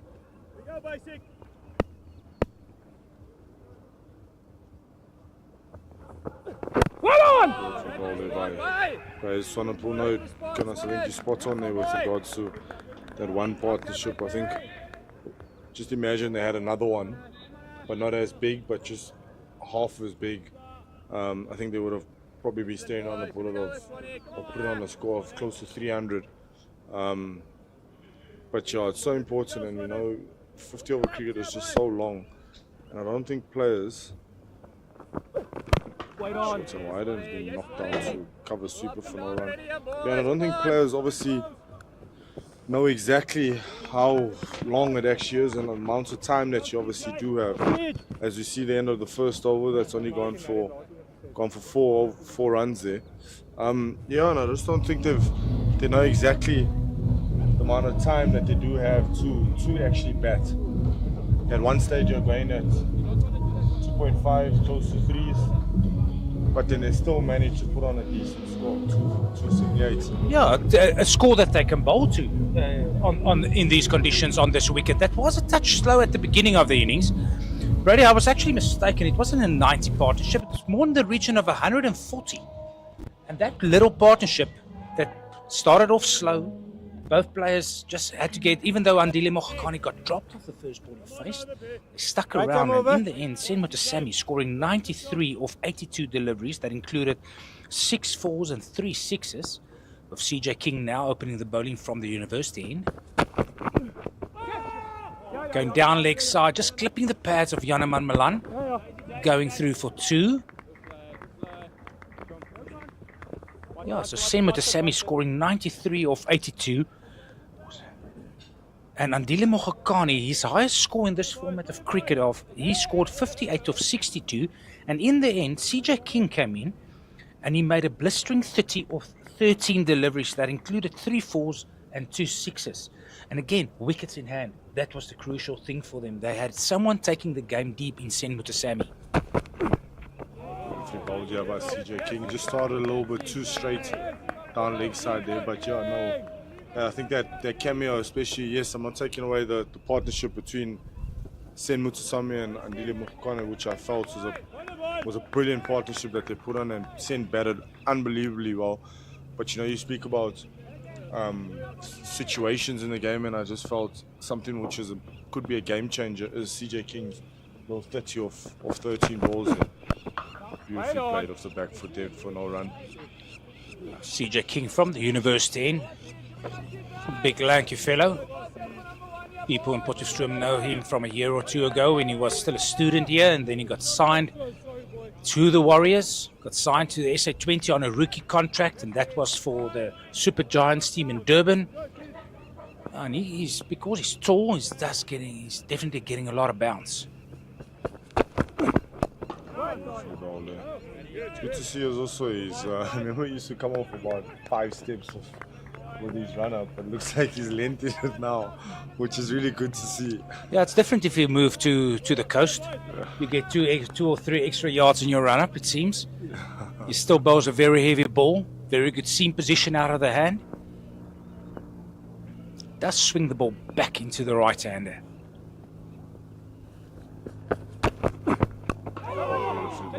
That's played as well. Yanaman Malan, very good bat angle on that. Open up his scoring off the bat.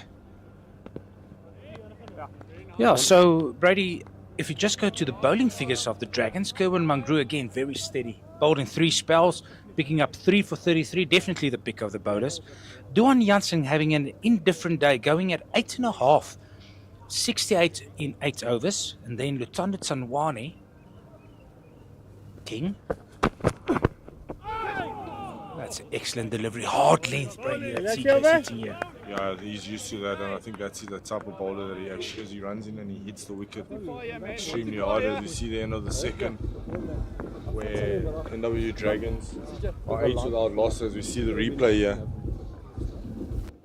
Starts out sort of stumping, just keeps angling back into the right-hander. A bit lazy there from Yanaman, not really getting his weight into delivery. Just coming back to the bowling figures, Lutando Tsanwane, 10 overs, 1 for 40, but he actually just had a bit of tap in his last over. He at one stage was 1 for 18 in 7 overs. Very good first game that he had in Potchefstroom. Then Ruan de Swart, always steady, 2 for 52, and even he did very well in his initial spell and then got a bit of tap at the back end. Players into Ruben Herman. I think we mustn't be confused. You might think it's Jordan, but it's Ruben. Yeah. And then Caleb Seleka, 1 for 60 and 10, and also he had a very good start and just were tapped at the end because of the fact that the 2 batters got used to the conditions, used to the pace of the wicket. And then Matthew Kleinveld, 2 for 20 in the 2 overs he bowled. Wait on.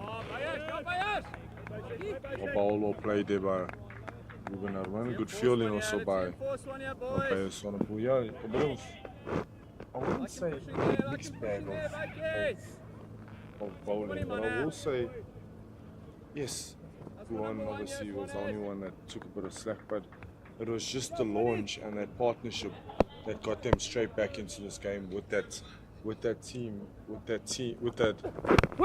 score on the board. Beg your pardon. Yeah, Ruben Merriman getting a thick inside edge there, going to square leg. Picked up by Andile Mogakane. Could be Jason Robenama, I apologize. Yeah, in the end, 25 extras, of which 17 were wides, and Duan Jansen bowling 3 no balls. That's costly as well, especially because 11 of those wides came in the first 10 overs that the Dragons bowled. So how do the Dragons go apart in chasing the score down, Brady? I think they can definitely take a leaf out of the Warriors' book. That's bat. It's a lot of bats on that. Just looked a touch outside line as well. Yeah, I think he's very lucky there by getting a little bit of bat. And that good call there by the umpire. As you have a look here at the...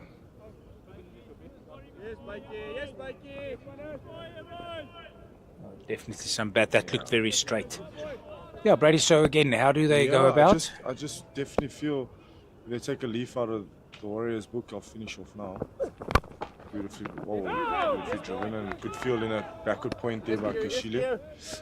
Yeah, if they just take a leaf out of the Warriors' book where, yes, they looked after the power play, but if they don't lose those 3 wickets or 4 wickets in a space of 3 to 4 overs and they look after that period and play the middle period pretty well, I think, and they set themselves up nicely to have a launch at the back end, I think they'll definitely chase down the score. I just think it's just about timing and getting the timing right and when to go and when not to go.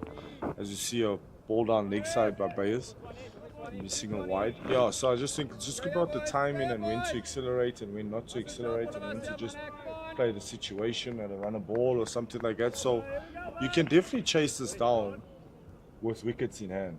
I think the wicket will also determine, which I think it's starting to play really well. I don't think there's any demons or anything in this wicket. So they've got a good chance of chasing it down. That's a cracking cricket shot by Yana Malan. Just standing up, back of a length delivery. He's just using the pace and the bounce of that ball. That's one of the best cricket shots you'll see ever, Brady, that. Yeah, that was a really, really good cricket shot there. Especially if you hit in that over back of a lane, back straight down off the back foot. Oh, beautiful to see, eh? It's not all batters that can do that off the back foot as straight as Yanaman Malan hit that delivery. Still not a bad over by Swanepoel. Now 2 overs, 2 boundaries in it, and he's gone for 10 at an economy of 5. So basically look after the power play. That's the first thing, with as little damage as possible, because you don't need to win this game in over 40 or 39 for the bonus point. It's a big score to chase down, especially with how big JB Mark's oval is. But crucial, what the Warriors didn't get right up front was getting partnerships in the top order. Yes, they had that big partnership for wicket 6. That's where they succeeded in posting to 278. But they've got to make sure that there's partnerships throughout of this innings if they want to chase this down in over 47, 48 possibly. Spot on there, Gunnar. So just as you see CJ coming around the wicket to Ruben Herman, yeah.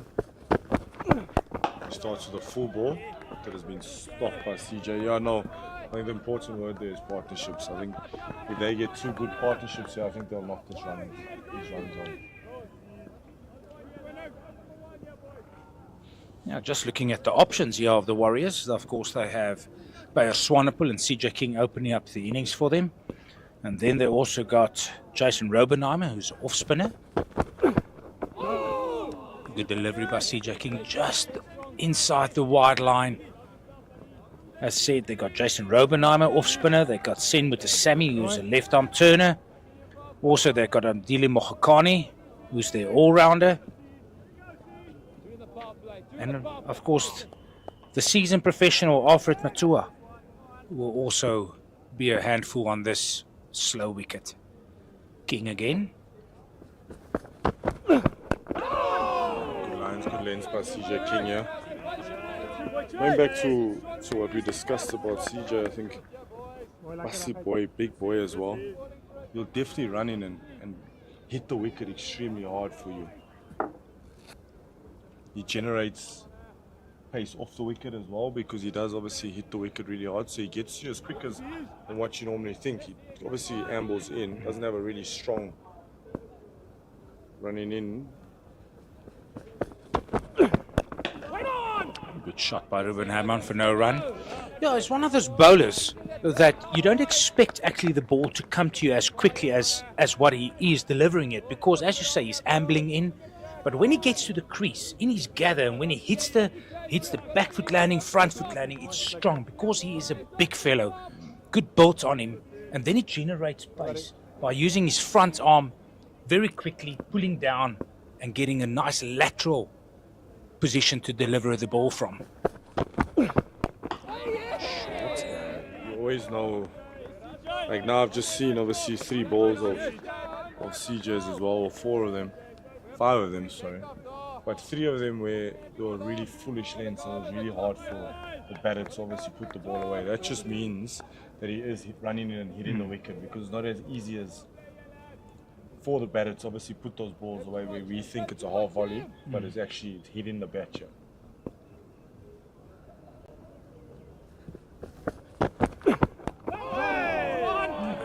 Just getting a thick outside edge down to third man for Ruben Herman. That's That's a over. super over by CJ King, going only for the solitary single.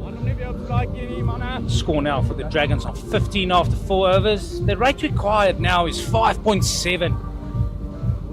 And that's not something that we saw in the initial part of this innings of the Warriors. Yes, they went about to 4.5 to the over in the power play, with only the 2 fielders out.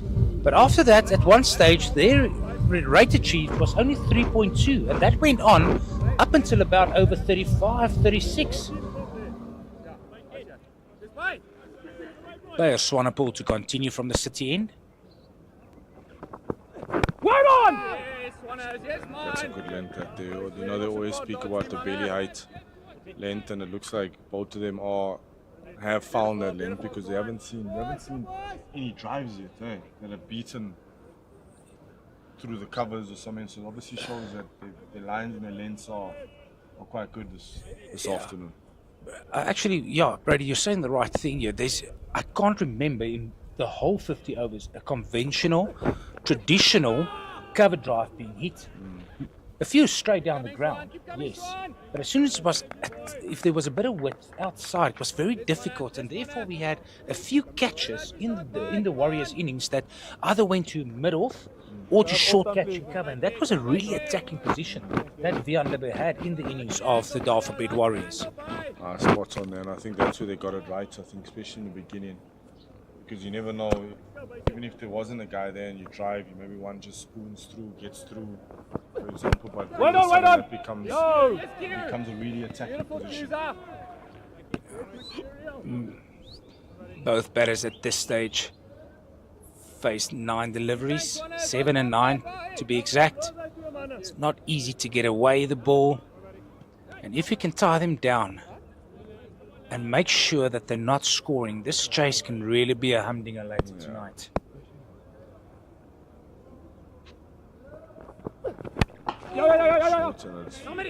Ball by Ruben Herman. Again, Brady, difficult to put the ball away when you're not in. You saw that in the innings of the Warriors. Very difficult up front. Got to get used to the pace of the delivery. I think it's just, you said it now, I think the important thing here now is just for them to get used to this wicket and the pace of the wicket. Yes, it might take them time to do that and to adapt to it, but they shouldn't panic. Again, good hard length by Bayer Swanepoel. Quite opposite from CJ King, where CJ King just, it's easy run up. As you say, trundles in, whereas Bayer Swanepoel is really bustling in, he's really looking to run in hard, hit the crease hard, and surprise you from the wicket, of course he's bowling the ball into the wicket to get a bit of skid on it.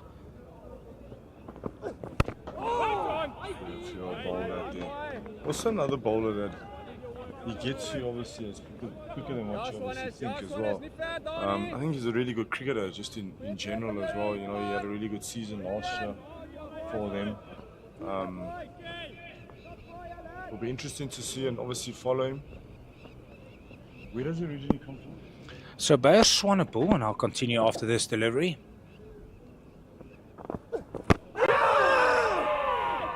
Big appeal by Bayer Swanepoel. Again, maybe 2 sounds we heard, but it looked kind of high.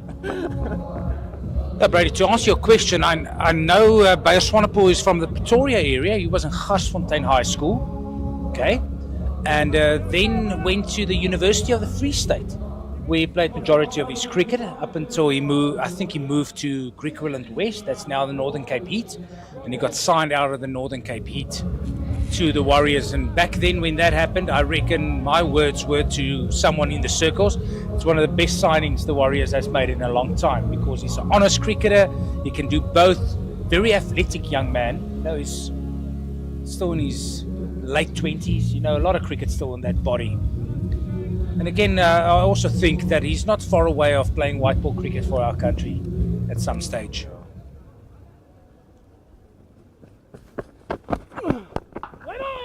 But a whiff by CJ King, continuing now with his third over. Being very economical so far. Yeah, when you come to, obviously it looks like he is definitely hitting this wicket as hard as he possibly can, which is, well, actually both of them are, because scoring hasn't been easy. You know, scoring really hasn't been easy by these two. They haven't strayed in lines or lengths.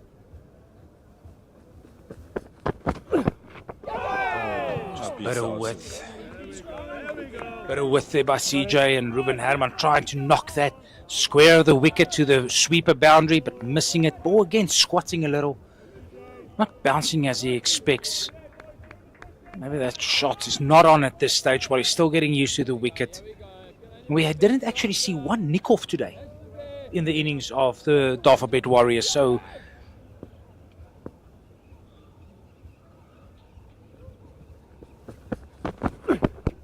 it's straighten now. Big question asked, and he's out. He's given out by the umpire, Gaza. Herman doesn't look happy at all. He stood his ground there, maybe thinking it's slipping down leg side. But I'm afraid to say it looked pretty straight there, eh?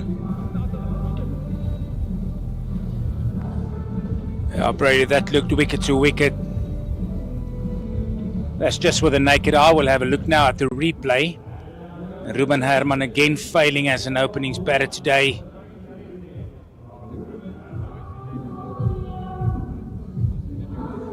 Yeah, that looks straight in front.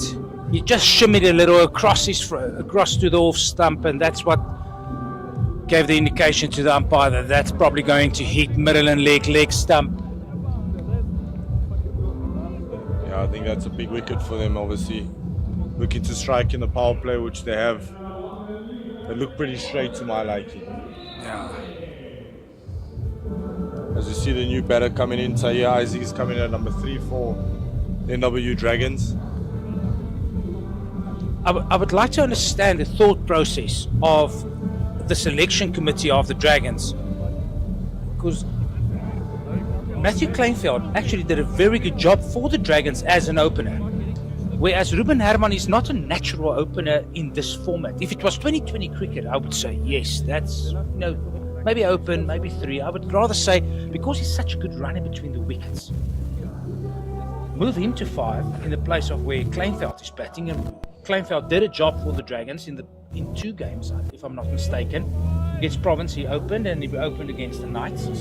So why make that change? Because I think Matthews, his name is written down today on the score sheet at 4, with Vian Libber coming in at 5 and Lesiba Ngwepe at 6. So it's just an interesting selection move.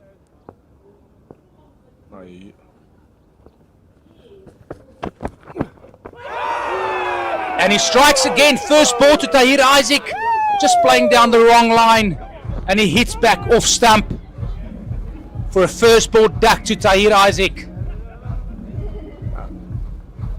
That's a hell of a ball to obviously get first up. But in saying that there, I'm going to go back to obviously what you just mentioned now. I definitely feel that combination was a really, really good combination. As we see a replay here, CJ coming around the wicket too. Oh, and that's just pitched in line.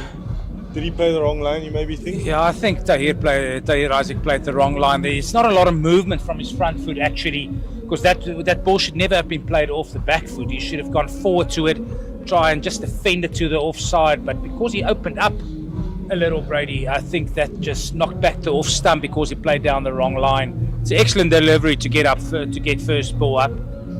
So 5.4 overs gone. Matthew Kleinveld does come to the wicket now. Is there much difference in missing those five overs? No, Not really. I'd also love to know what was the thought process there, because I think these two have really been batting well together, you know, from the first game in.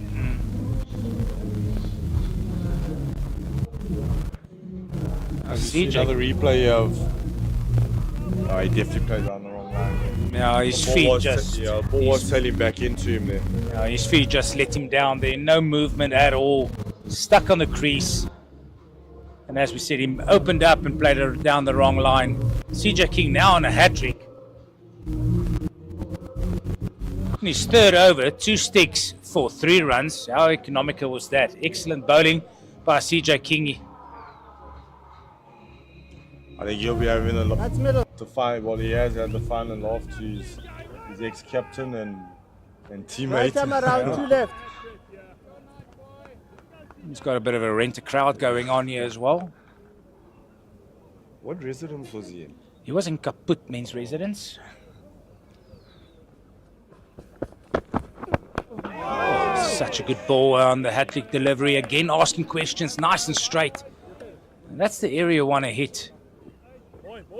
So he was probably what? He was really a light guy over there. So strangely enough, we haven't seen some of those Kaput guys out here. To be honest with you, there's a reason for that, because majority of them went to class and now they're training for a Residence League quarterfinals. That's on Saturday. Cricket. Oh my. Yes.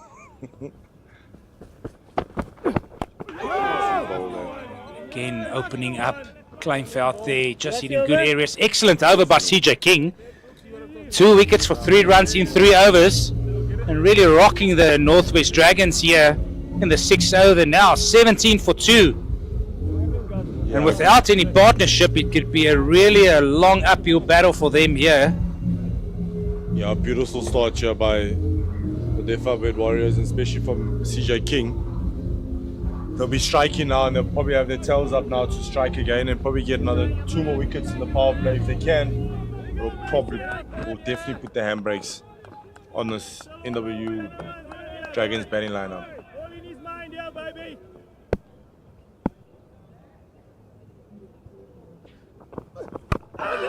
Swanepoel again in from the city end. You can just feel there's a bit of pressure now. The stadium has quieted down with the fall of those 2 wickets in consecutive deliveries.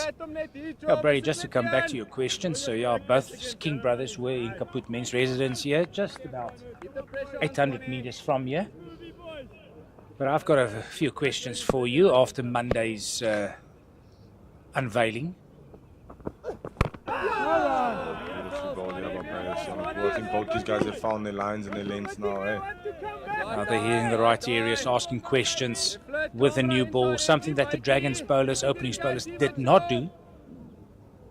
And they've hit their straps here. So Brady, on Monday you had the opportunity to meet both Rassie Erasmus and Siya Kolisi, if I'm not mistaken. Yeah.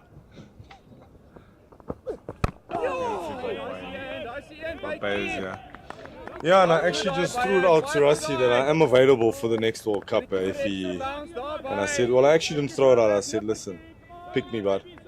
You're going 3 and 3. You'll go 3 and 3 with the World Cup.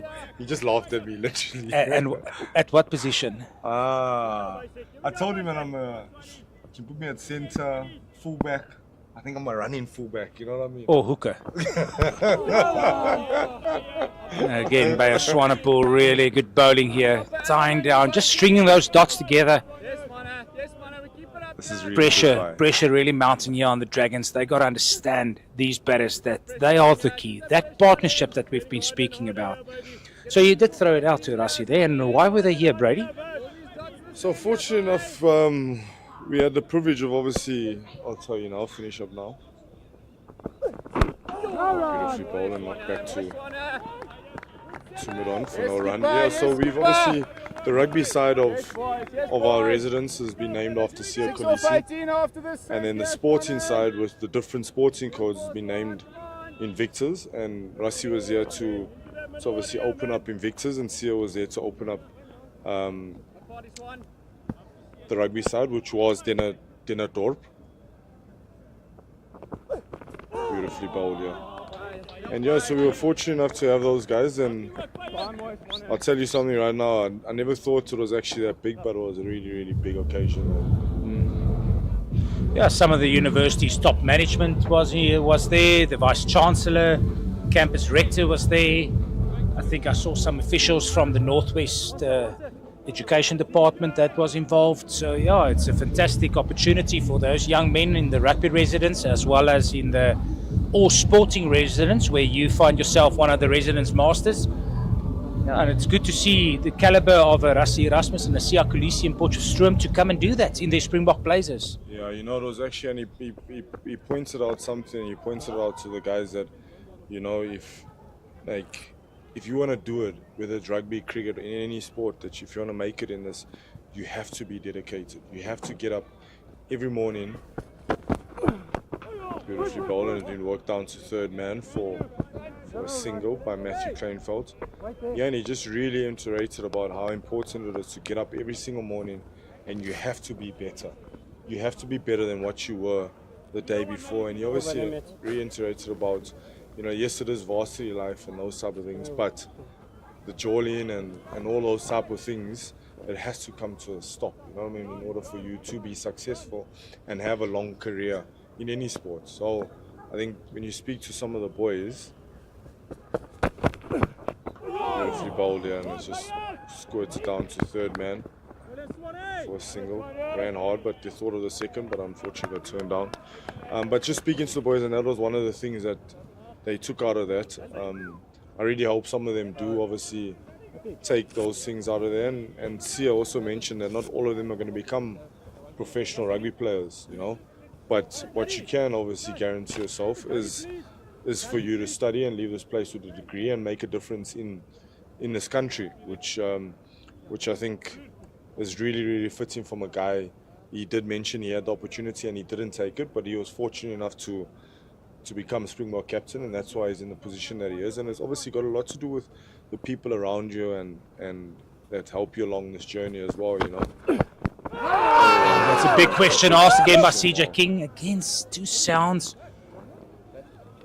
not given by the umpire. If anything, that's just bad, that's all.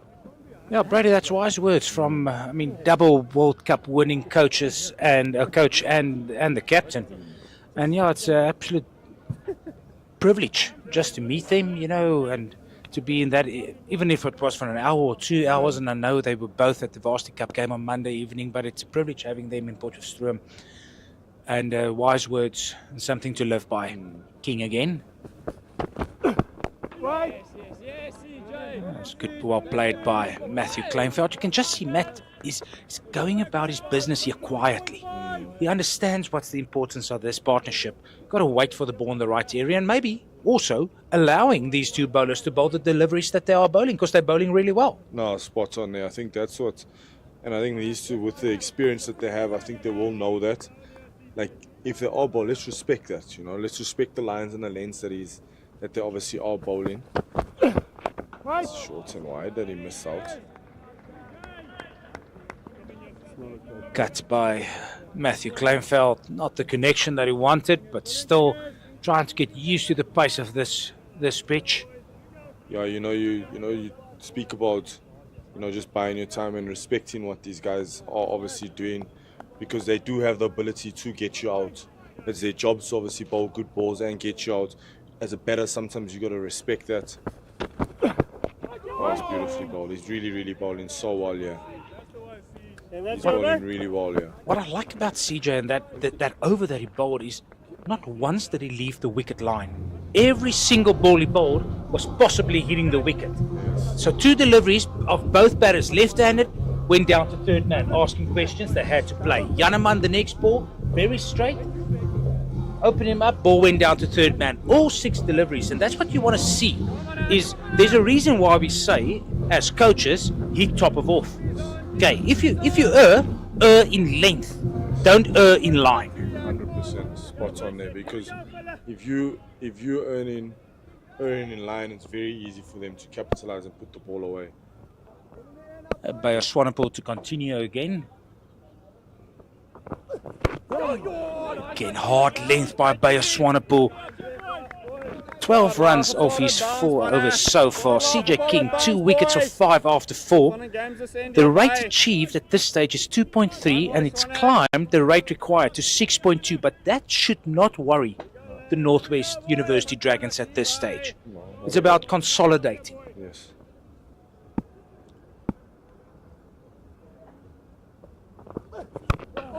Beautiful, yeah. Let me tell you something.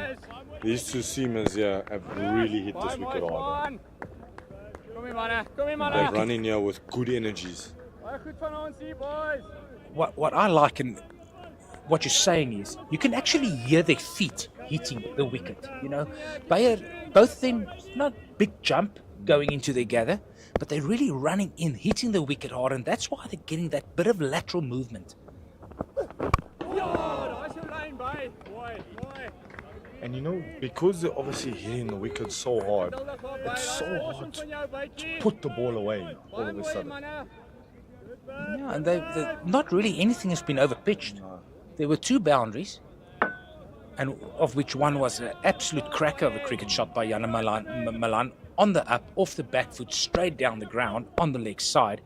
We haven't seen any bad deliveries. Again, another good ball. And both batters, I think, are at this stage realizing, listen, bide our time here. We got to stay in. If we eat up a few deliveries, that's okay. That's okay. We can live with that. As long as we're not 3 down inside the power play. 100%. So right now, they can't afford to lose another wicket or 2 because the scoreboard has gone nowhere and they've got 2 wickets on board here.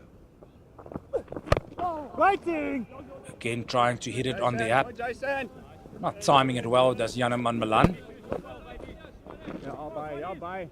Yeah, so in saying that, you know, yes, they probably accepted that, listen, we can't really score here and it's really hard to score, but we can't afford, where we face so many balls right now, we can't afford to lose another wicket here, because I think if we lose another wicket, it's going to be really, really tough for NWU Dragons now to come. All of a sudden, we just see that kicking from a good length there. Yeah, and it's not like the wicket has any demons in it. It's just the effort of both bowlers. I mean, we can't fault Kerman Mangru. Kerman Mangru won't be able to do this, what these 2 bowlers are doing. Okay? Duan Jansen, and we spoke about Duan Jansen earlier, saying, yeah, he didn't have a good day. If we're fair to Duan Jansen, he has not played a lot of cricket this year.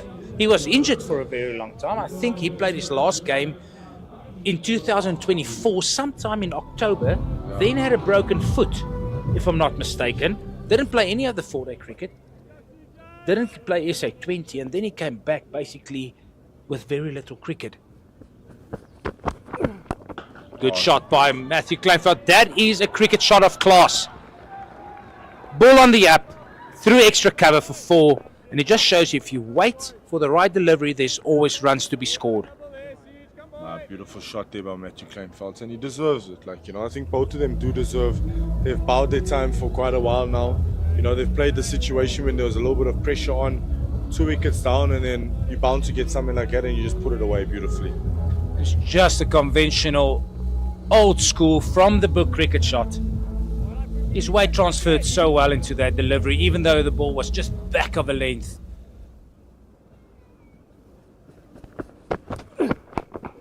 Again, well bowled by CJ King. So the previous ball went for 4. Yeah, he overpitched. Now, as we said, that was the first bad ball he bowled. It was width, bit of length on it, got dispatched for 4. Comes back, next ball again, wicket line, asking questions. And that's what you want to see from a bowler, you know. So I'm going to err. I've still got my slip in. You never know. Nick it off. But if I miss, I'm going to miss, and you must play a good cricket shot. I'm not giving away a slap or something like that, you know. At the end of the day, you know, these guys are not robots, and they obviously we're in line in length now and again.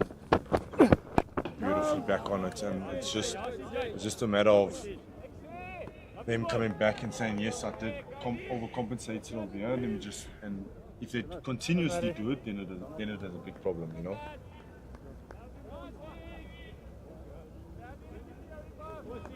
23 for 2 after 9.5 overs.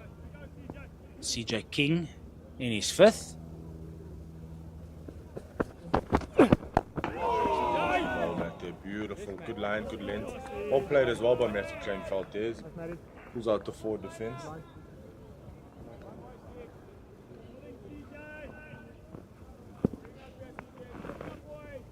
It's good seeing CJ back in Potchefstroom. He got bit today at the expense, if you like, of his brother JP, who's not here. He played in the last game for the Warriors. Scored 13 off 9, I think, if I'm not mistaken.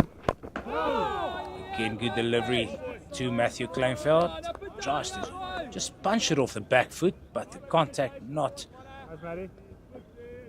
what he intended. Is it me or is it beginning to squat a little bit? Brady, I think the ball actually started squatting in the first innings already. The bounce is, I think it's let's say a bit too paced, but the bounce is also inconsistent a little. So you got to look after every delivery. You can't just expect.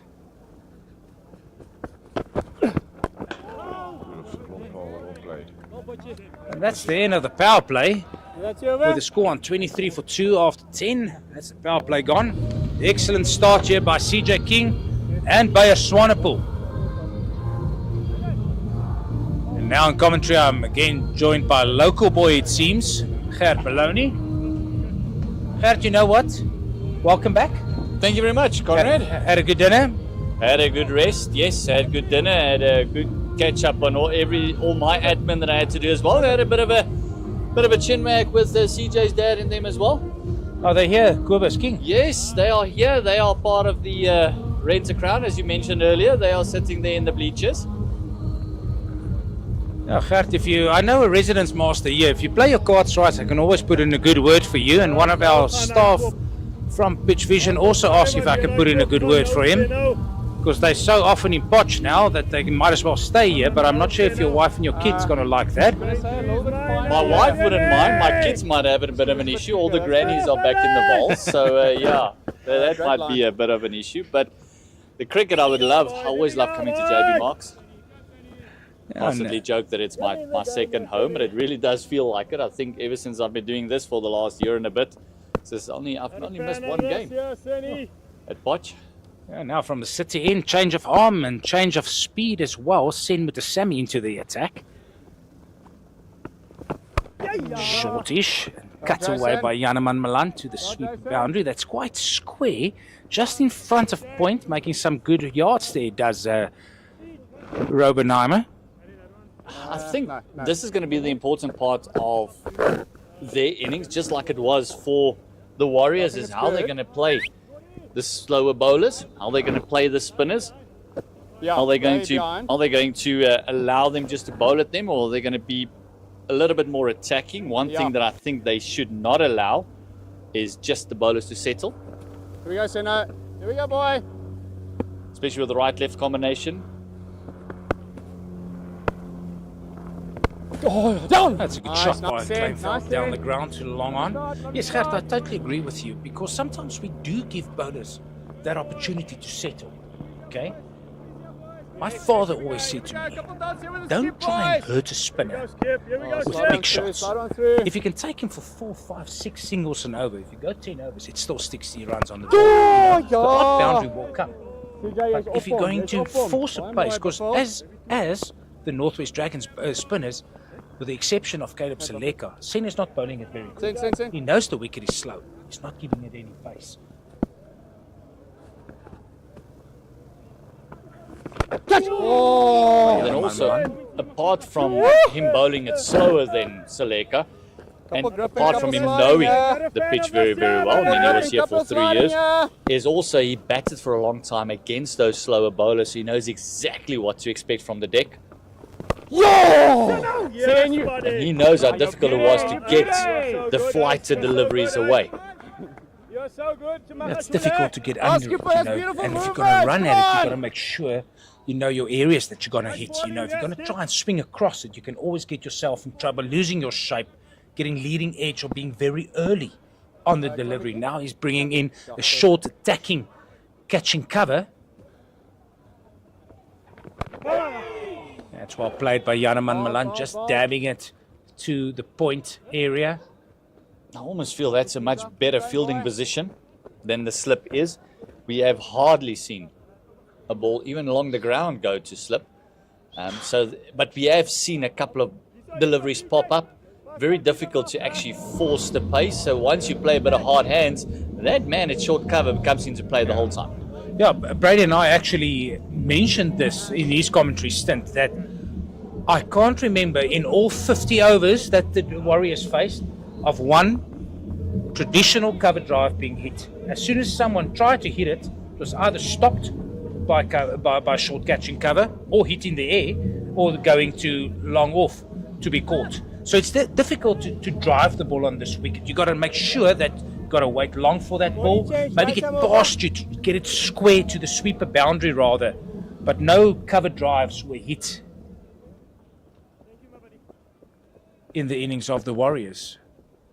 It'll be interesting to see this field placing with a change now as well at the university end. Alfred Matua coming in to the attack. Oh, and first up, Janeman Milan going on a big drive. We just said it's difficult to drive on this wicket. Alfred Matua is going to be a handful if he keeps bowling that length, keeps bowling that line. He's played a whole lot of cricket in Bloemfontein for the Knights before making his move to the Warriors about a year or two ago.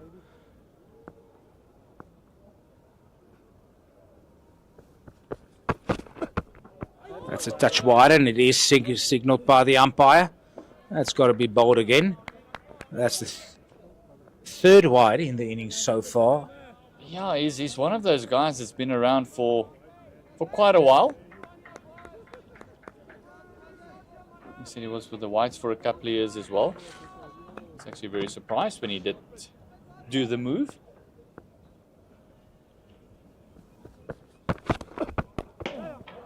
Played by Janeman Milan.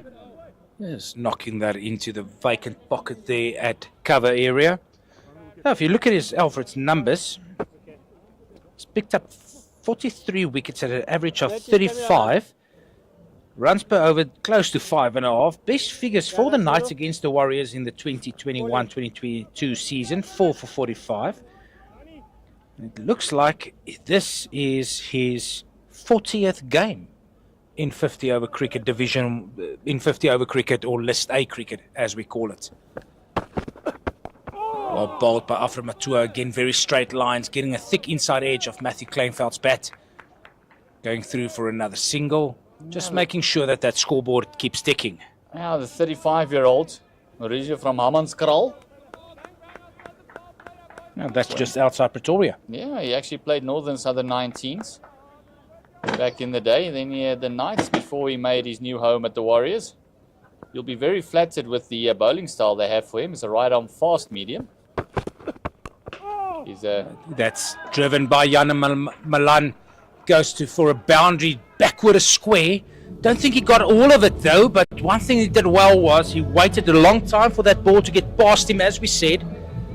Yeah, Kashile had no chance to cut that off. But as what we said earlier, it's just easier when you play a bit squarer. You just have a better opportunity just to free the hands and actually get the wrist through the line, because driving on the up with the wrist is very hard on this deck. That's a good shot by Janeman Milan, straight down the ground. A shot of class. And again, the straight drive today has been the on shot. As soon as you err on length and it's straight, you can actually just free your arms a little bit, just keeping your shape. Mokakane had one as well, where the elbow was just like Janeman Milan, nice and high, bat nice and high. Didn't try and overhit the ball. That's the key. You can see him just standing, leaning into it and making sure that it just good connection. Good timing, let the ball come to you instead of just going to fetch it. And that was the key there. Lovely timing by Janeman. He follows that up, does Alfred Matua, with just a better length, just a better line. finishes his first over, going for 11 runs. Score now on 37 for 2 after 12 overs. You can just see that rate required creeping above 6s now, but that's not something that will worry the Dragons at this stage. It's the wickets column. I think that the whole partnership between Mokhakane and Mutusame was the key. They won't get worried too easily, because they were also going at 3s and 3.1 for a majority of the innings. It was only at the back end where they actually lifted it to 4 and 5. So I don't think they'll be too concerned about it. Mutusame to continue. Left arm around the wicket. Oh, it's a good delivery, bit of kick, bit of bounce there from Mutusame. And yeah, Gert, it just shows you, I think they were going at 3.5. It's up until over 36.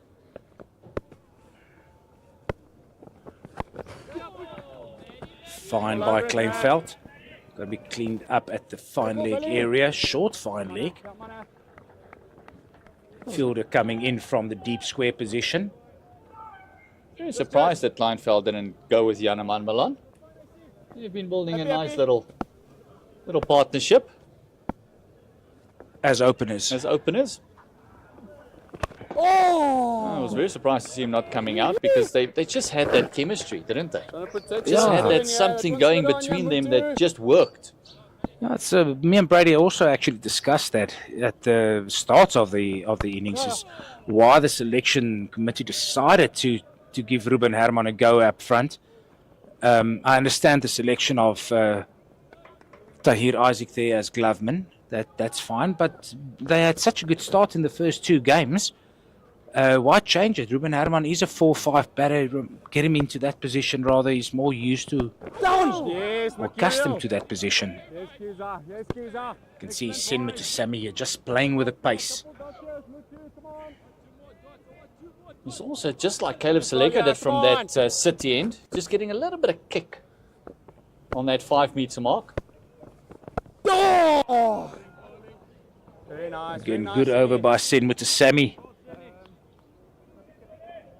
He's gone for 5 in his 2 overs now. Excellent over by him. Yeah, Gert, it's sometimes we don't sit in selection meetings. But I know at the Dragons it's the 2 coaches and the captain that makes the calls.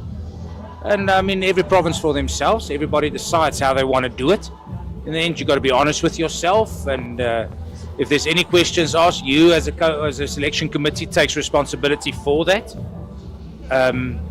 But it was interesting to see that role reversal, basically, between Kleinveld. Because, 35, 36-year-old, if you have a look at his numbers, which I will do in a second. Oh, and he knocks back Janeman Malan. The ball angling back at him. Bit of movement from the seam there. You can just see Janeman Malan looking down to the deck, not expecting that ball to nip back the way it did. And what a big wicket. And that comes from the inside edge, and it's wicket time for the Warriors, and the Dragons lose their 3rd.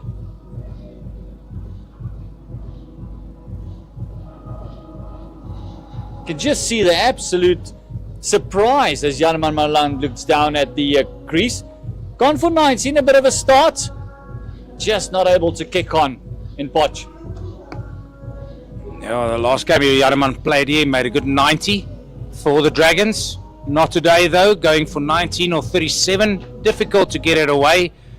Not striking at the usual 100, 110 that we're used to. Maybe the wicket's not allowing for that, but now the Dragons in a bit of bother here. 39 for 3 after 13 overs, and new to the crease will be the captain, Vian Libber. Yeah, he's a lot earlier than he would have liked.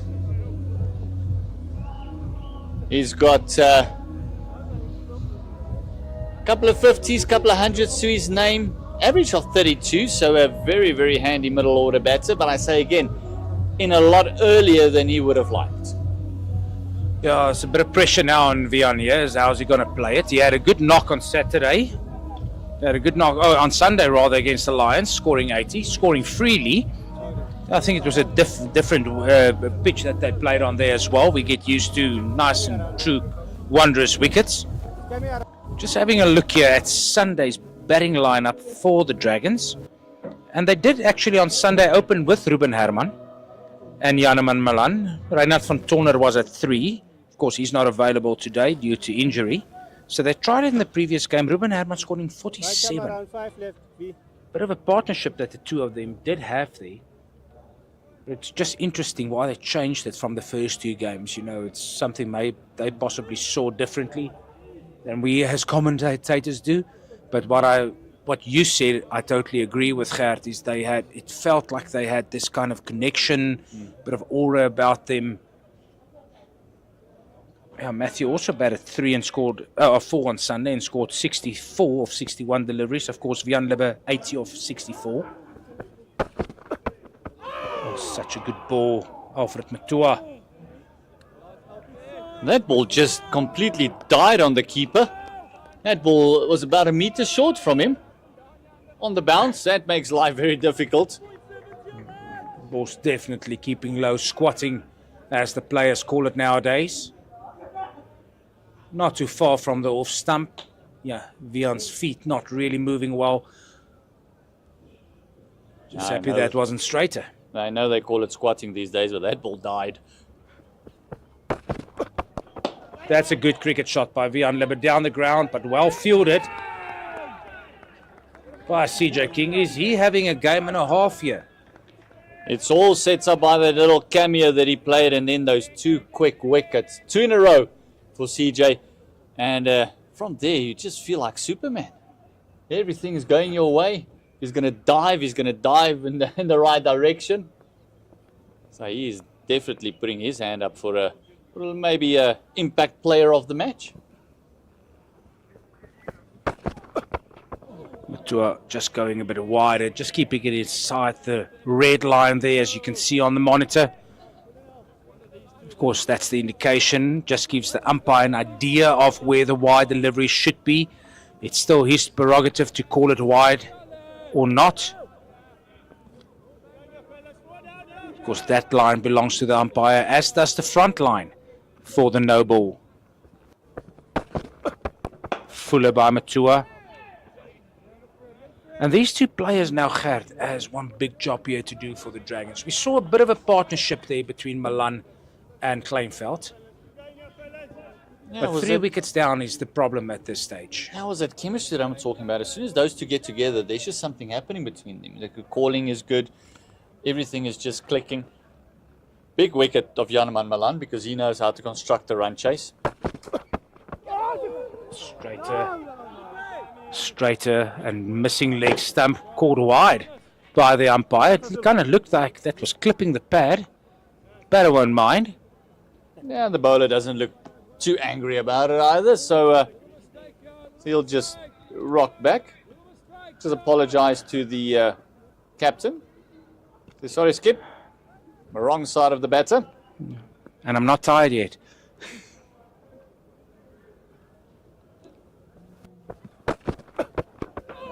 Again, some good bounce there. You see, we talk about the indifferent bounce. That one again kicked a bit off the length. So it's something that a batter's got wary to. It just takes me back how well Senmuta Sami and Andile Mogakane actually played in that partnership of 140.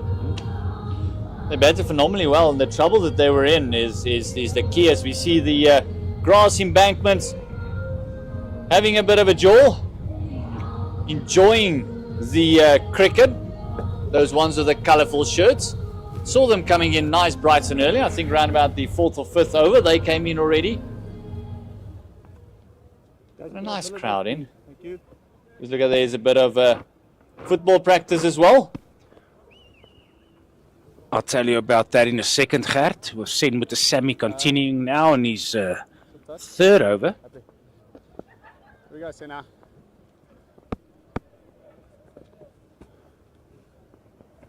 Whoa! Sure, that's good signs, man. Bit of a stifled appeal there. Sounded very interesting over the stump cameras, or stump microphones rather. Get up. Even Mutusami's got a bit of a smile on his face. Good signs, Senna.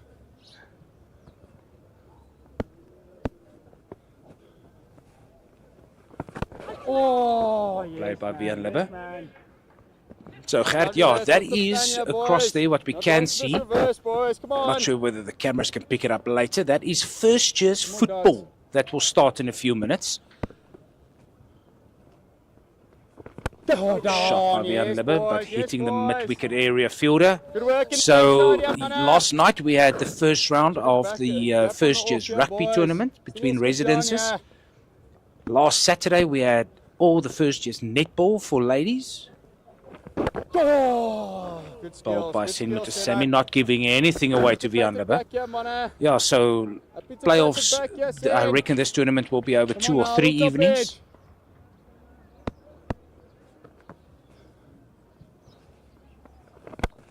Good shot by the Unlibber, muscle down the ground, only for a single. So if there's any parents watching wondering if their kids are studying, yes they are. They're just on the football field at this stage, doing something for the residents, but they'll be studying between 11 and 1 o'clock tomorrow morning. Yeah, that just looks like a lot of work. At my age, it just looks like too much work. Oh, no. Yes, man. Yes, man. Kleinveld trying to just force that to the mid-wicket area. No run, end of the over by Senmutter Sammy. Just going for the one single. Score now on 42 for 3 after 15 overs. That rate achieved is now at 2.8, meaning the rate required has crept up to 6.8, close to the 7s. But the wickets column is the area that they have to keep as quiet as they can. Just see the Mangaroo having a bit of a chat to security there. Maybe picked up something, someone dragged the cooler box along or something like that. Very relaxed camp. Yeah, they know they still have 2 season campaigners there. The Unlibber, the captain, Matthew Kleinveld, seasoned professional already.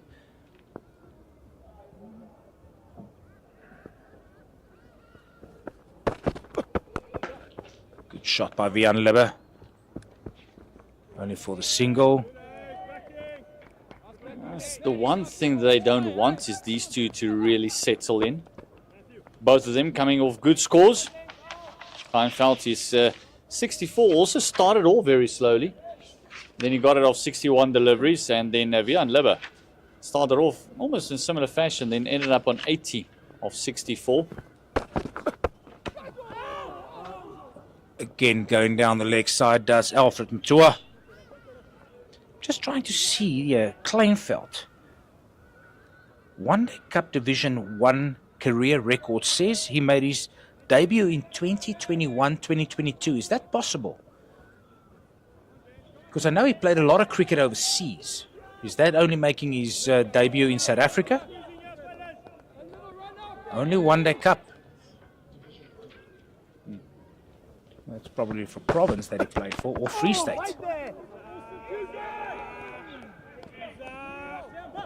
I imagine he made his debut a long time ago, because he's 35, 36 years old, if I'm not mistaken, meaning going back to 2010 roundabout.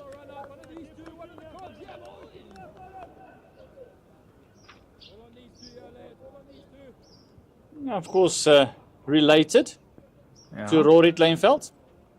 Cousin, yes.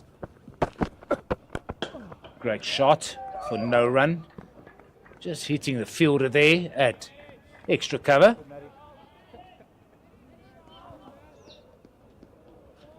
Can you just tell me, Gert, which teams has he played for? Well, he's played for Hampshire, second 15. Then he's also played for the Cape Cobras back in the day. Western Province, also played for Essex and Sussex as well in England.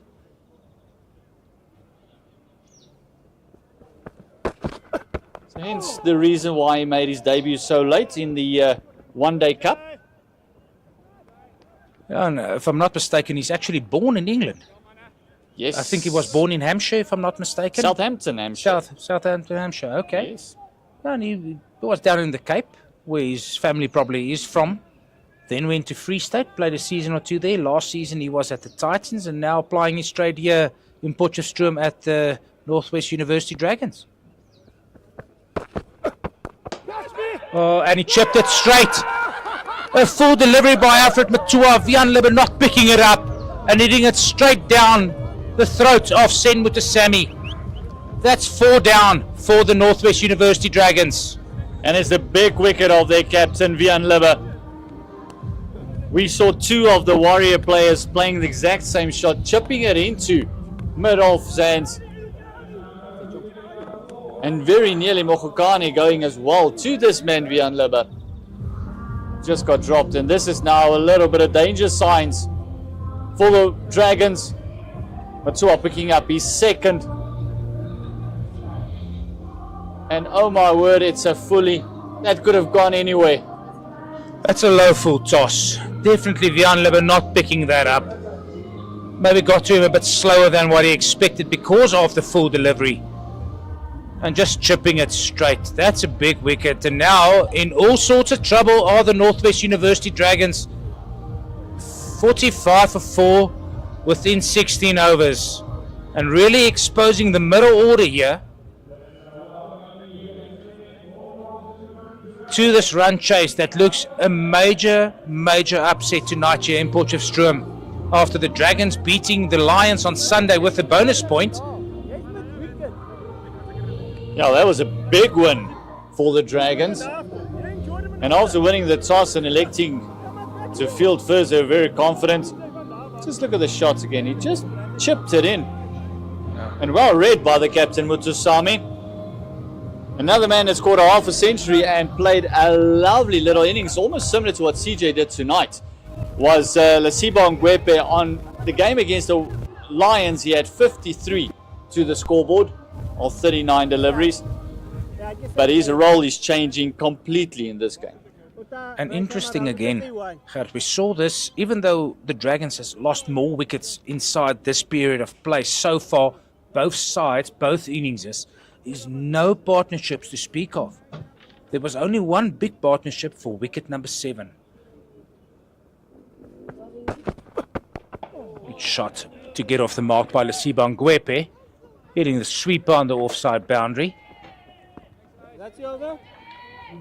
Very important now for them just to break down this run chase in small bites. Make sure they set themselves little targets just to keep up with the run rate, not let it get out of hand, because they're going at under 3 to the over and they need around about 7. Just looking there at the One Day Cup Division 1, other scores around the country.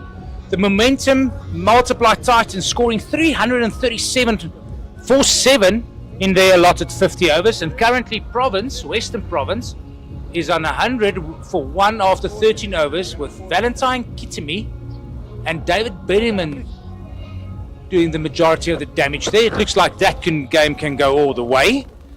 Be a good chase. That 337 with 120 from Luandre Pretorius there is going to be a mammoth chase, but Western Province doing a fantastic job thus far. Normal, or is that fine?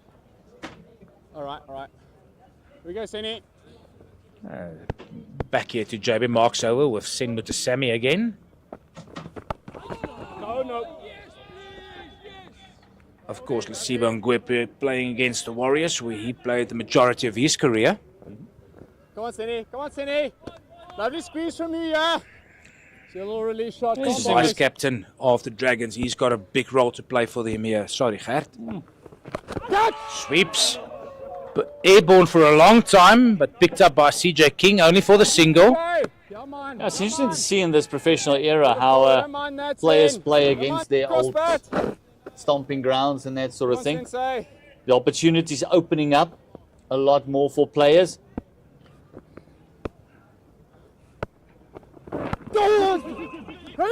Oh, it's a late call. Lasiba Ngwepe had got to hurry to get to the striker's end. Actually set off very late there. It's like he was a bit of ball watching. I was almost trying to figure out, is boys, the fielder right or left-handed? Yeah, like I said, it's Not far, boys. Not not far. like back Straight in the up day now. where if you played for one, you're kind of stuck there. Oh, bang, Modern day bang. cricket and modern day technology has made it possible to travel and still have your family close to you as Come well. back, Patrijs. Bit of a whistle to CJ King to come around more to the squarer position. Still was on fine leg, now more to deep square, meaning they reckon he's going to sweep, does Lasiba Ngwepe. gets a thick outside edge on that. Chased down by Alfred Matua. And they went through for 2 runs. Good little edge there by Lesiba Ngwepe. Yeah, he tried to open the face, didn't try and play it that fine. But the result, nonetheless, a good one. Just to come back to what you said about players moving around. It's...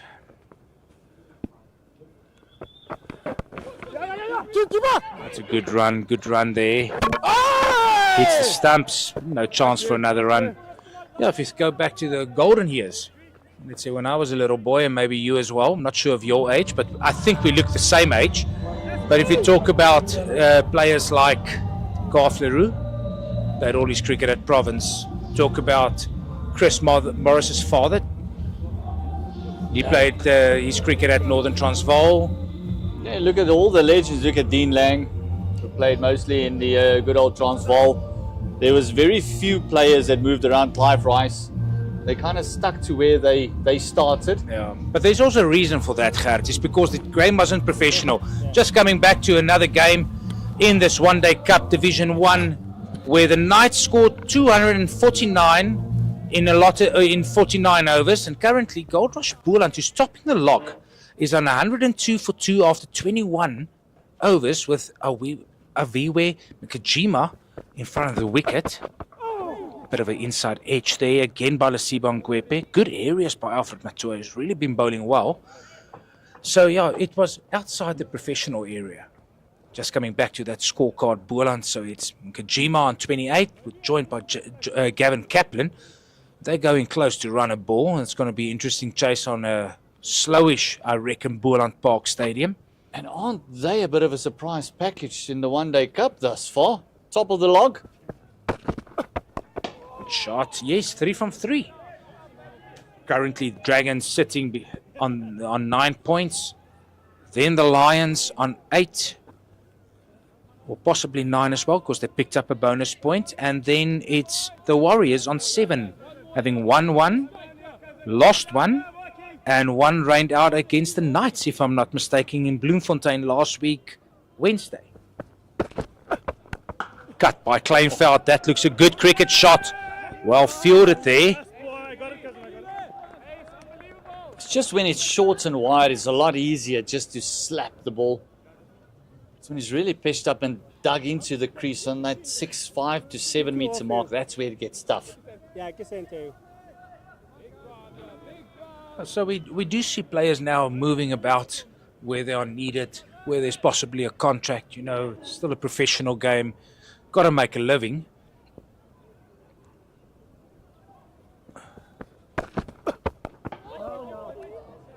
Better line by Alfred Matua.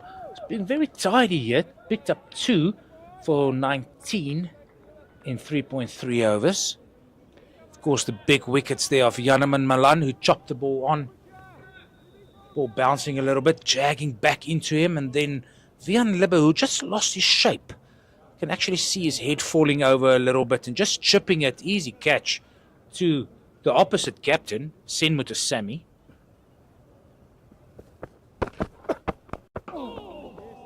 In all the planning they did for batters that they normally do, I think that was the last way they thought they're going to get Vian Libbe's wicket. Well, the same with the wicket they got of Du Plessis. It was also a nice high full toss on the back leg. LBW given. But just getting back to that log, the Rocks are top of the log with 14 points, 3 from 3. Then the Dragons on 9. Lions is at 8 points. And then the Knights is on 7. Played by Ngwepe. Misfielded after making some good ground there. Looks like Breetske. The Warriors are also on 7, but just because of run rate, the Knights are above them. And then Western Province teetering around the 6th position at 5. Titans are down at second last, and the Dolphins are holding up the fort on the bottom. Yeah, with 4 games to go, there's still a lot of cricket to be played. If you can win 4 from 4, that means you're on 16 points. Still gives you a berth. And if you just look at the whole setup of the competition, I know there is the side topping the log goes straight through to the final. And then there's a playoff, if I'm not mistaken, between teams 2 and 3. to see who goes to the final as well. Maybe we can just confirm that, Gert, but if I'm not mistaken, If so I'm you not- go- there's a first playoff between 2 and 3, or 3 and 4, and then that winner will play the loser between the other two, and then that one will go through. But you can just see a summary there of the match thus far. 278. Great start by the Dragons bowlers as they take drinks. But what a phenomenal fight back it was by the Dafabet Warriors with Sinuren Mutusami 93 and Andile Mokhokane, a partnership of 143 runs when they were really deep in it, and a little cameo by CJ King at the end, 30 of 13. And then the bowling figures of Kerwin Mangru. Pick of the bowlers, 3 overs for 33 in 10. Backed up by Ruan de Swart, 2 for 52 in 10, even though he went for 15 in his first 5. Lutando Tsanwani, first game that he plays in Potchefstroom, 1 for 40 in his allotted 10. And Caleb Seleka also bowling well as a leg spinner. And just to mention, Ger, both Ruan, Lutando and Caleb Seleka all were around the 3.5 runs to the over, but they got really some stick at the back end of their bowling spells. Yeah, and it was mainly due to Mutusami, who really kicked on, and also Mokhokane. Jordan Herman also has 35 from 61, a bit of hard graft there for him. And then the Northwest University Dragons started off pretty decently. Yanaman Milan, 19. And then at the wicket now is Lasiba Ngwepe and Matthew Kleinfeld find themselves in a bit of trouble. Thanks to that name again, CJ King, picking up 2 in 2 in his third over with a double there, 2 for 9 in 5 overs. And just look at that economy rates. Alfred Matua, the big wicket of Yanaman Milan that he picked up, and also Vian Libba in 2 consecutive overs, 2 for 20. And then Mutusami just doing what Sen does. 4 overs, 0 for 11. No, Sen knows how to play this wicket. He's not going to give much away. We'll play around with the amount of turn he puts on the ball, the amount of pace he puts on the ball. Will make it difficult for these batters to score. Both batters, with the partnership currently only at 9 or 13 deliveries, got to take this innings as deep as possible. They need a big partnership like the Warriors had. They need a partnership of 100, 120 to give themselves a chance. Otherwise, it's going to be a very difficult game to win for the Northwest University Dragons. And as we mentioned throughout the commentary stint, that it does get a little bit easier to bat under lights. The ball come on to the bats a little bit better because of the dew. Thus far, there won't be any as of yet. That's why they need to take it deep. It will just help them launch at the end because you hit through the line a little bit easier. Now, we saw that under lights. I think in the old days when games started 2:30, the second innings usually started under lights a bit later. Now it does not. Sen Mutusami again with his left arm turn for both left-handers. He's coming around the wicket, trying to hit it, bowl it into the pads, try and hit off stump, maybe middle and off as much as possible. Wily bowler he is. Touch shorter. And that position where Patrick Kruger is currently fielding short fine leg is so crucial to Sen Mutusami, who turns the ball back into both batters, that is left-handed. Oh, he takes a call. Oh, there's trouble here. There's trouble here. He's got to be short. And the umpire's finger nearly went up, it looked like, but he's not giving him out. A bit of a loopy throw there from Miron. I think it might have just been obstructed by Kleinfeld, who couldn't really get it in. That was a big chance missed by the Warriors. Lasiba Ngwepe going off and got turned back. And he did make it home. Not good fielding actually by the fielder there. Didn't chuck the ball in at full pace. But still, Lasiba Ngwepe nearly running 2 there on his own.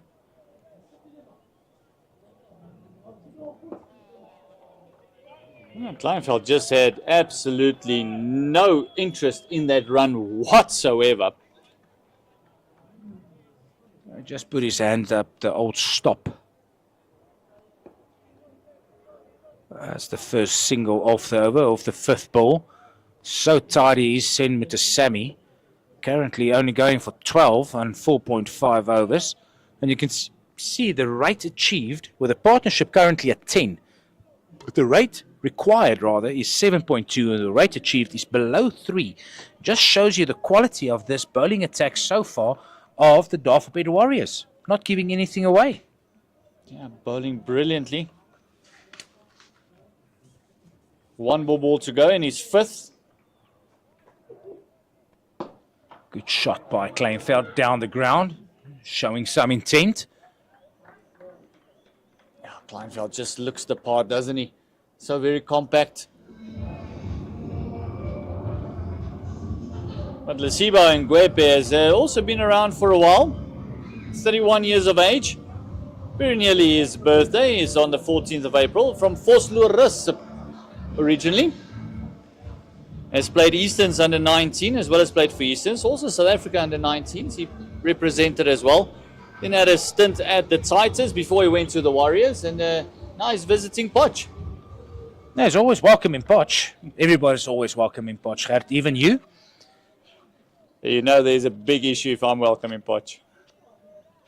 Matua continuing from the university end. Your passport control isn't that good then. You just cross over a province, not a border, fortunately, to get into this area. I just feel at some stage the Dragons players must do something to change. Oh, bit of an inside edge, excellent delivery.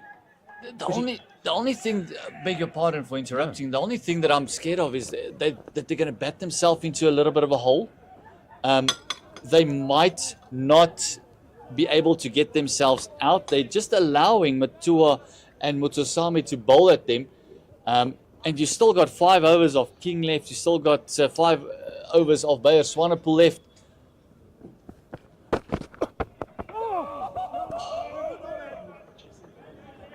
And you've got Robenheimer as well, with these right arm offies as well coming in. So it's just one of those very difficult situations. Who are you going to target? But you can't allow a new bowler just to bowl at you for 4 or 5 overs.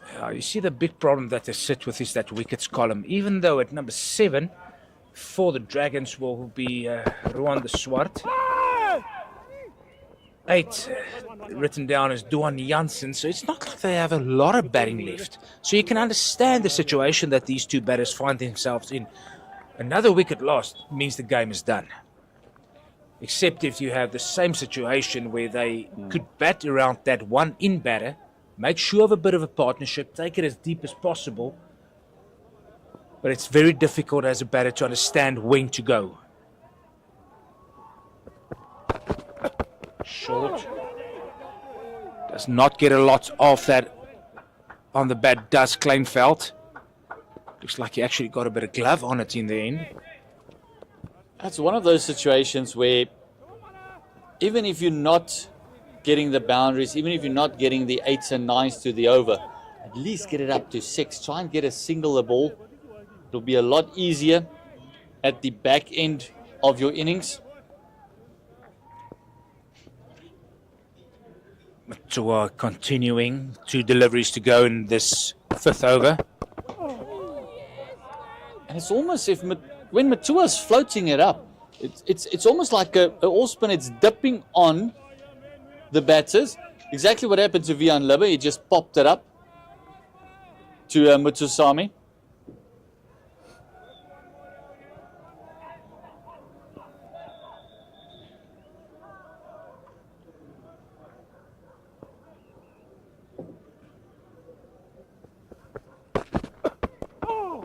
That's well played by Lesibo Ngwepe to take it to 20 overs bowled. Score now precisely on 60, meaning that the rate achieved is at 3s. And that means it's a bit of a change in commentary position with Brady Barnes joining Gert for the next 10 overs or so. Welcome back, Brady. 60 for the loss of 4. Just look at those faces. Not happy faces if you're a local supporter. The One Day Cup Division 1 in Potchefstroom. It is the Warriors taking on the Northwest University Dragons at home here in Potch. Talking about Potch and local flavors, just have a quick look at the Division 1 there. Western Province, 131 for the loss of 1 in 18 overs. Bedingham is 49 of 41. And Valentine Katime, 62 of 51. And chasing a mammoth 337 by the Mensa Multiply Titans. Brady, that's going to be a heck of a chase. That is going to be, but it looks like they're spot on for that chase as well. So, should be a crack of a game down there. As you see a bowling change in Jason Oppenheimer coming into the attack here. His rights are Morpheus. It's going to be very important if they are going to go, not after him, but just milk him a little bit more than they did the others. Those good balls need to go for the ones at least as well now, Brady. They're coming into that very difficult situation. He's into Ngwepe.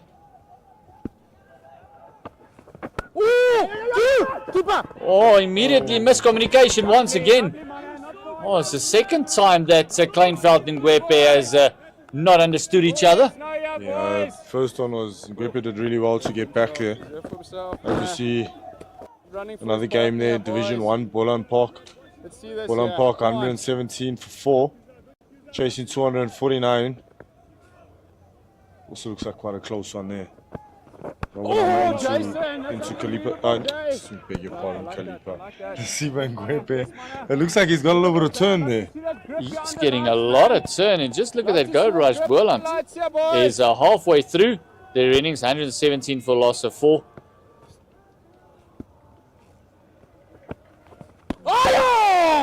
Get a slip in. He is getting amazing turn for an offie. He should get a slip in here, especially to this left-hander. He's getting a little bit of purchase away from the left-hander. I think this is why, obviously, Sen brought him on. You got him! You can just hear the oohs and the ahs.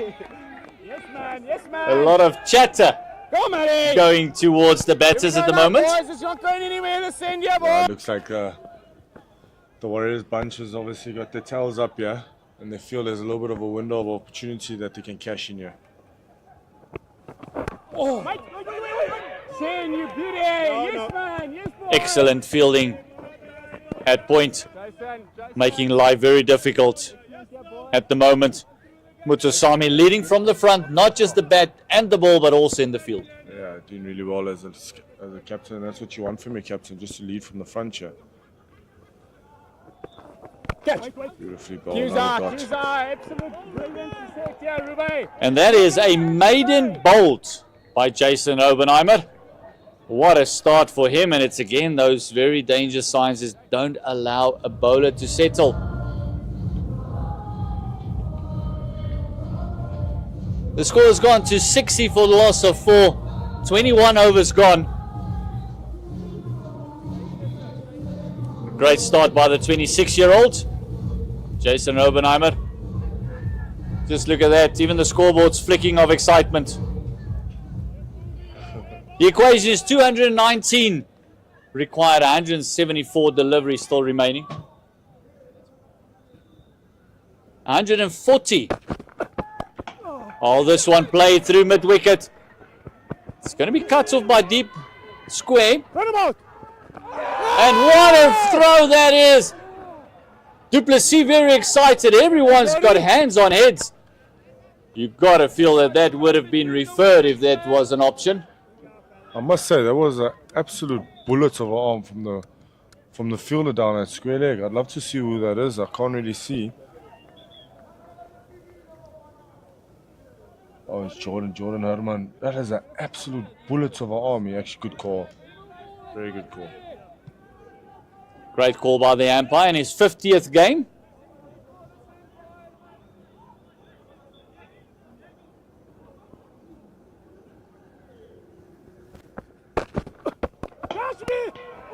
This one is picked up over mid-wicket. And they're going to turn for a second. It'll only be the one. CJ King picks it up. Good chase there by CJ King a little bit. As you see that pull shot down to deep square. Really good work there by Jordan Herman. And an absolute bullet of an arm in there. That was so close. You could almost just see him losing his footing before he threw it. If he stood up cleanly there, would have given that extra meter. And as you just showed me, that would have been a lot flatter in as well. Yeah, it would have been really rough. A lot more flatter than what it actually was, but it's still, again, it was really good fielding there. Phenomenal fielding. And the Warriors feel that they are in front of the 8 ball here. They want to keep the pressure up. Still 215 required. Oh, good slow ball there by Matar. Just rolling the fingers across the seam. You can see it just not getting to the batter. Kleinveld. You can almost hear the gasp as the ball passed him.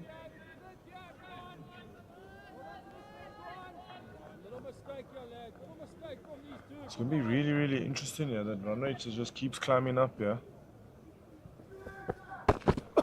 What an absolute beauty. After the slow ball, this ball just straightening up on the left-hander from around the wicket. And it's a peach. Yeah, really good delivery here by Alfred Matar. Really wily character. He's been around, lots of experience as we see him coming around the wickets. And just get this ball to straighten a little bit here. Just straighten a little bit on him. Beautiful line, beautiful length.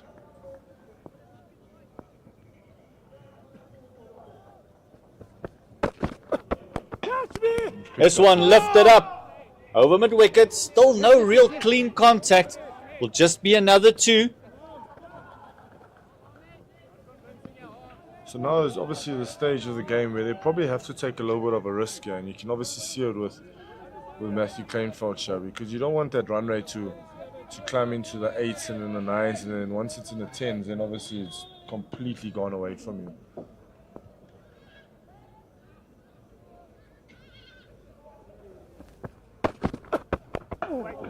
Good lines, good lines. Yeah, and the thing is, that once he reaches that 10s and 11s, it's so easy to jump up to 12. And if it's only a few overs left, it's fine, but you don't want to bat half your innings with it in the 8s and the 9s. 66 for a loss of 4 after 22. Just a little bit of a partnership brewing here for the Dragons with Ngwepe and Kleinveld. Nearly running each other out twice already. 21 the partnership.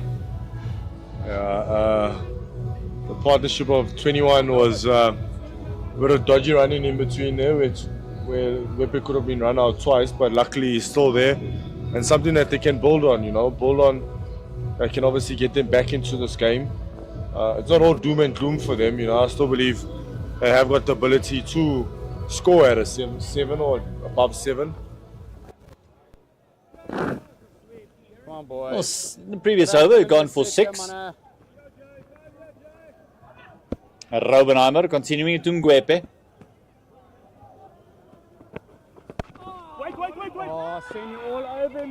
Just sense a little run out is going to happen here. That's beautiful, boys. There's a lot of oohs and Lovely in the ring here, weights boys. and We nose keep working like that, between the man. 2 batters, yeah. The last thing the Dragons need is a run out at this stage.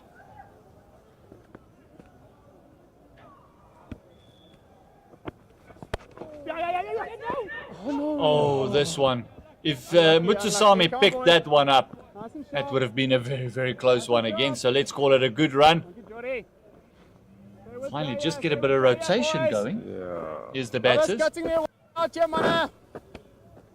Lovers cutting the ones here, boys. I'd really love to see a slip here then.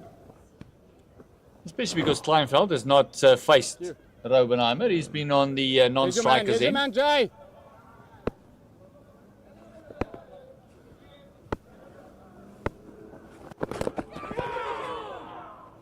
Oh, this one just looked like it might have come off the glove. Chance.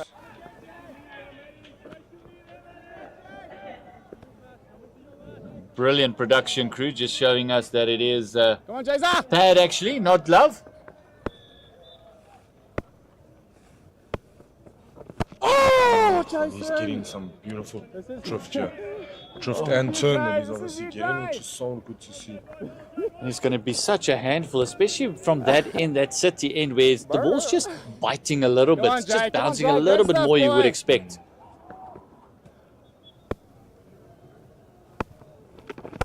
Oh, A little bit of foot movement. His protection down there. Bayer Swanepoel picks it up. Beautiful shot down the ground. Risky coming down the wicket with a little bit of turn. Anything. Boys, this is good I don't from think us here. Next chance, Jason will next be chance, come upset with on. that. Either he's obviously running On everyone at here, him with the boys. ball turning away from him.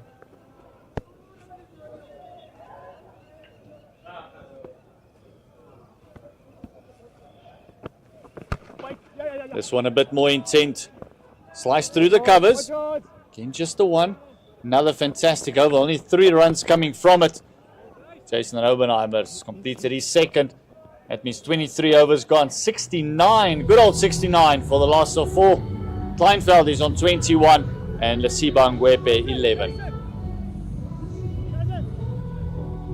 Partnership between these two has grown to 24 from 43. Steady going, but they know they need to go deep. This partnership needs to last. Looks like we're going to have a bit of a bowling change. It's like CJ King has been given the ball. 5 overs, 2 for 9 thus far.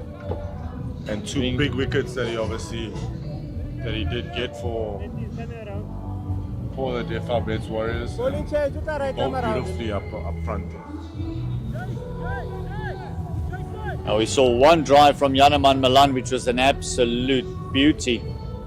Other than that, very difficult to get away was CJ.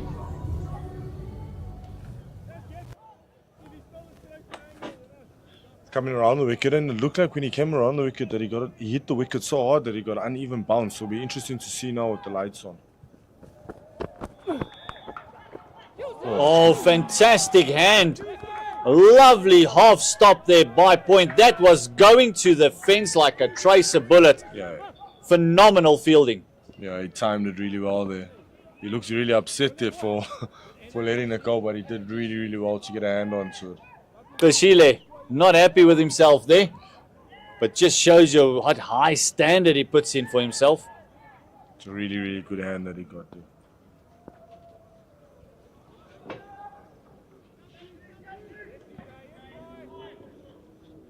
And the wickets that CJ got was a big wicket of Ruben Herman, LBW, and immediately the first ball that Tahir Isaacs faced, he cleaned him up.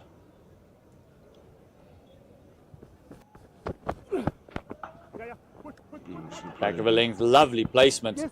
Third man coming around, just a double. Looks now that they're obviously getting the 1s and 2s into the game. A little boundary will be lovely now, and I think we'll just switch momentum for a little bit to the Dragon side. But I'm pretty sure the Dafabet Warriors won't allow that to happen. Oh, much tighter line there by King.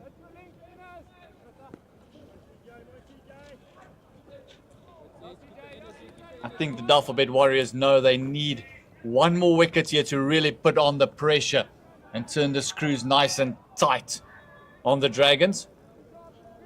Yeah, I think they'll be hunting, and I think they sense that they can maybe get one more here, and they get one more, pretty much they'll be into the tail then. Oh, this one just squirting from the outside part of the bat.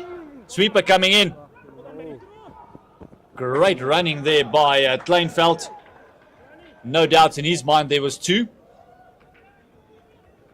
Yeah, and I think this is what they obviously need now a little bit. Just a little bit of the momentum just to switch to their side. Once it switches onto their side, then you could maybe identify an over that they can maybe have a go at to bring that run rate down, because it just keeps climbing, and now it's at 7.8 as we see. Bit of a conference there between Mutusami and King, saying, listen, it's already 5 runs from the over. Let's turn the screws. How are we going to close out the over? No real damage.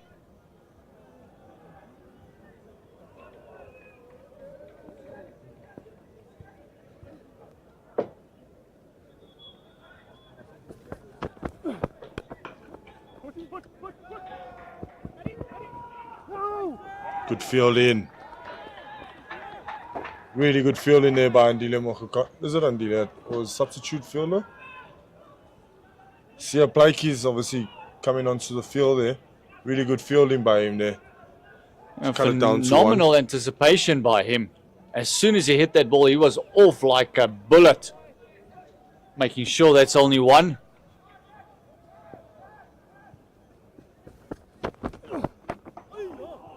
This one dug in a little bit shorter. Just a single again. A decent over. That's over. 7 runs coming from it. That's 24 overs gone. 76 for the loss of 4. Target is 279. The equation is still a tough one. Still 203 required in the remaining 26 overs. Yeah, a little bit of a tough one here as we obviously have a look at NWU run chase here with Matty Kleinveld 26 not outs of 45 balls, Janaman Malan 19 of 38, Lesiba Ngwepe 13 of 30, Ruben Herman 7 of 21, CJ King pick of the bowlers 2 for 16, Alfred Matoa 2 for 29.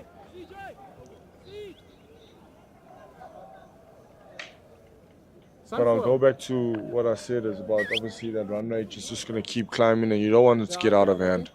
Because once it gets out of hand, then you've got to obviously play catch-up cricket, which is going to create chances.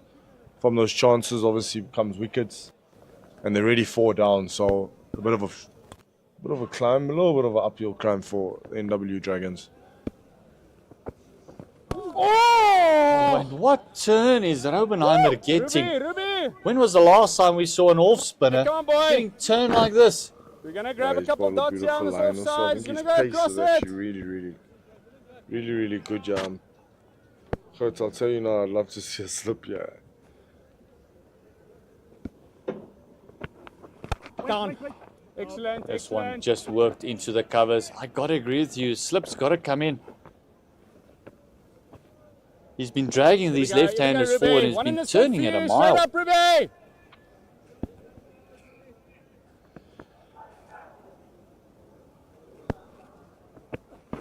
Oh, yes, man. Yes. Finding the bottom part of the bats again.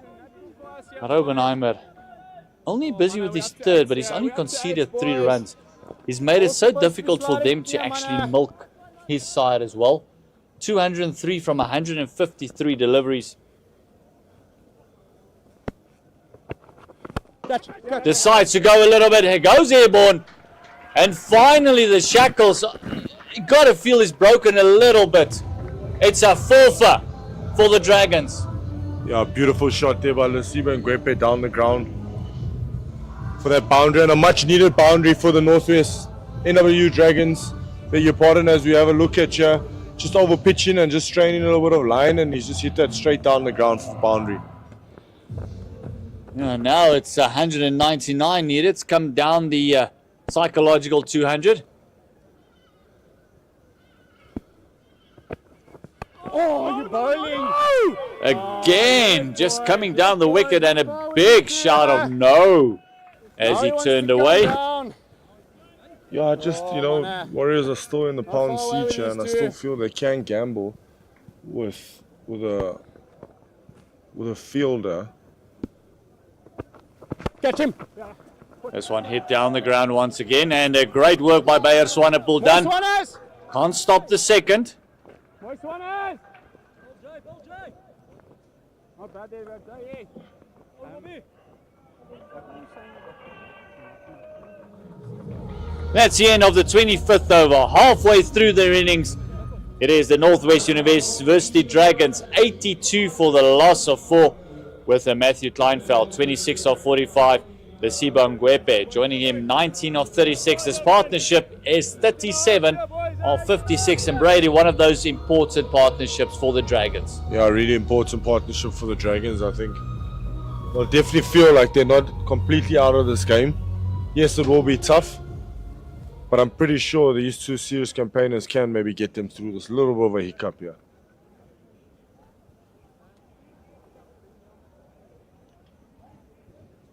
Just see the fun and games being had there.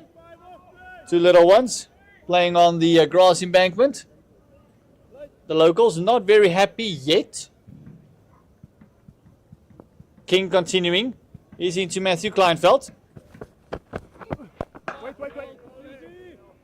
It's a lovely line that he's bowling at the moment. I think they really, both of them are trying to fight fire with fire here. So CJ's obviously coming with the fire with him hitting this wicket really hard. Matty trying to counter that there, but just his hand coming off the bat there, it just shows the force that he's obviously bowling with into that wicket. CJ King is. It's not easy to get away. Oh, big swing. Wanted to go downtown and just straightening up on the left-hander, beating the outside edge. CJ's bowled really well here, especially now when he's come back in his second spell, as we see the highlights here.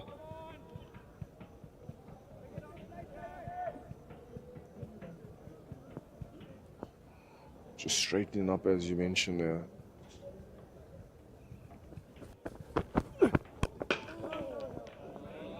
Beautifully bowled and just knocked into cover for a dot. He just bowls a very heavy ball, does CJ. So one of those that's very difficult to maneuver. You actually got to hold the bat with that left, in this case, his right hand, that top hand, very firmly. Otherwise, to get that shake through the hands, it's very uncomfortable, Brady. Yeah, very much. And also, it's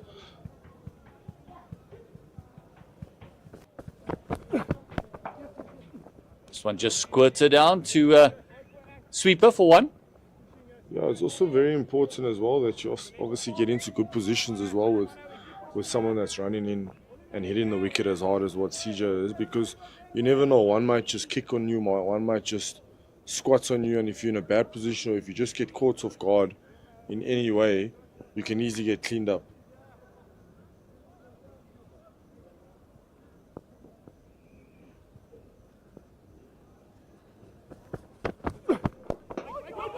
Oh, just on the legs. That's the one that just squats it, like you mentioned.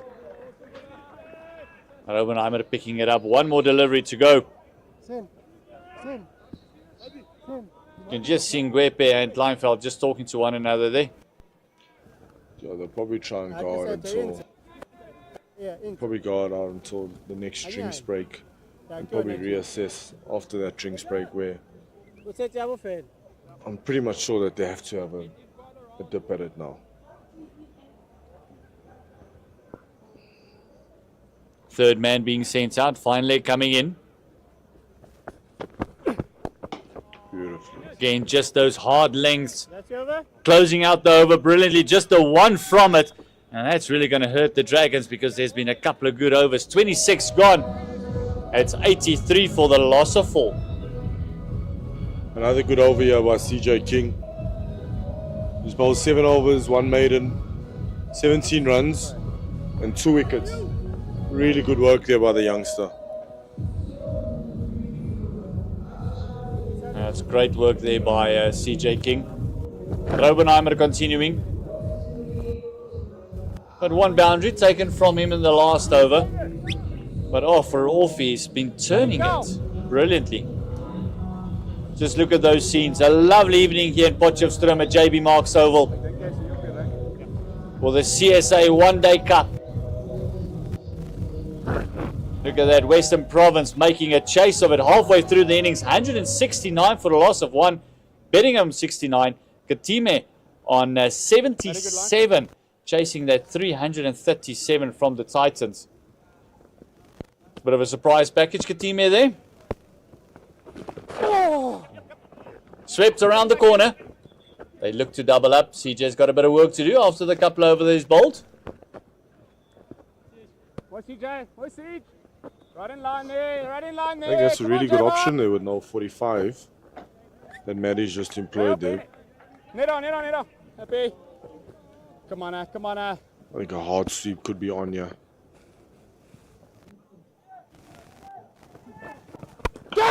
Playing up in the air. An absolute screamer that was.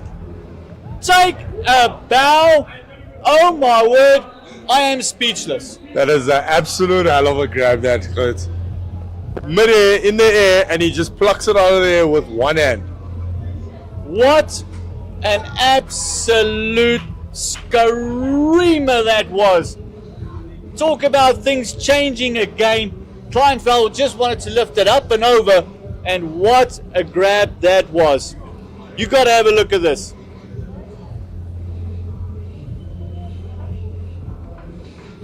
ball turning away, and an absolute beauty. Please behave. Is that man Kushile? Behave, Oh. Kushile, behave, man. It's a bird, it's a plane. No, it's Kushile. All he needed was red capes, boots, and some red underwear, and he would have been super.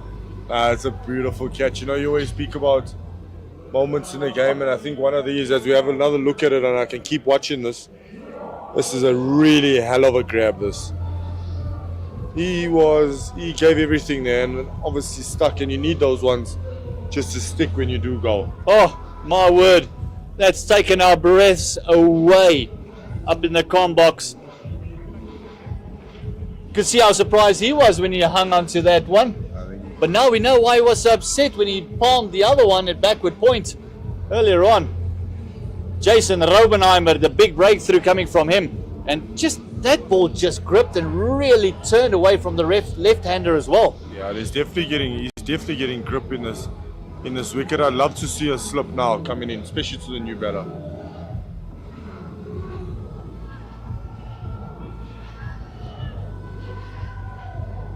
Ruan de Swart coming in the 27th over with something absolutely phenomenal by Kushile.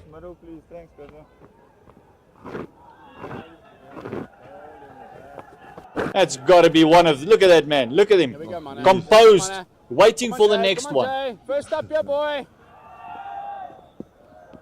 Here we go, Jay, boy.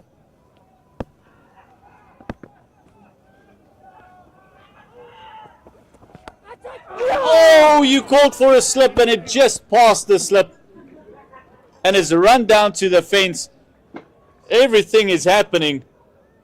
And the bowler would ask Kushile, why can't you be everywhere? Oh my.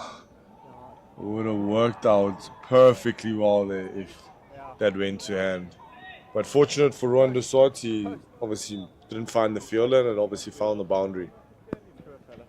A lot of work to do here for Ruan de Swart. It's only going to get more difficult from here. Don't be too far and then don't carry. You got Jason Robenheimer turning at a mile. CJ King running in hard.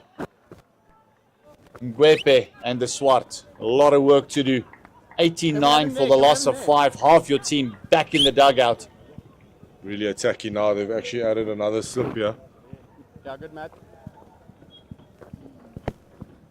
Run rate's gone over 8, so they can afford to give out 1 or 2. Oh, it's another one that's gone through. Maybe change the personnel in the slips. Matthew Britska, it looks like, having a heck of a chase. Keeping it down to 2. Nice, Jay. And, Beautiful, that, Jay. Well, the safest place to hit is most likely behind the keeper. He's really getting some good purchase here. Nice, Jason. Nice, boy. He's doing just enough here. Keep coming, man. Keep coming here. It's been given as buys. I happening actually here, thought that I boys? might have heard What's happening here, boys? something there. Jason, that's beautiful, boy. Shows you what sort of production staff we work with, Brad. It's the keeper's glove there. Oh, this is beautiful. This is absolutely beautiful to watch here, guys. This is a youngster we need to have a look at. When was the last time we had a South African off spinner that can turn the ball Jason, like that's beautiful, Robenheimer? Jana. He's Keep doing going, a really boy. good job here. There's Robenheimer, you know. We don't see... Nice, Jay. This Nice, one Jay. just Quiet for a sec, to Jay. deep point. Nice, boys. Nice, boys. Bit of an anticlimactic end to the over there. Yeah, very much so. It's just obviously the end of the 27th here where NWU Dragons are 92 for 5 after 27. Yeah, it's just good. Going back to your, we haven't seen conventional right arm offies domestically. We haven't seen enough of it, maybe because they don't see them anymore as much as what they do, adding value to a team, but especially when there's left-handers in, you know, they offer such value still in the team, you know, having an offie and a really good offie, because a really good offie can bowl 2 left-handers and right-handers as well. And it's important the way he's turning it. He's getting that little bit of purchase as well. And then you've got your partner on the other end, Come here, right there, CJ Melody. King, who's really running in hard, hitting the deck hard, making life difficult. Rowan de Swart going to have his first, well, not his first look at CJ, but his first one for tonight.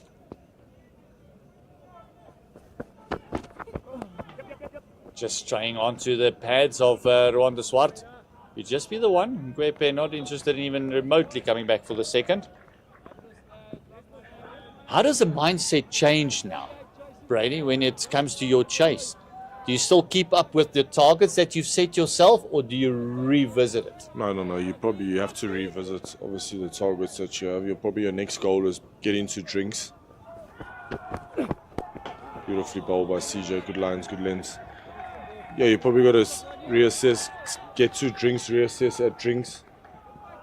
And yes, it's going to be tough, but you still got to believe that you can obviously get the relevant, like the target that is obviously set. So from whenever drinks is, whether it's 32 or 34 overs, reassess from there, and then you set new goals and new targets. Yeah, very important that these dots also go for ones. They need to keep rotating. Sibong Ngwepe. Another thing that they obviously also got to take into consideration as well, because it's such a tight log with regards to the bonus points as well. You don't want to give teams bonus points, because if you come to the back end of the competition, it might come back and bite you.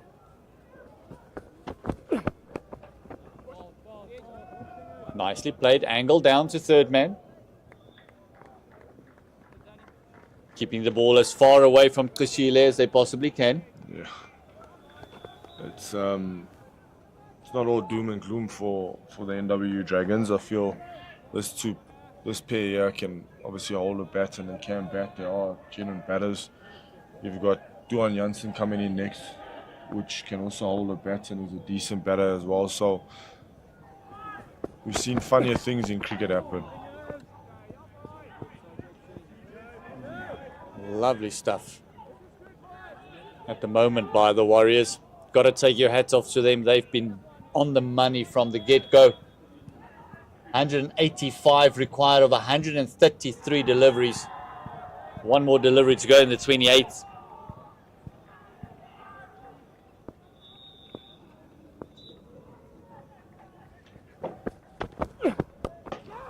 This one picked up. Does it have the legs? Couple of bounces over the fence. Yes, it does. And it just signs off the over from CJ King. Still phenomenal figures. He's gone for 23 runs in his 8 overs, picked up 2 wickets. Just a lovely pickup shot there, right? Yeah, beautiful pickup shot. They didn't try overhit it, which is really lovely. As you see, NWU Dragons 98 for 5. Bail Sonnepool 5 overs, none for 12. CJ King 2 for 23. We see Jason Robbenheimer still into the attack here. And they still take, oh, there we go. I like this. Where they've obviously thrown a slip back in. Yeah, I think there. Yeah, Rowan de Swart. NWU. It's been around the block. 27 years of age. Had a stint with the Dolphins as well. Look at that, Western Province, 178. Katime is on 81. And Carl Verreynne has joined him at the crease. He's on a 5 of 6. So 28 overs gone, 178. Chasing that 337. Reverse hit, and it's a lovely gap that's been picked by Ngwepe. Bit of innovative cricket, trying to counterpunch the spin of Jason Robbenheimer. Yeah, really, really good option, especially with 1 point. As we see it now, the slip goes out and into the second point there. Especially if you just sit back and then you try and obviously play that with the straight bat. The chance of you getting the edge is quite high, So that option with him reversing, hitting with the turn as well to get your boundary, great option. Good execution as well. And also brings up the 100 for the Dragons. 102 now for 5. Good running, just the 5s and 7s. As I mentioned, bringing up the 100 in the 28th over. Just keeping that run rate at around about the 8 to the over required. and just lifting their own to about 3.6. Listen. I definitely feel that You'll be fine. Oh.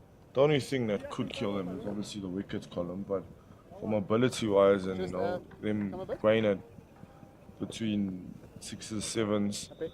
I think this Northwest team has Turn got here, the boys. capability, but it's just the wickets that might be a problem.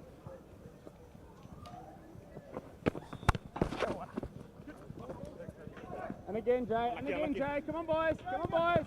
Now, Ron de Swart, as I mentioned, had a stint at the Dolphins as well. Played for SAA as well. He's Come on, JR, he's come been on, around JR. for a while. Here we go, Mano. There's Takes bowling one, of, takes one. List A, 4 for 17. But definitely can hold a bat. It's got averages. First class average is 49. His list A average is 41. Wait. Oh, fantastic fielding. Come on now, boys. Come on now, Is it boys. that man again? Klashile. You, man. Come on. He has been unbelievable in that area. Saved a few runs, took an absolute blinder of a catch.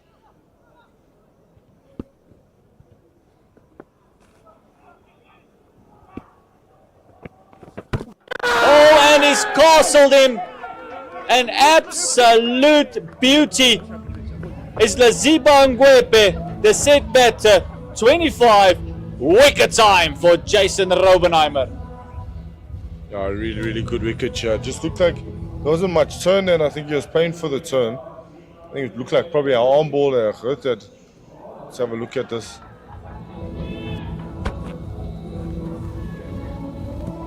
Yeah, definitely an arm ball there. That did him there. Played for the big turn, and this one just hit the seam and straighten up. And oh, now the Warriors is on full attack mode as the big Duan Janssen makes his way to the crease.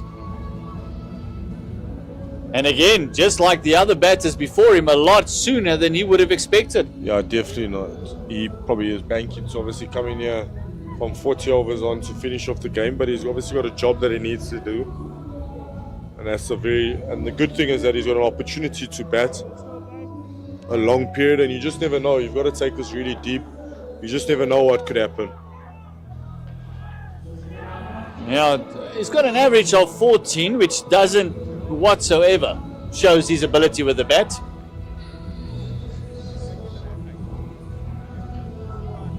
He's definitely better than a 40. That's one thing I could tell you. Well, that could just be his size shoe then that we might have seen there on the screen. I think even that's a 15. The 24-year-old left arm seamer. Yeah, his average for list A is 14, highest score 33, but it does have a great strike rate. His T20 average is actually higher than his list A average, but he's got a job to do if he ever wants to prove himself as a batter, which all bowlers believe they are. This is the time. It definitely is. If they really need him, they need him now in this situation now. Obviously, Robenheimer is bowling really well here. He's got a hello, young. Oh. George, nog. Tweede Imperial. They're changing it up for the right-hander. Actually, wouldn't mind seeing a leg slip in here with the way that Robenheimer is turning it. Into Janssen.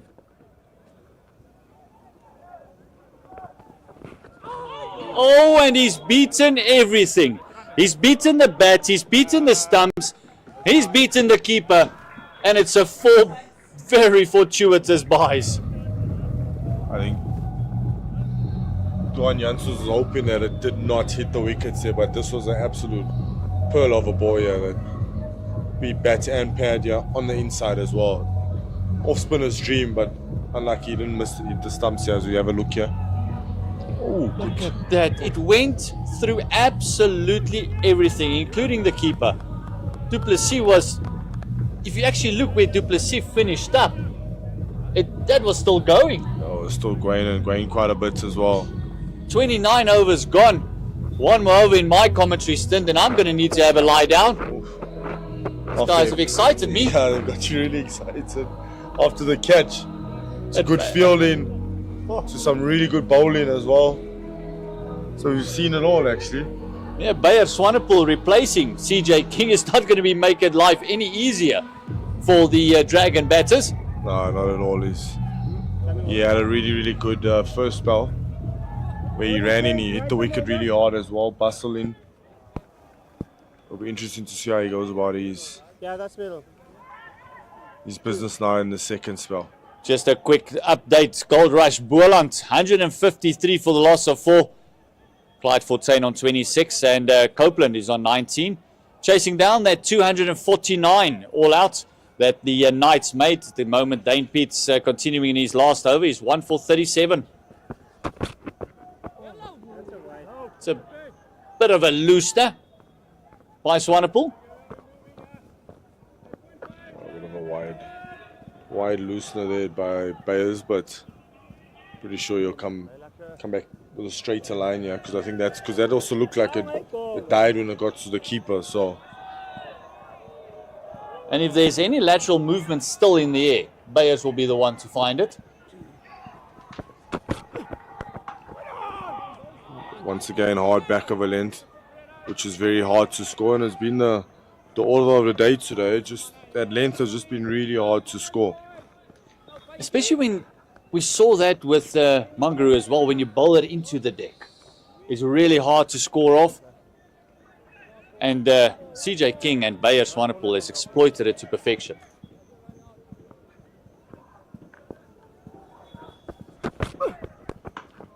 Once again, just been hit in front of point out to the cover sweeper boundary, and he's picked it up, and it's just energy from the Warriors at the moment will be the one thing to be contend with for the batters. Because you've been there, you've been in the middle. You know once the energy lifts up from your opposition and you're batting there, you feel it. you definitely feel it. It's big pressure on you.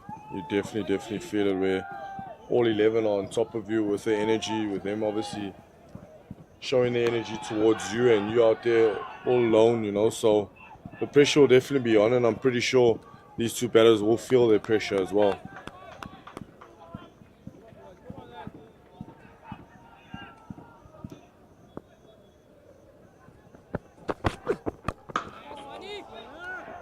Nice and compact. Duan Jansen meeting the ball.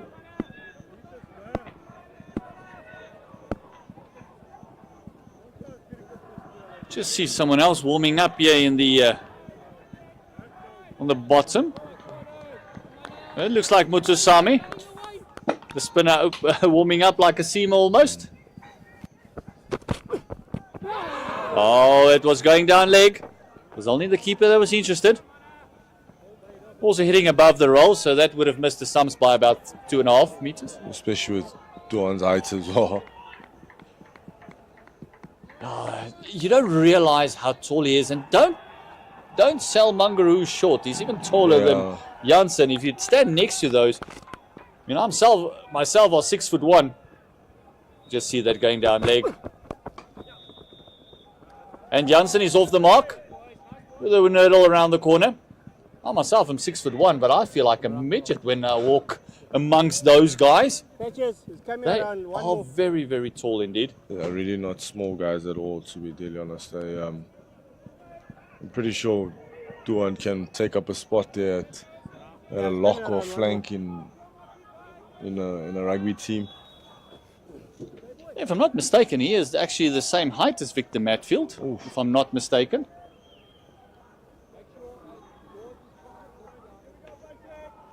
One more delivery to go. We're going to have a commentary change as well as I make way for Conrad Swart.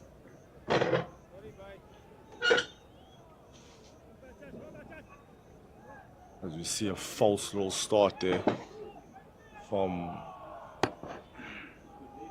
Bayers, and he comes around the wicket to Rwanda Swart. Slow ball that's been punched down the ground. Good fielding. Good fielding by Sen Mutusami there for yet another dot. And that has been given out. How did that happen?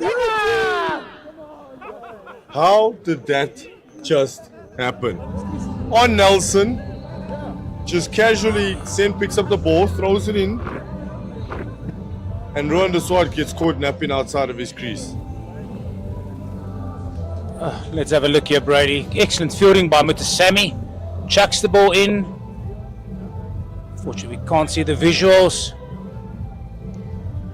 But all it could be is that he was caught napping, didn't expect the ball to come back at him, and caught out of his ground.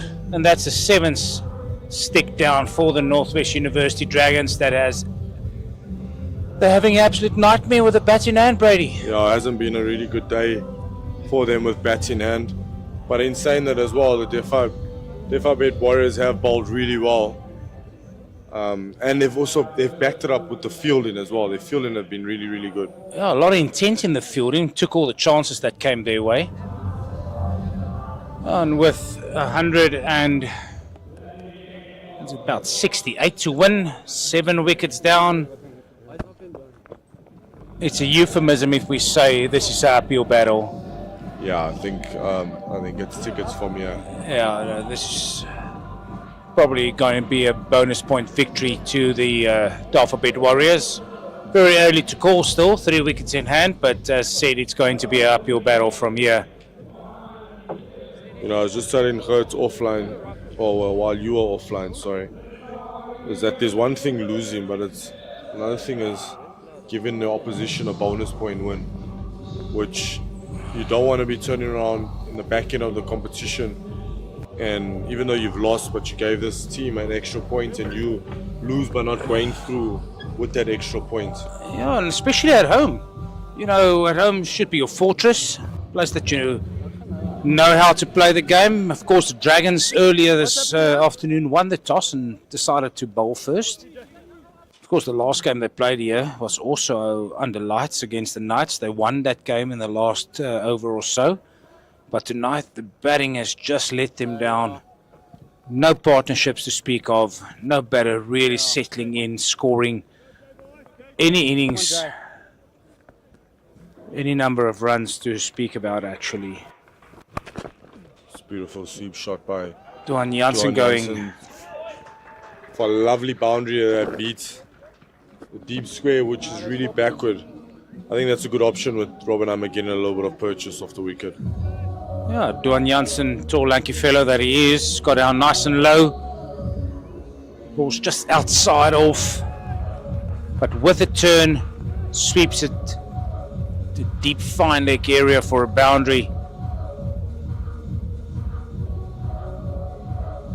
I think the one thing that they must maybe try and do is NWU Dragons is obviously go down fighting here with and not just sit back and just get rolled and just, you know. Yeah.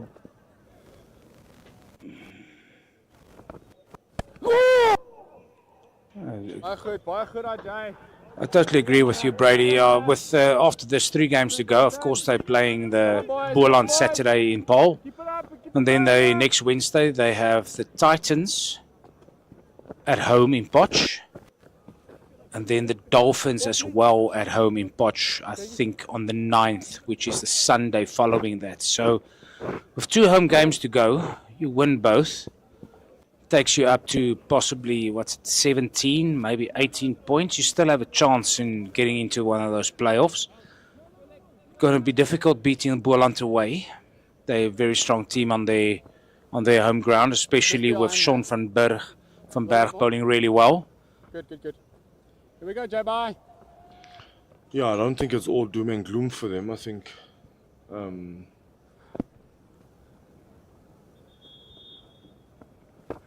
Lest we forget, they actually beat a very strong Lions team on Sunday with a bonus point, which means that there is something to work with.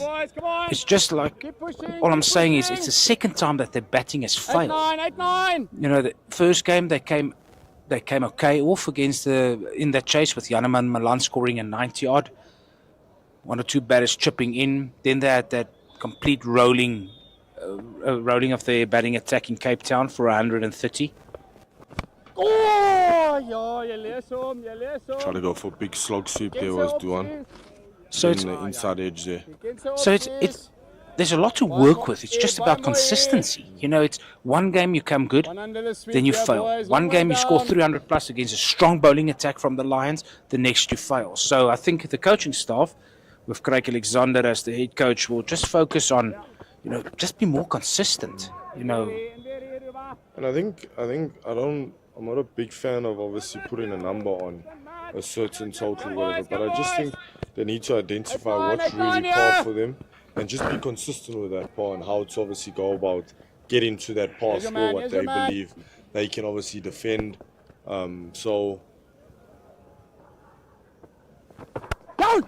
good shot by Caleb Seleka straight down the ground. Johan Janssen will probably look to double that up, which he does. Yeah, Brady, I totally agree with you. So we spoke about the first innings earlier, the innings of the Dafabet Warriors. So the Dragons won the majority of the overs because they lost the first 10, the power play. Then they won over 11 to about over 35, 36, which is 25, 26 overs. And they lost another 14 overs where they just doubled their runs, more than doubled their runs, did the Warriors. And then starting off in this innings, their batting innings, they basically just lost every aspect of the game in this latter part of the innings. You know, they were 2 down, and when they were 2 down, bit of a partnership, they were 4 down, and then again, so wickets fell in clumps, so there was no chance actually to consolidate any type of innings. And we must give it to the Warriors. They, as you said, they fielded out of their shoes, excellent catching, had a run-out opportunity that they took. So yeah, it's a comprehensive so far from the Warriors. No, they've been really, really good, and it just beautifully bowled here by Bayers. But it also shows as well, you know, they could be 180 for 7. But it even shows how they actually even control the run rate. So the Dragons are only going for 31 overs, they could only manage to score at 3.8 and over. Where with them, they started really high. You see a wide down leg side, just missing in line and length. The Warriors started on a positive because of probably the Dragons' extras and those type of things, which their run rate was at about 4.5. Then it obviously dropped down to 3 point. But during that 3.5 up to 4, they control the game with a partnership to set the game up once again. Beautifully bowled and has been flicked down to deep square leg for a single by Johan Janssen. Yeah, so they control the game there to set the game up to obviously for them to have a go in the back end. So Gert asked me when the Warriors were batting what I think is par, and I said, well, 260. I was out by about 18. But when the Warriors were 106 for 5, I thought, well, they'll be lucky to score 200 here. So again, what you're referring to is that quality of the partnership and how well Mutasamy and Mohapani actually batted. And then that little cameo of CJ King at the end. I mean, the Warriors, the Dragons didn't bowl badly for the majority. They just lost the early part and then the latter part of the innings. And in the end, it's those little moments that what you always say that makes the difference in a game, you know. And a catch like what Kushile took, you know, that changes the whole momentum of a cricket game like this. 50 overs is still a long time, Brady. yeah, definitely. And I think you can go through a period within the game where it can be a quiet period and nothing could be happening. But while you're doing that, you're obviously thinking and you're setting. Beautifully bowled, just missed out on a leg stump. Off volley there, Caleb Seleka, but he hits the pad and it goes through for 1. But yeah, just those quiet periods. But while you're in that phase of being in the quiet period, you're actually planning your innings about when to go, when not to go, the things that I need to do in order for us to get to a competitive score.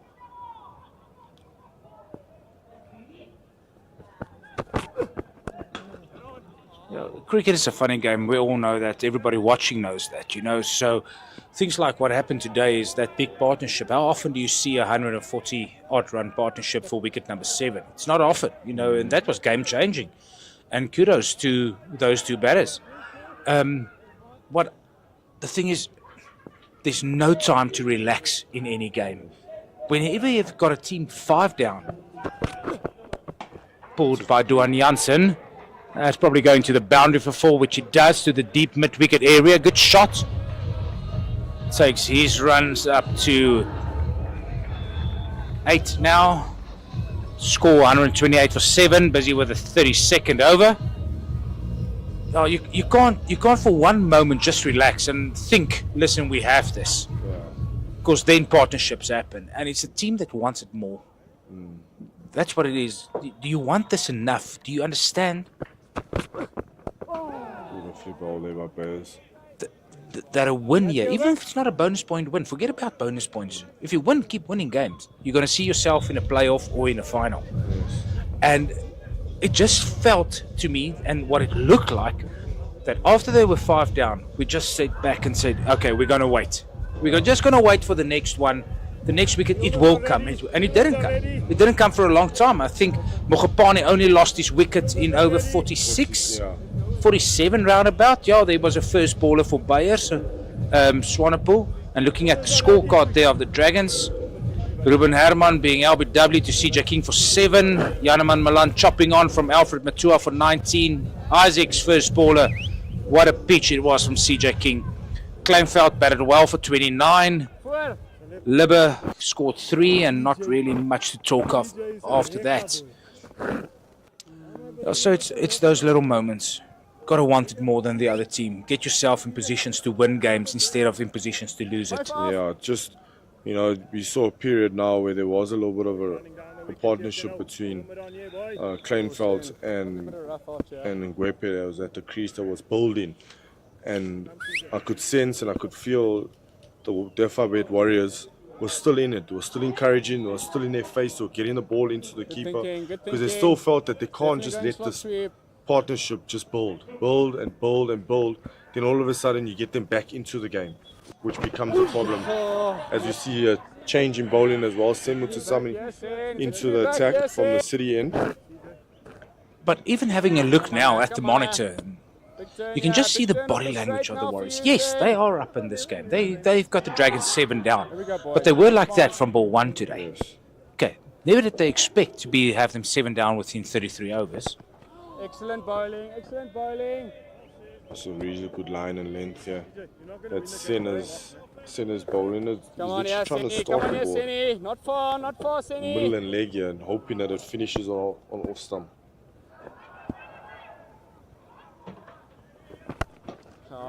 Shot by Caleb Seleka. So yeah, Brady, I think it boils down to that old saying in sport and in cricket in general is control the controllables. What can you control as a cricketer? You can't control the umpire decision.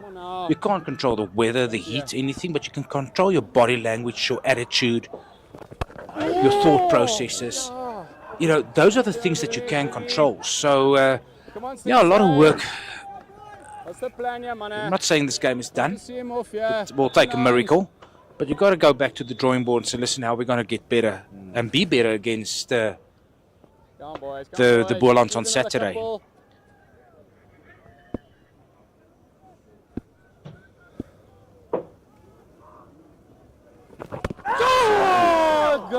Beautifully bowled here by Sen. He's a really good bowler that just knows how to play with his pace. He just knows how to control what pace needs to be bowled on certain conditions. And he definitely knows these conditions because he's spent 3 seasons here. So if there's anything, he will definitely exploit it. Bit of a thick outside edge by Caleb Seleka. Maybe 1, but not taken by Duan Janssen. Can't afford a run out at this stage. And Brady, if you look at Mutusami, we know Masin.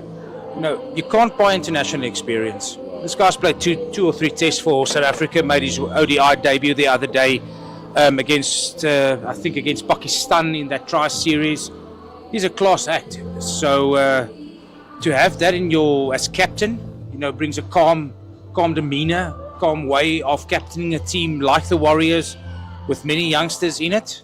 And then just the quality, I mean, the 93 that he made today, if we look at the scorecard there of 82 deliveries, that's not even the Sen that we know.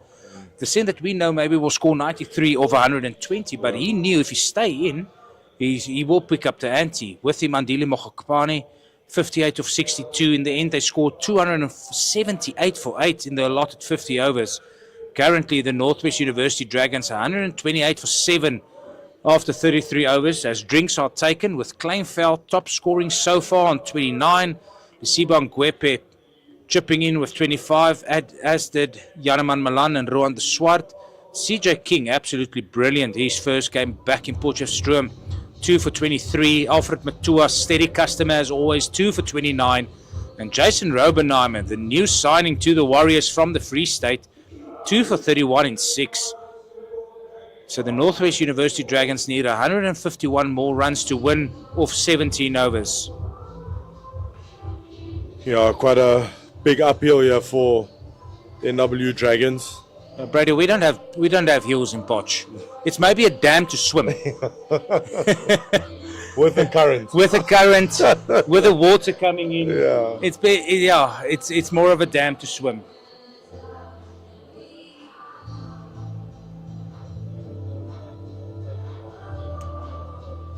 And next door, there's a bit of a football going on. Residence League first years, they're playing.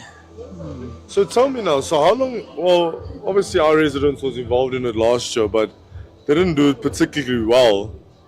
And I'm not really proud to say that, but with regards to the first years, how long does that go on for now?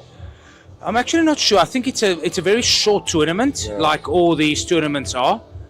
Maybe 2 or 3 days, where it's usually just a knockout. Yeah. So the rugby first year's tournament, it's a knockout where you're seeded from the previous year. With I think the quarterfinals will be on Friday, the semis next week Tuesday, and the final next week Friday. Usually there's about 2,500 to 3,000 people that rock up for that final. Here on the Fani de Toy Sports Grounds. Yeah, it's still this university sporting life, campus living is still very vibrant in Potchefstroom, and it's one thing that the university is very proud of is events like these. You know, getting students out and about, interaction with one another. And tell me something, has there ever been rugby players that have been picked out of residence rugby? Yes. So the most recent Springbok selected is actually Sampi, if I'm not mistaken, Oosthuizen. Oh yes, the big boy, The prop. So Sampi was actually seen first time by one of the previous coaches for the Leopards. I'll continue now. Cut there by Duan Jansen. Thought he missed out there with a short and wide. A really rare ball that we see from the Dafabet Warriors. Sorry, goodness. Yeah, so Sampi was first noticed by Shaka Willemse, who was one of the Leopards coaches, provincial coaches a few years ago, and now currently the forwards coach for the Rugby Institute or the NWU Eagles. Beautiful ball once again there, just for another dot. And yeah, they go about on Friday evenings in the winter time, about 9 o'clock. The first team rugby games are played in the cold in Potch. It's always fun to go and watch a rugby game in minus degrees in Potch, but yes. And so he saw Sampi, apparently called him over as a first year and said, "Bud, I think you've got the potential, but you got to lose some weight and get fit." Well, bowled by Bayer Swanepoel deep into the tall man, Duan Jansen. Yeah, and Sampi did just that. He started getting fit. 2 years later, it's a hearsay story, that Sampi really decided that he wants to give this a proper go. In his 4th year, became captain of the Varsity Cup rugby team for the Eagles. They won it in 2023, and he got signed to the Pumas up in Nelspruit. Oh, it's just wide. Beautifully flicked there by Duan Jansen. He turns around for 2. Good fielding by the field outs in the deep there. Yeah, and Sampi has not yet played a test match for the Springboks, but he's been invited to many camps. So yeah, and I don't think it's just in Potch. I think Stellenbosch University, let's say all universities will have a story like that, where someone gets picked up from a residence league, you know, a coach comes about and sees something different. You know, Donnie Craven up in Stellenbosch usually did that. He picked guys from proper residence leagues straight into Western Province teams, not even into Marties. So yeah, it's important, those local leagues, residence leagues, for the progress of players. Beautifully bowled there by Bayers. Straight into the block hole there as well. You can actually see Duan trying something different here because it's difficult now. Good bowling by Bayer Swanepoel. And in the same breath, Brady, that's why we still have club cricket, you know. There's a reason why there's club cricket. I see the Titans have actually picked a few ex-Tuks players and still Tuks players now for their setup. I think Keegan Lancashire is there, Matthew Boast is there. He flicks Duan Jansen over the short fine leg area. It's not going to go to the boundary. Maybe a Beautiful work there by CJ King by the looks of it, that chased that down. But yeah, Connors, I think it's a topic that we obviously need to touch base as we speak. As we see now, it's the end of the 34th over. NWU Dragons are 132 for 7 after 34. Yeah, and just going back to that as well, I just feel with regards to Varsity Cup cricket as well. You know, there was a lot of cricketers that came out of that competition. Are you a firm believer that it probably needs to come back, and will it come back? If not, is there going to be another avenue for these kids to obviously to show off their skills? Because at this present moment, this university has got one competition, which is the USA week that they have to head to. With the Sammy in still, left arm over the wicket to the two right-handed batters. Yes, Brady, there are talks. Definite talks about it again. I think Cricket South Africa understands the importance of universities cricket. Just to give you an example, I see Jody Lawrence has now been added to the Western Province setup as well. You know, he's a club cricketer. You know, not sure whether he went through the academy process, but that guy gets picked, and I just want to make sure from which club he actually was selected. From Durbanville Cricket Club, you know. So those are the stories that we want to hear. That gives people hope. That gives young sports people hope. So listen, if a guy can get picked through club cricket, not necessarily SA under 19. We know that pathway, but just the normal guy from the street that just wants to play a bit of club cricket. Wesley Bedger, there's another example, you know, club cricketer that goes on and does well in the academy setup or in the Colt setup. Flicked by Duan Jansen to the deep square leg area. So yeah, I mean, the first year of varsity cricket, there were many names. Aiden Markram, Lungi Ngiri played for Tuks. Heinrich Klaassen played for Tuks in 2015, 14. You know, those are big names. That's international names that we're talking about. We were fortunate to have Jan Libbe, Janeman Malan in our setup. Kagiso Rapulana played for us. Then you go to Stellenbosch University, you know, Keegan Peterson. Those are the names that's played international cricket that's just from university structure. Good shot by Caleb Seleka, piercing the field through the extra cover area. So yeah, it's debatable. Everybody will have an opinion. I just think that there's still room for club cricket. There's still room for university cricket, you know, for that odd guy that comes through the system. I actually saw now that Zach Momberg made his debut today for the Lions. That's brilliant. That's really so good to know. That guy's been in the system. Yeah, he studied at Wits for a year, didn't study the course that he wanted to, just took a break, worked on his game, and now he's making debut for the Lions, you know. So those are really good cricketing stories. And so, but there's opportunity that you are good enough to play professional cricket. Going back to the Division 1 Cup, in Division 1, the One Day Cup, Gold Rush Boland chasing 249 at the night set. Beautifully played there by Caleb Seleka down to the long off boundary. and he trots through for 1. So the Knights made 249 all out, just not finishing their 50 overs. And then Boland currently on 195 for 6 with 6 overs to go. So Matty Copeland's still there. He can still win that game for them. About 55 needed from 6 overs. Looks like a good cricket game there. You'll always get good cricket games there with good cricket wickets out there, you know. But yeah, just going back to that topic, it's just a really interesting topic, and I think it's a topic that a lot of people are talking about around the country as well. You know, obviously creating these opportunities for these cricketers, and not just at the level below this professional level. The guys are even talking about, you know, how can we get the professional guys playing more cricket, you know, and more consistently more cricket, you know. So we'll play there into deep square leg by Caleb Seleka. Just tucks it away for 1.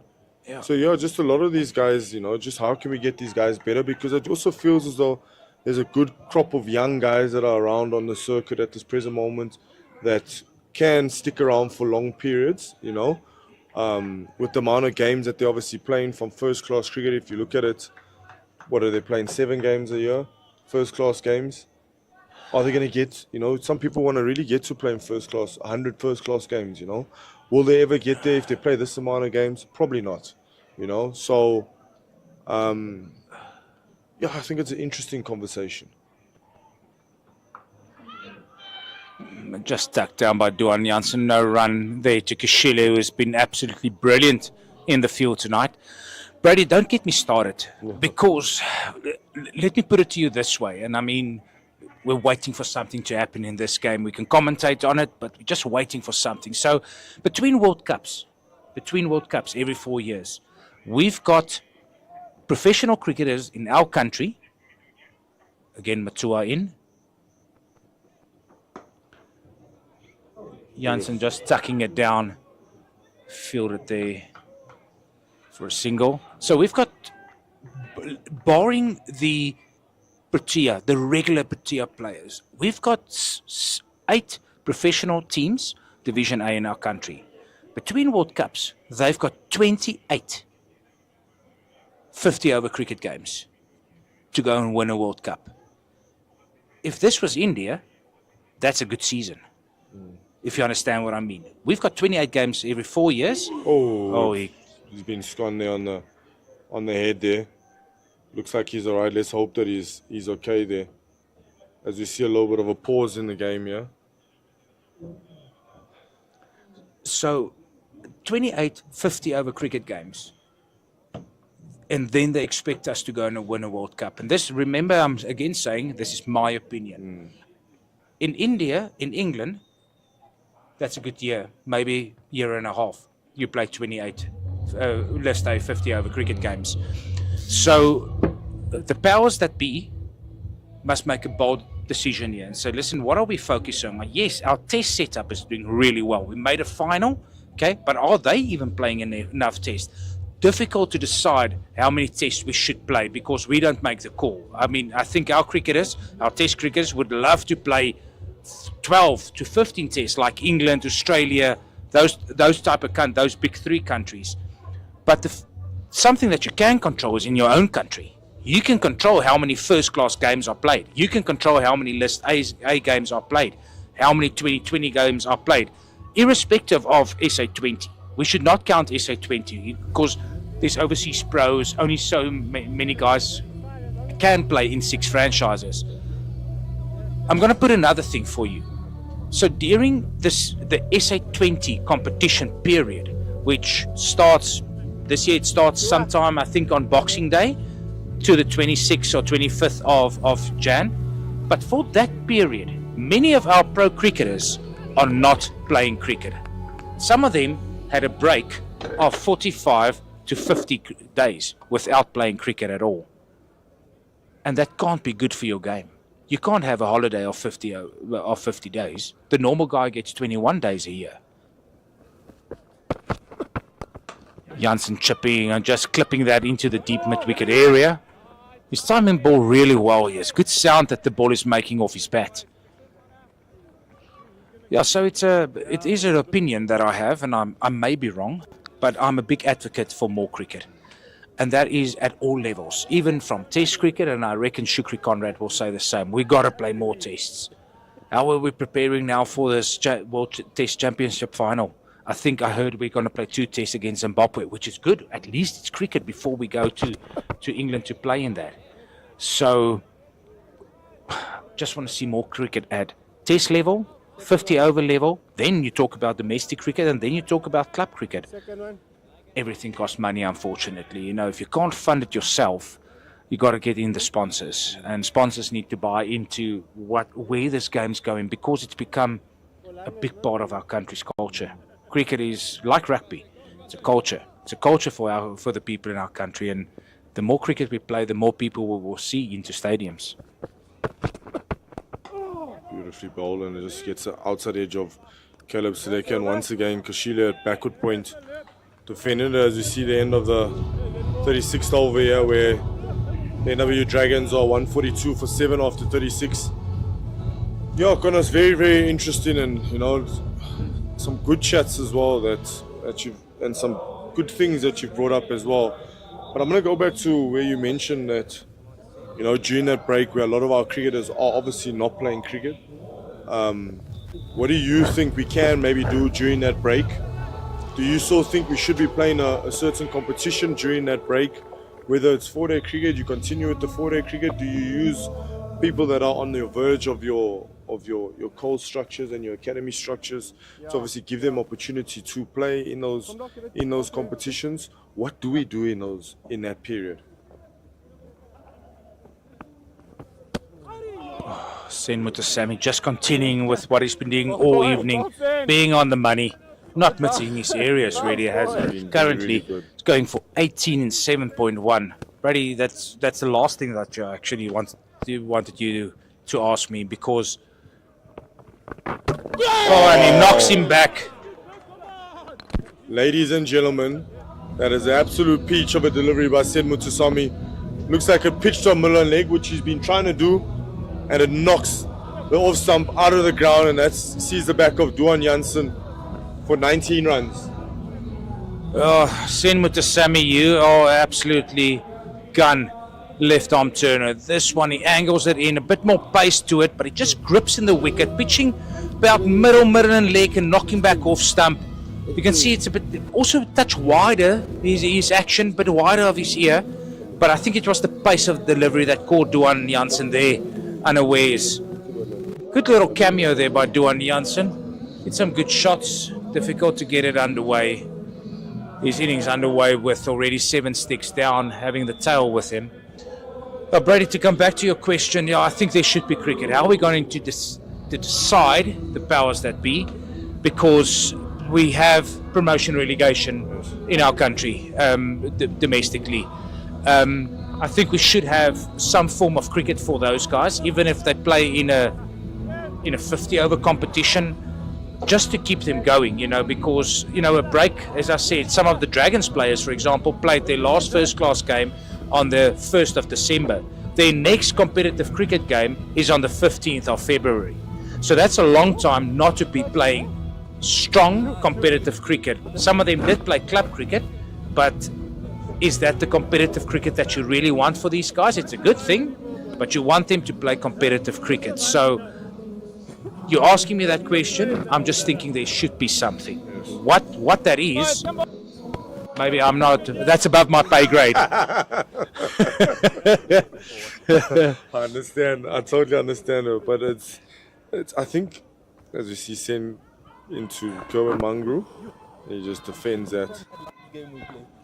So I think it's good that we need to have these conversations, because I think as a cricketing,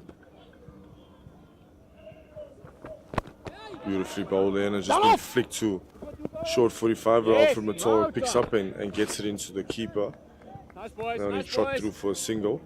Yeah, I think it's very important that we obviously have these conversations, that ideas obviously get thrown out. But with these ideas and all these plans, it's probably got a lot to do with money, and and everything. If you want to run a good oiled organization, Pat, kom op. it's going to cost you money to run it, you know. Ja. I really hope the powers that be can.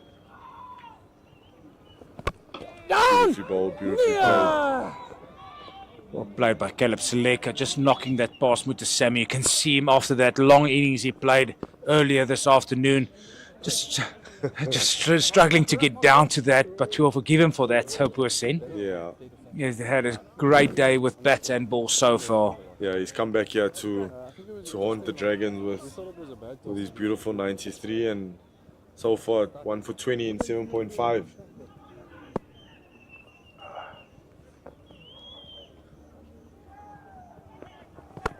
Beautifully ball once again there by Sen. I understand that 2020 cricket makes the world go round. That's where the money are. The money is. I mean that's fine. I mean we got to have that investment from whether it's financial backers or owners but I don't think you learn your game playing 2020 over cricket. You learn your game playing 50 over cricket, 3 or 4 day cricket. That's where you actually see whether you can keep your structures, which bowlers can actually bowl a hard ball for a period of 6-7 overs. That's where you learn your game. I think it's easier transferable from the skill of cricket is easier transferable from 3-day cricket, 4-day cricket, test cricket, into 50 over cricket, into 2020 over cricket. You understand? Again, opinion. But people talk about the Proteas being, I don't want to use the C word. Yeah. I'm not going to use the C word because I think it's, I'm not going to use it. But are they playing enough 50 over cricket? Is the money enough in our country for them just to play 50 over cricket and say, boys, listen, we want to win a 50 over World Cup. 2020 will be amazing. 50 over World Cup. World Test Championship. Those carry weight. Because there's a World Cup for 2020 every second year. There's a World Test Championship every 2 years, and you never know the cycle. It's difficult making that final. It's difficult making it to a final of the 50 over a World Cup. Beautifully bowled by Alfred Matuan, ball behind it by Cohen on Mangro. One thing Cohen does have is a solid defense here. Sorry, I caught you short there with the weight, and no, you spot on there. And I think, obviously the modern day cricketer would want T20 cricket because that's obviously pays the bills, and it's good money floating around in world T20 cricket. Beautifully bowled by Alfred Matua, just beats the outside edge there.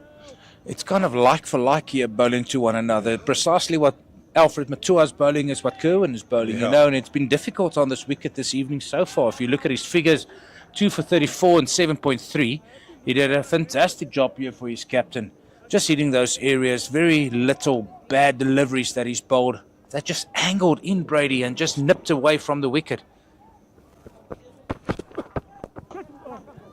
It's a little healthy edge down to third man there by Cohen Mangru. You needed to play in that 4-day game out and Yeah, just on another interesting point, Brady, Afghanistan beat England at the Champions Trophy tonight, which means England can't qualify for the semis anymore, which means that Australia still has to play Afghanistan on Sunday. South Africa has to play England on Saturday. Beautifully played by Caleb. Sorry. So it's a 3-horse race now in that pool. It's always lovely when one gets cancelled. It just makes life a little bit easier. And I'm not gonna lie, before we went into this, it was a tough group. Okay, is there an easy group there? Because second group is New Zealand, India, I think Bangladesh, Pakistan. and Pakistan, which is also not the easiest group. So they're not. That's your way. Moving here, boys. Hey, keep moving.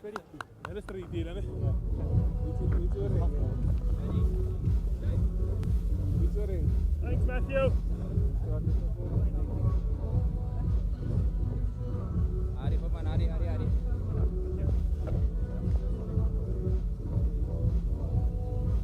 Can I ask you a question?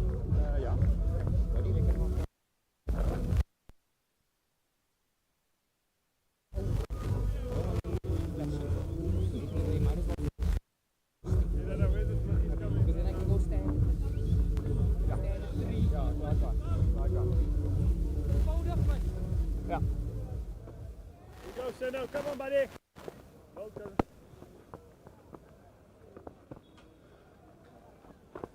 Ah! No. Bad. Yeah. Ah. Watch it, Caleb. Yeah. Hitting for nothing. You're playing it too late. Right in front of the pad. Yes, Henny. Yes, Henny.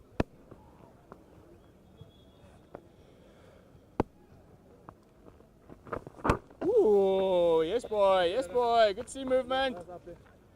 Come on, Mana. Come on, Mana with Senya. You're lying, you know, you're scared. I didn't know you like this, did I? I need a better back. Hi. Oh. That was the one.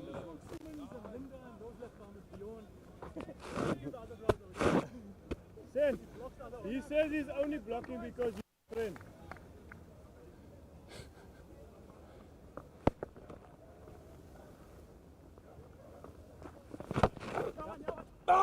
Oh, good on me. Good on me. Come on, boys.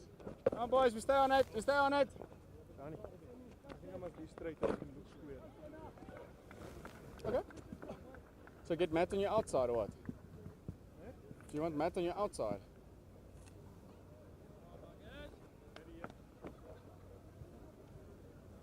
Go one more. Go one more. Yeah, happy.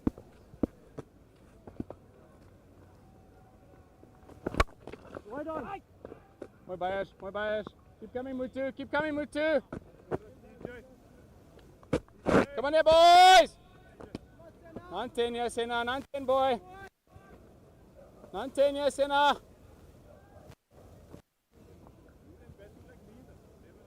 Let's go, yeah. Let's go, yeah, with Mutu, boys. Ball in the air.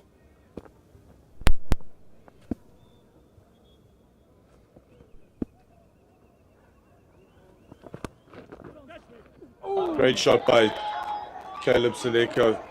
Goes on the reverse sweep to beat Backrow Point. I think the Sen would be really upset with Backrow Point. Then I think Backrow Point would also be upset with himself just diving over that ball. I thought he could have done a lot more better. But yeah, just obviously as we look at the replay here, with him pulling out the reverse sweep, just beating short third man there, Backrow Point. But in just saying that, you know, they're missing those are three big names there.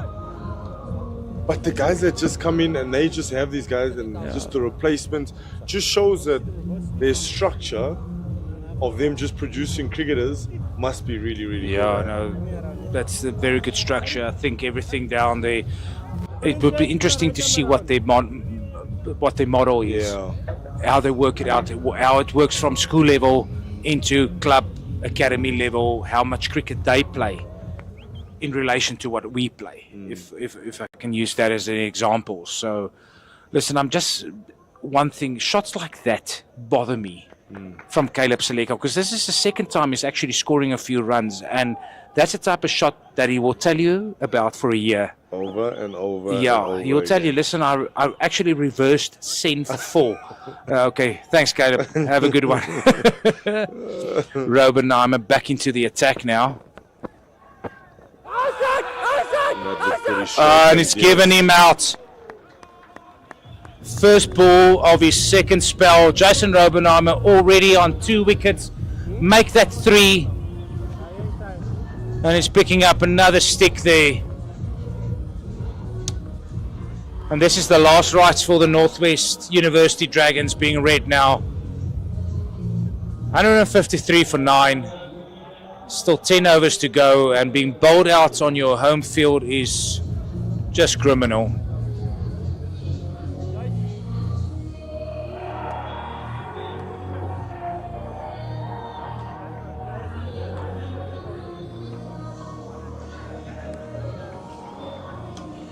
Last man to the crease will be Lutando Tanwani, 20-year-old.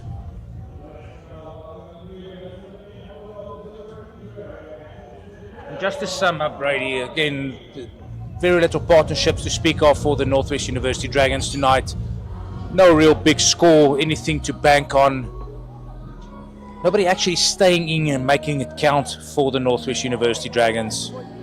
Yeah, if you have a look at it, it also is a matter of partnerships. Did they build enough partnerships? Clearly, they didn't with the score now on 153 with 9 wickets down. Where if you look at the Dafabet Warriors, there were stages where they built partnerships. Yes, they had one in the beginning of in the power play, which looked after the power play, but they lost a little bit in the middle, but they rebuilt again to set up the game, which I think that was just the difference between two teams and why one team got the score that they obviously did. So, yeah. Let's not take anything away from the Dafabet Warriors today. Yeah, they were in trouble in the middle period of this game, but as you said, the partnership, and they just kept building on that. And when in the field, they were exemplary. They bowled so well, backed up by excellent fielding. I think they were very well skippered tonight as well by Sammy. You know, making good decisions. His bowling changes were good. His field placings, getting his fielders in the right spots, understanding the pace of the wicket has played a major role here and made all the world's difference in this result.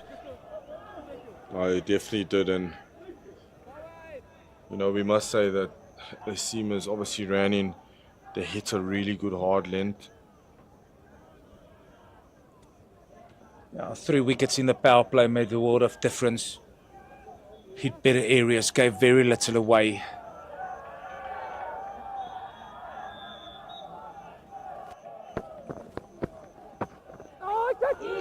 That's a beautiful outside edge that just goes over first slip for him to get off the mark there.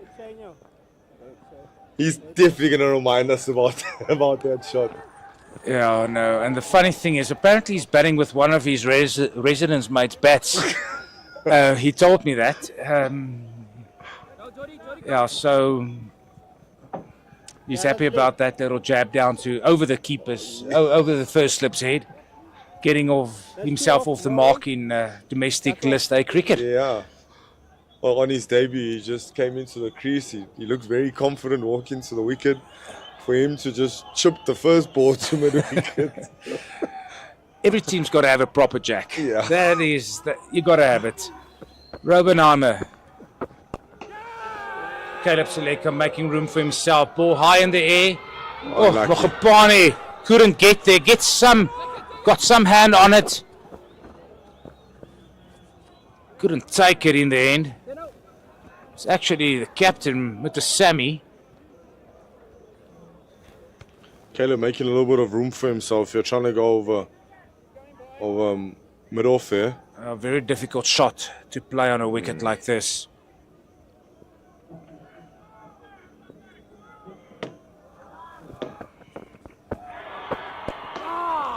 Again, hit down the ground. Jinx. Yeah, hit down the ground there just for one there to leave LT to face the next 2 balls, 3 balls, should we say? 2 balls, sorry.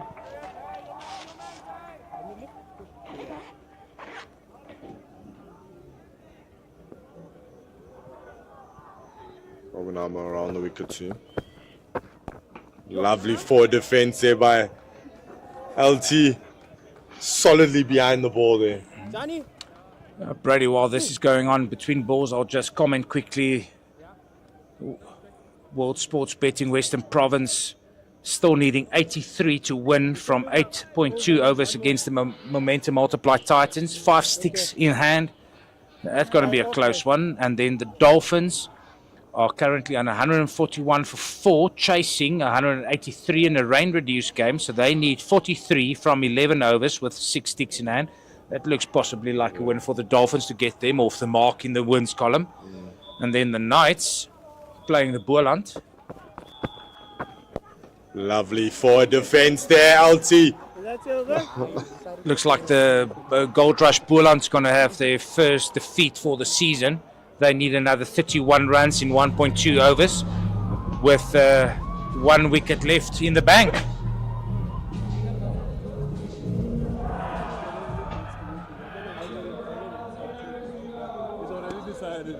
And I'm joined for last right here by Gert.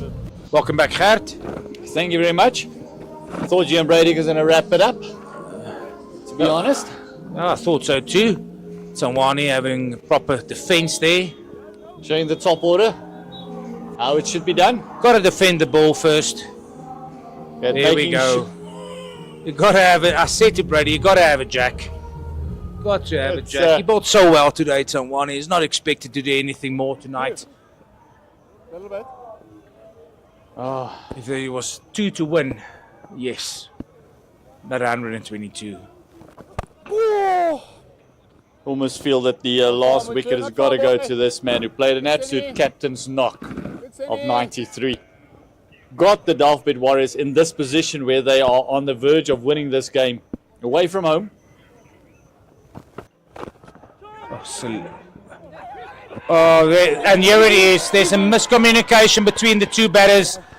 And that's the game. Run out. And that just sums up the whole innings of the Northwest University Dragons.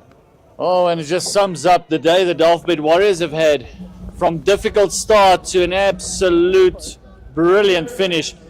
And beating at home the Dragons by 122 runs. Yeah, and the worst thing is it's a bonus point win for the Warriors at home against the Dragons. And that will, for the time being, take them into second position behind the Boerland.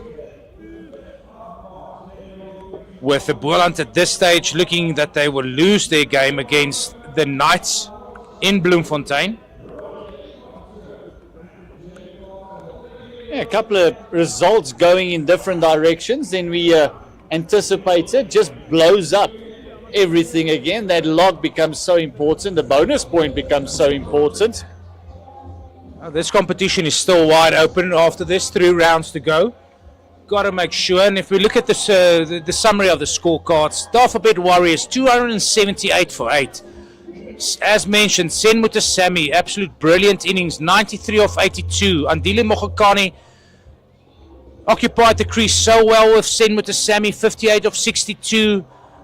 Kirwan Mangru, 3 for 33 of 10 overs was the pick of the bowlers. But in reply, Northwest University Dragons all out for 157 in 40 overs. Matthew Kleinveld and Lesiba Ngwepe scoring just past 20.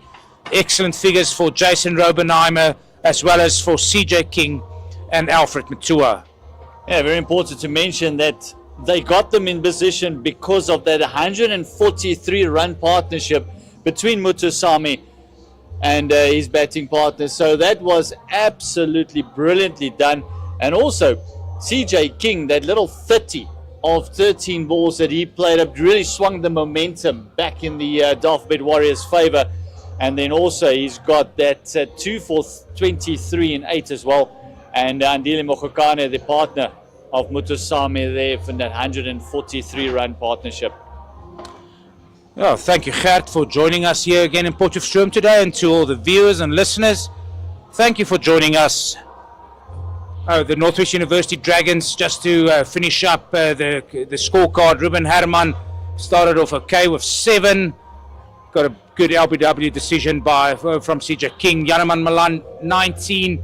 Kleinveld, 29. Lesiba Ngwepe, 25. And in the end, the next big scorer was the extras. Northwest University Dragons rolled for 157 versus the Dafabet Warriors. Thank you very much for having us in your homes, in your space, enjoying everything that Pitch Vision and the CSA platforms bring you. This was Potchefstroom JB Marks Oval. Thanks to Conrad, thanks to Brady, thanks to the brilliant production staff and the producers we've had today. Thanks to Pitch Vision. Thanks to you again for joining us and making this One Day Cup series such an enthralling series. Look after yourself and each other, and we'll catch you again this weekend as the CSA One Day Cup continues.